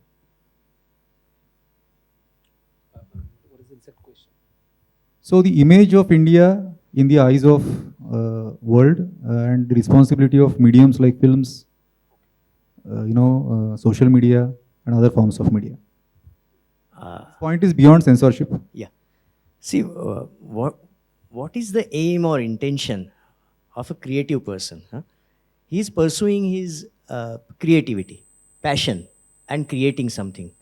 Creative person may not be necessarily interested in looking consciously about the image of India created abroad. Satyajit Ray, when he created Pather Panchali, he was not thinking about what might be its invariably image. the films which are sent to Oscar, invariably these are the films which are talking about the poverty of India, the rural life. But and the now struggle. you have got n number of other films also which are talking about patriotism, like Uri, right? So these are not in the race of Oscar. I mean, I'm referring to the, the reflection in the eyes of, India's reflection in the to the outside world. difficult to answer, but again, I will say the same thing. Ki there are two types of people who are interested in getting recognition from abroad, or will make deliberate attempt that if this type of film is made, then India's image will be changed, different. One, and second is, I like this subject, I'm going to make the film on this subject. That's it. My friend went to USA, and when there was round of introduction, he said, "I'm from India." And the next person to him said, "Oh, Gandhi's India." And I also faced the same thing, and the reaction was, "Oh, Amitabh's India." And that's the beauty. I think this is Gandhi's India. This is Gautam Buddha's India, which talks about humanity, which talks about non-violence, which talks about peace. That is the idea of India, which talks about "Dhai akhar prem ke padhe so pandit hoya," like what Kabir used to say. And right from Buddha, Charvak, Varakari, Mahayan, this whole Bhakti Parampara, okay, all this is about this love, harmony. And I think this is the image of India. And that's why when UN or Amnesty International or Reporters Without Borders, when they criticize India right now, they say, okay, what happened to that India? Where is that India? मुझे लौटा दो वो मेरा India. Where is that India? And I think we have that Ganga Jamuni Tehzeeb, which believes in plurality, which is, I think, idea of India, which respects every sect, every language, every religion. That is the social fabric of India. So if this fabric is, if there are some elements, if there are social and political elements, they are deliberately trying to distort it, then it's our duty to connect this India. Bharat जोड़ने की बात इसलिए अहम होती है. I would like to add one point. When we are talking about India's image, we are talking about India's image in Western countries. Look at India's image in Russia. They may be thinking about Raj Kapoor films. Or go to Asian countries, East Asian countries. Then they might be thinking about Rajnikant, for example. Perhaps, US, they must be thinking about India as a country of Satyen Nadella and Sundar Pichai. That's it. Corporate world, right? Okay. And the song like मेरा जूता है जापानी. Correct. फिर भी दिल है हिंदुस्तानी. That is the spirit. So I have so many questions and points to discuss, but I think there is somewhere, yeah, we have to stop. But before that, we will take some questions from the audience. Any questions? Yeah, please.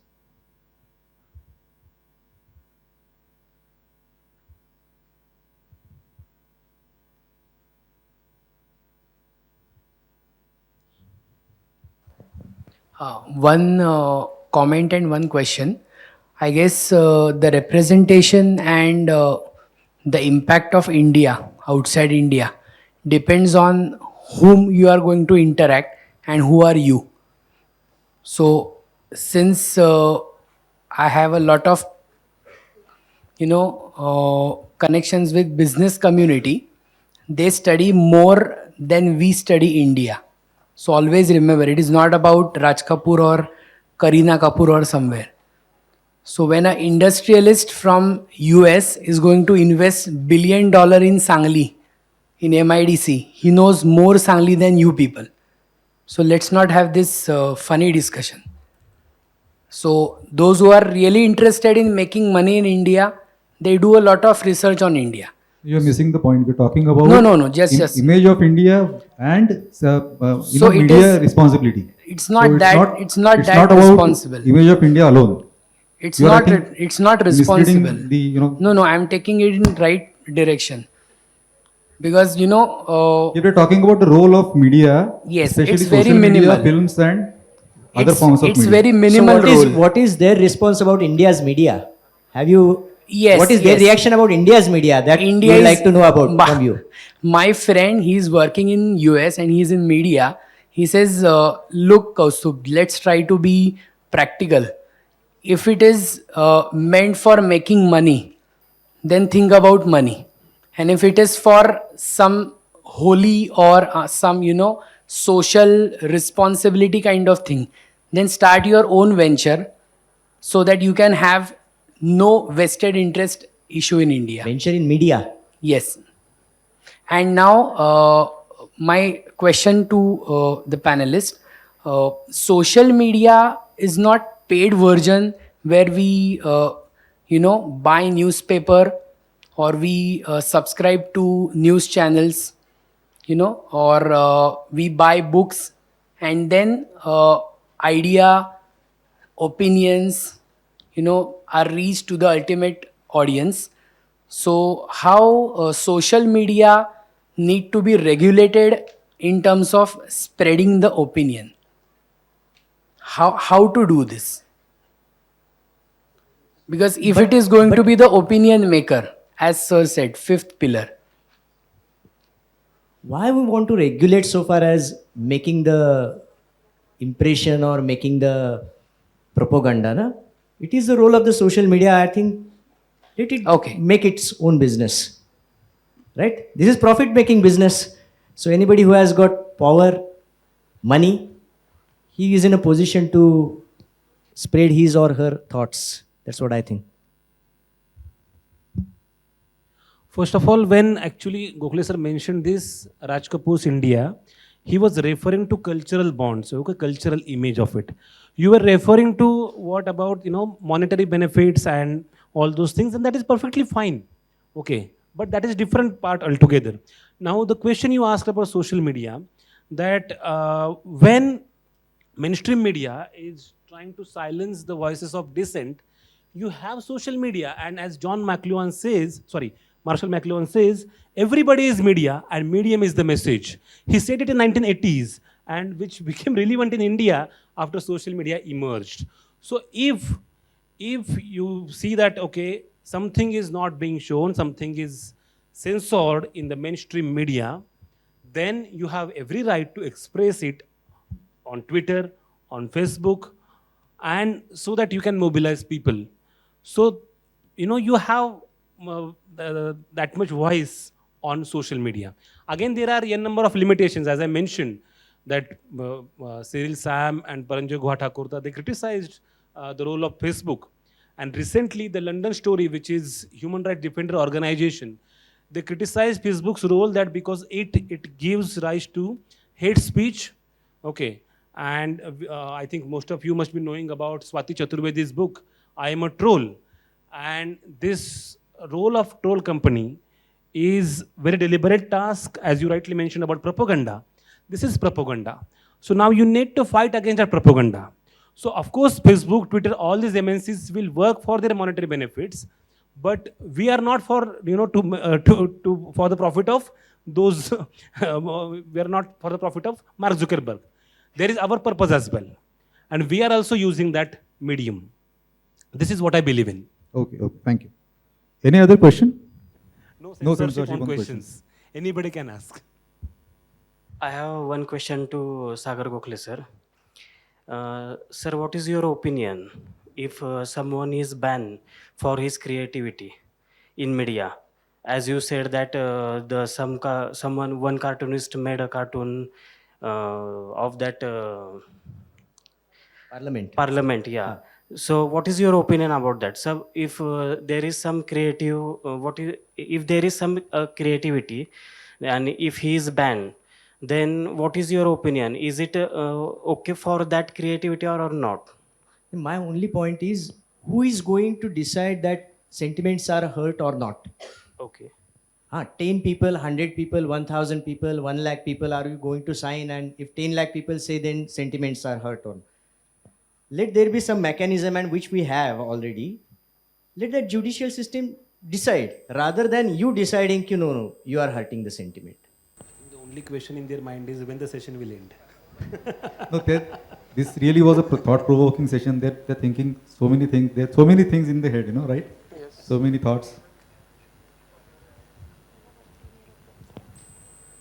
So, we'll conclude. It's up to you. Censorship is for the regulation. It's for the benefit of the society. So, maybe for the print, television, social media, and films, it has to be always taken in that aspect, that positive note, spirit. So, on behalf of Tilak Maharashtra Vidyapit, I thank all the panelists for giving their valuable time and expressing their thoughts in their today's panel discussion. Thank you so much. Thank you. Thank you. Lastly, just I would like to say that as I said that the process of thinking is getting outsourced by the media outlets. Now, let's think on ourselves. Okay, Uday Prakash की एक कविता है, वहाँ पे वो कहते हैं, आदमी मरने के बाद कुछ नहीं सोचता, आदमी मरने के बाद कुछ नहीं बोलता, आदमी मरने के बाद कुछ नहीं बोलता, आदमी मरने के बाद कुछ नहीं सोचता, कुछ नहीं सोचने और कुछ नहीं बोलने पर आदमी मर जाता है. Most interesting saying. I think it will go on and on. Napoleon's statement, the world suffers a lot. The world suffers a lot, not because of violence of bad people, but because of silence of good people. Insightful session. Before we proceed, I request our technical team to share the glimpses of the pre-conference workshop and day one with us here.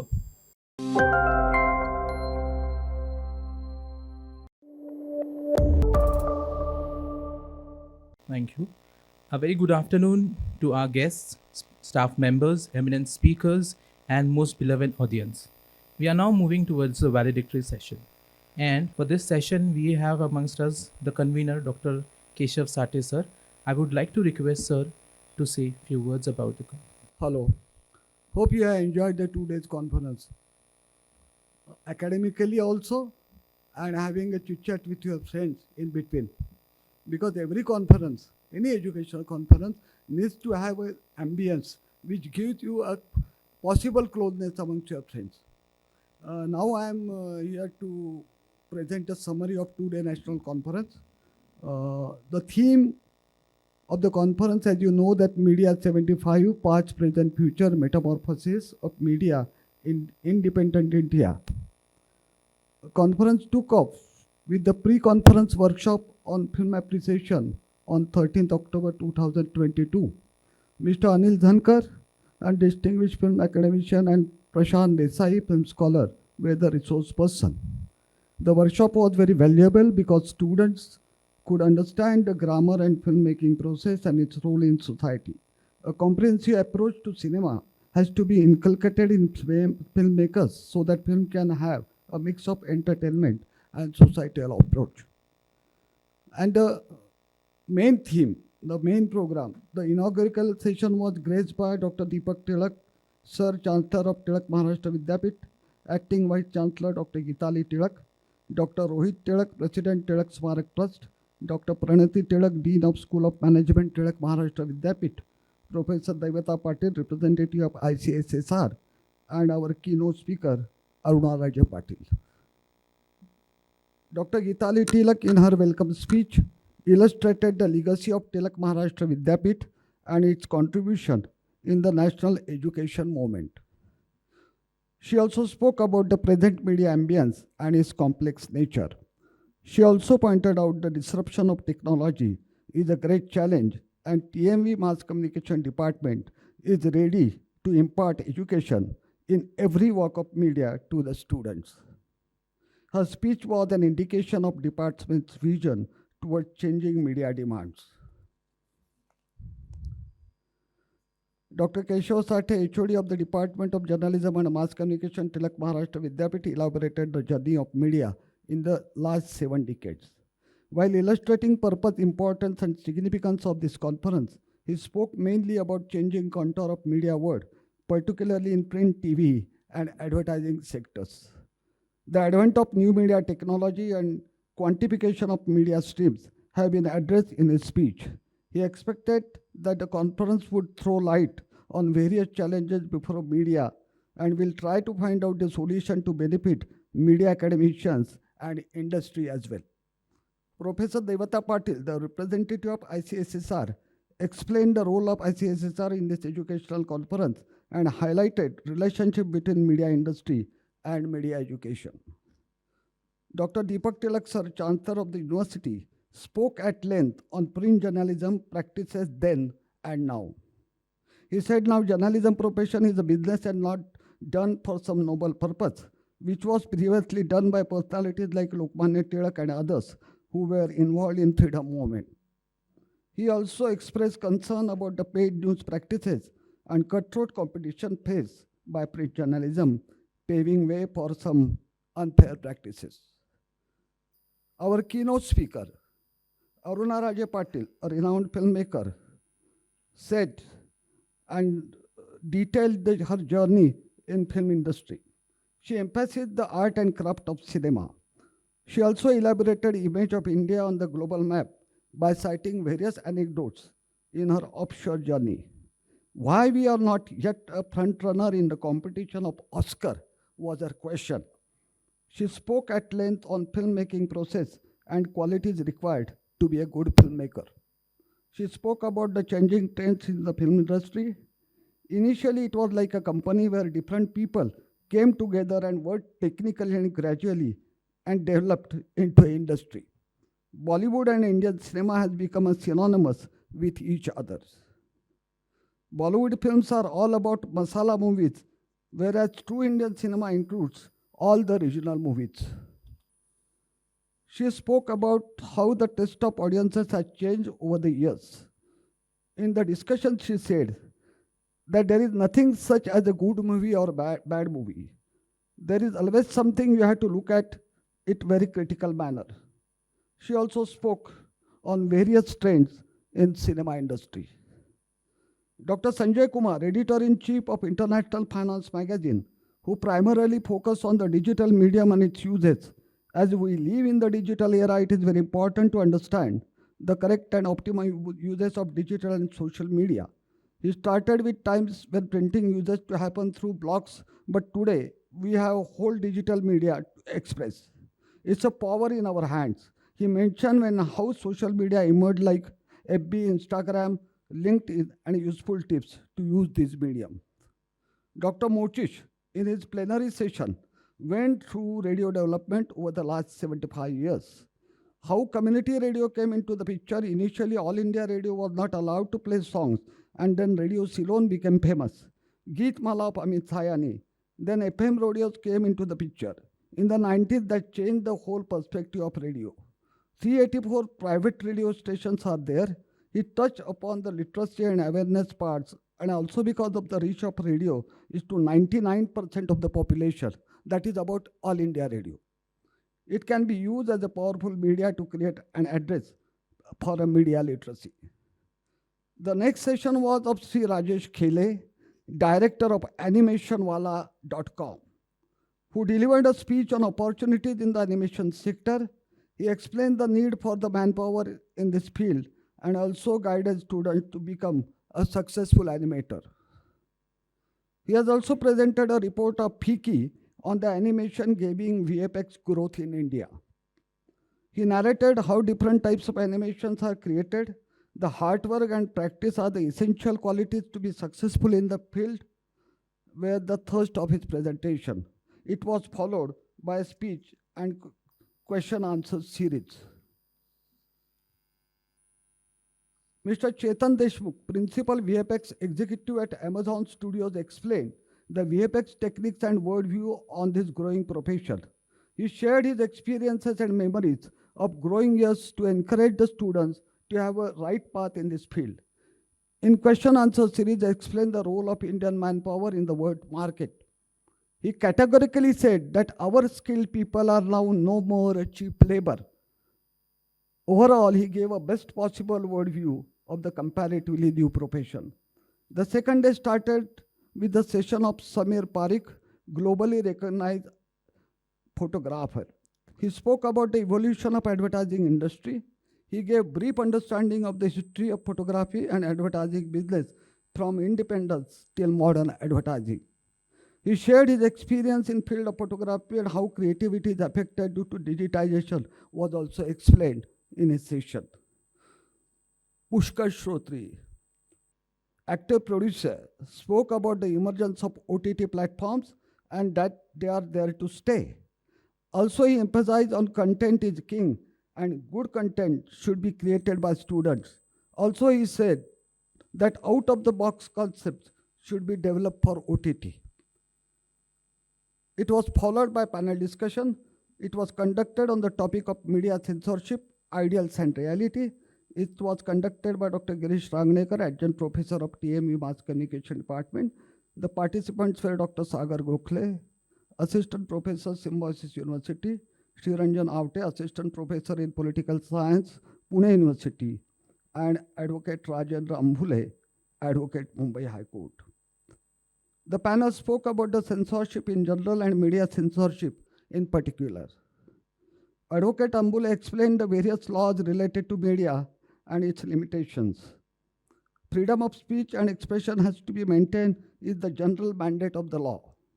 The total tone of the discussion was media should be independent and censorship has to be justifiable. Various cases were also illustrated in the discussion. In a nutshell, the panel discussion said creativity should not be at the stake when you are using a censorship. Thank you very much. Good evening, everyone. Don't worry, I won't take much of your time. I'm right now, I'm not standing here as a vice chancellor, but as the dean of the department. So my idea behind organizing this event was that as we all are going to be, like you are going to be future media professionals, maybe content creators or whatever will be your post in the future, you're going to enter the industry, you should understand where the media was and where is it now. So what to take from it, what to leave from it, that's why I had organized this, so that you can listen to different speakers and listen to their journey, and also what the different medias have were before and what was the intention behind starting that medium. Like for example, I have kept this topic of Lokmanya Tilak and media in our curriculum for the same reason, that not only newspaper, but he used so many different mediums to reach out to the people. Why? Because he was thinking it's the fourth pillar of democracy. You can change the people, you can change their perception. So media still has a power. So it can change the audience, it can change the way people look at the what we show them, they look at it in that way. So as media creators, you should understand the media ethics and laws due to which you can create the things better. Some people think, why is this topic when we are going to specialize in sound or photography or film, not core journalism? But that is not the case. When you're creating something, you are responsible for it. Like I heard to few of the sessions in which they mentioned about the creativity of that person. Even I had attended one conference on OTT platforms in which they mentioned that should there be any censorship, should the board take care of what is shown on the TV, but that is the creativity of that person. Then what is the difference between a television and an OTT platform? So what to see, because those who are creating it, they don't understand the psychology of the audience. If they are learning what the media psychology is, what reactions they are going to get from this creation, they would know what to create. And that's why I've kept such subjects are very much needed in this academics, because till you understand the depth of it, you won't be able to create. Or even if you create it, you don't know what impact it is going to have on the audience. So if you see half of the students, their attention span is so less these days that half of the time they spend on their mobile phones. But you are not getting at what you are going to face in the future if you don't pay attention to certain things. That is going to be helpful for you, because even if you are not attentive, even your content won't be listened or heard or whatever read by other audiences. So that's the reason I had kept this. Even I have kept a subject for the masters, that is of Lokmanya Tilak and his editorials, that how he has handled different topics. It was, the medium was only newspapers, but what all subjects he had handled, right from politics to finance to astrology, everything he had handled. And that too he presented it in different forms so that common people could understand. And that's why he used print media. So because right now half of the people say, when you see any WhatsApp message or you see any post on the social media, is it true or no? Half of the things, I mean, you just ignore them or just pass it on, because the attention span or the memory is very less. So till you keep on hammering that subject on that person, they actually don't remember it, recall it, just ignore it. So that's, if the media is going in that direction, it's something that we should worry about. Otherwise nobody will be they lose their belief on media.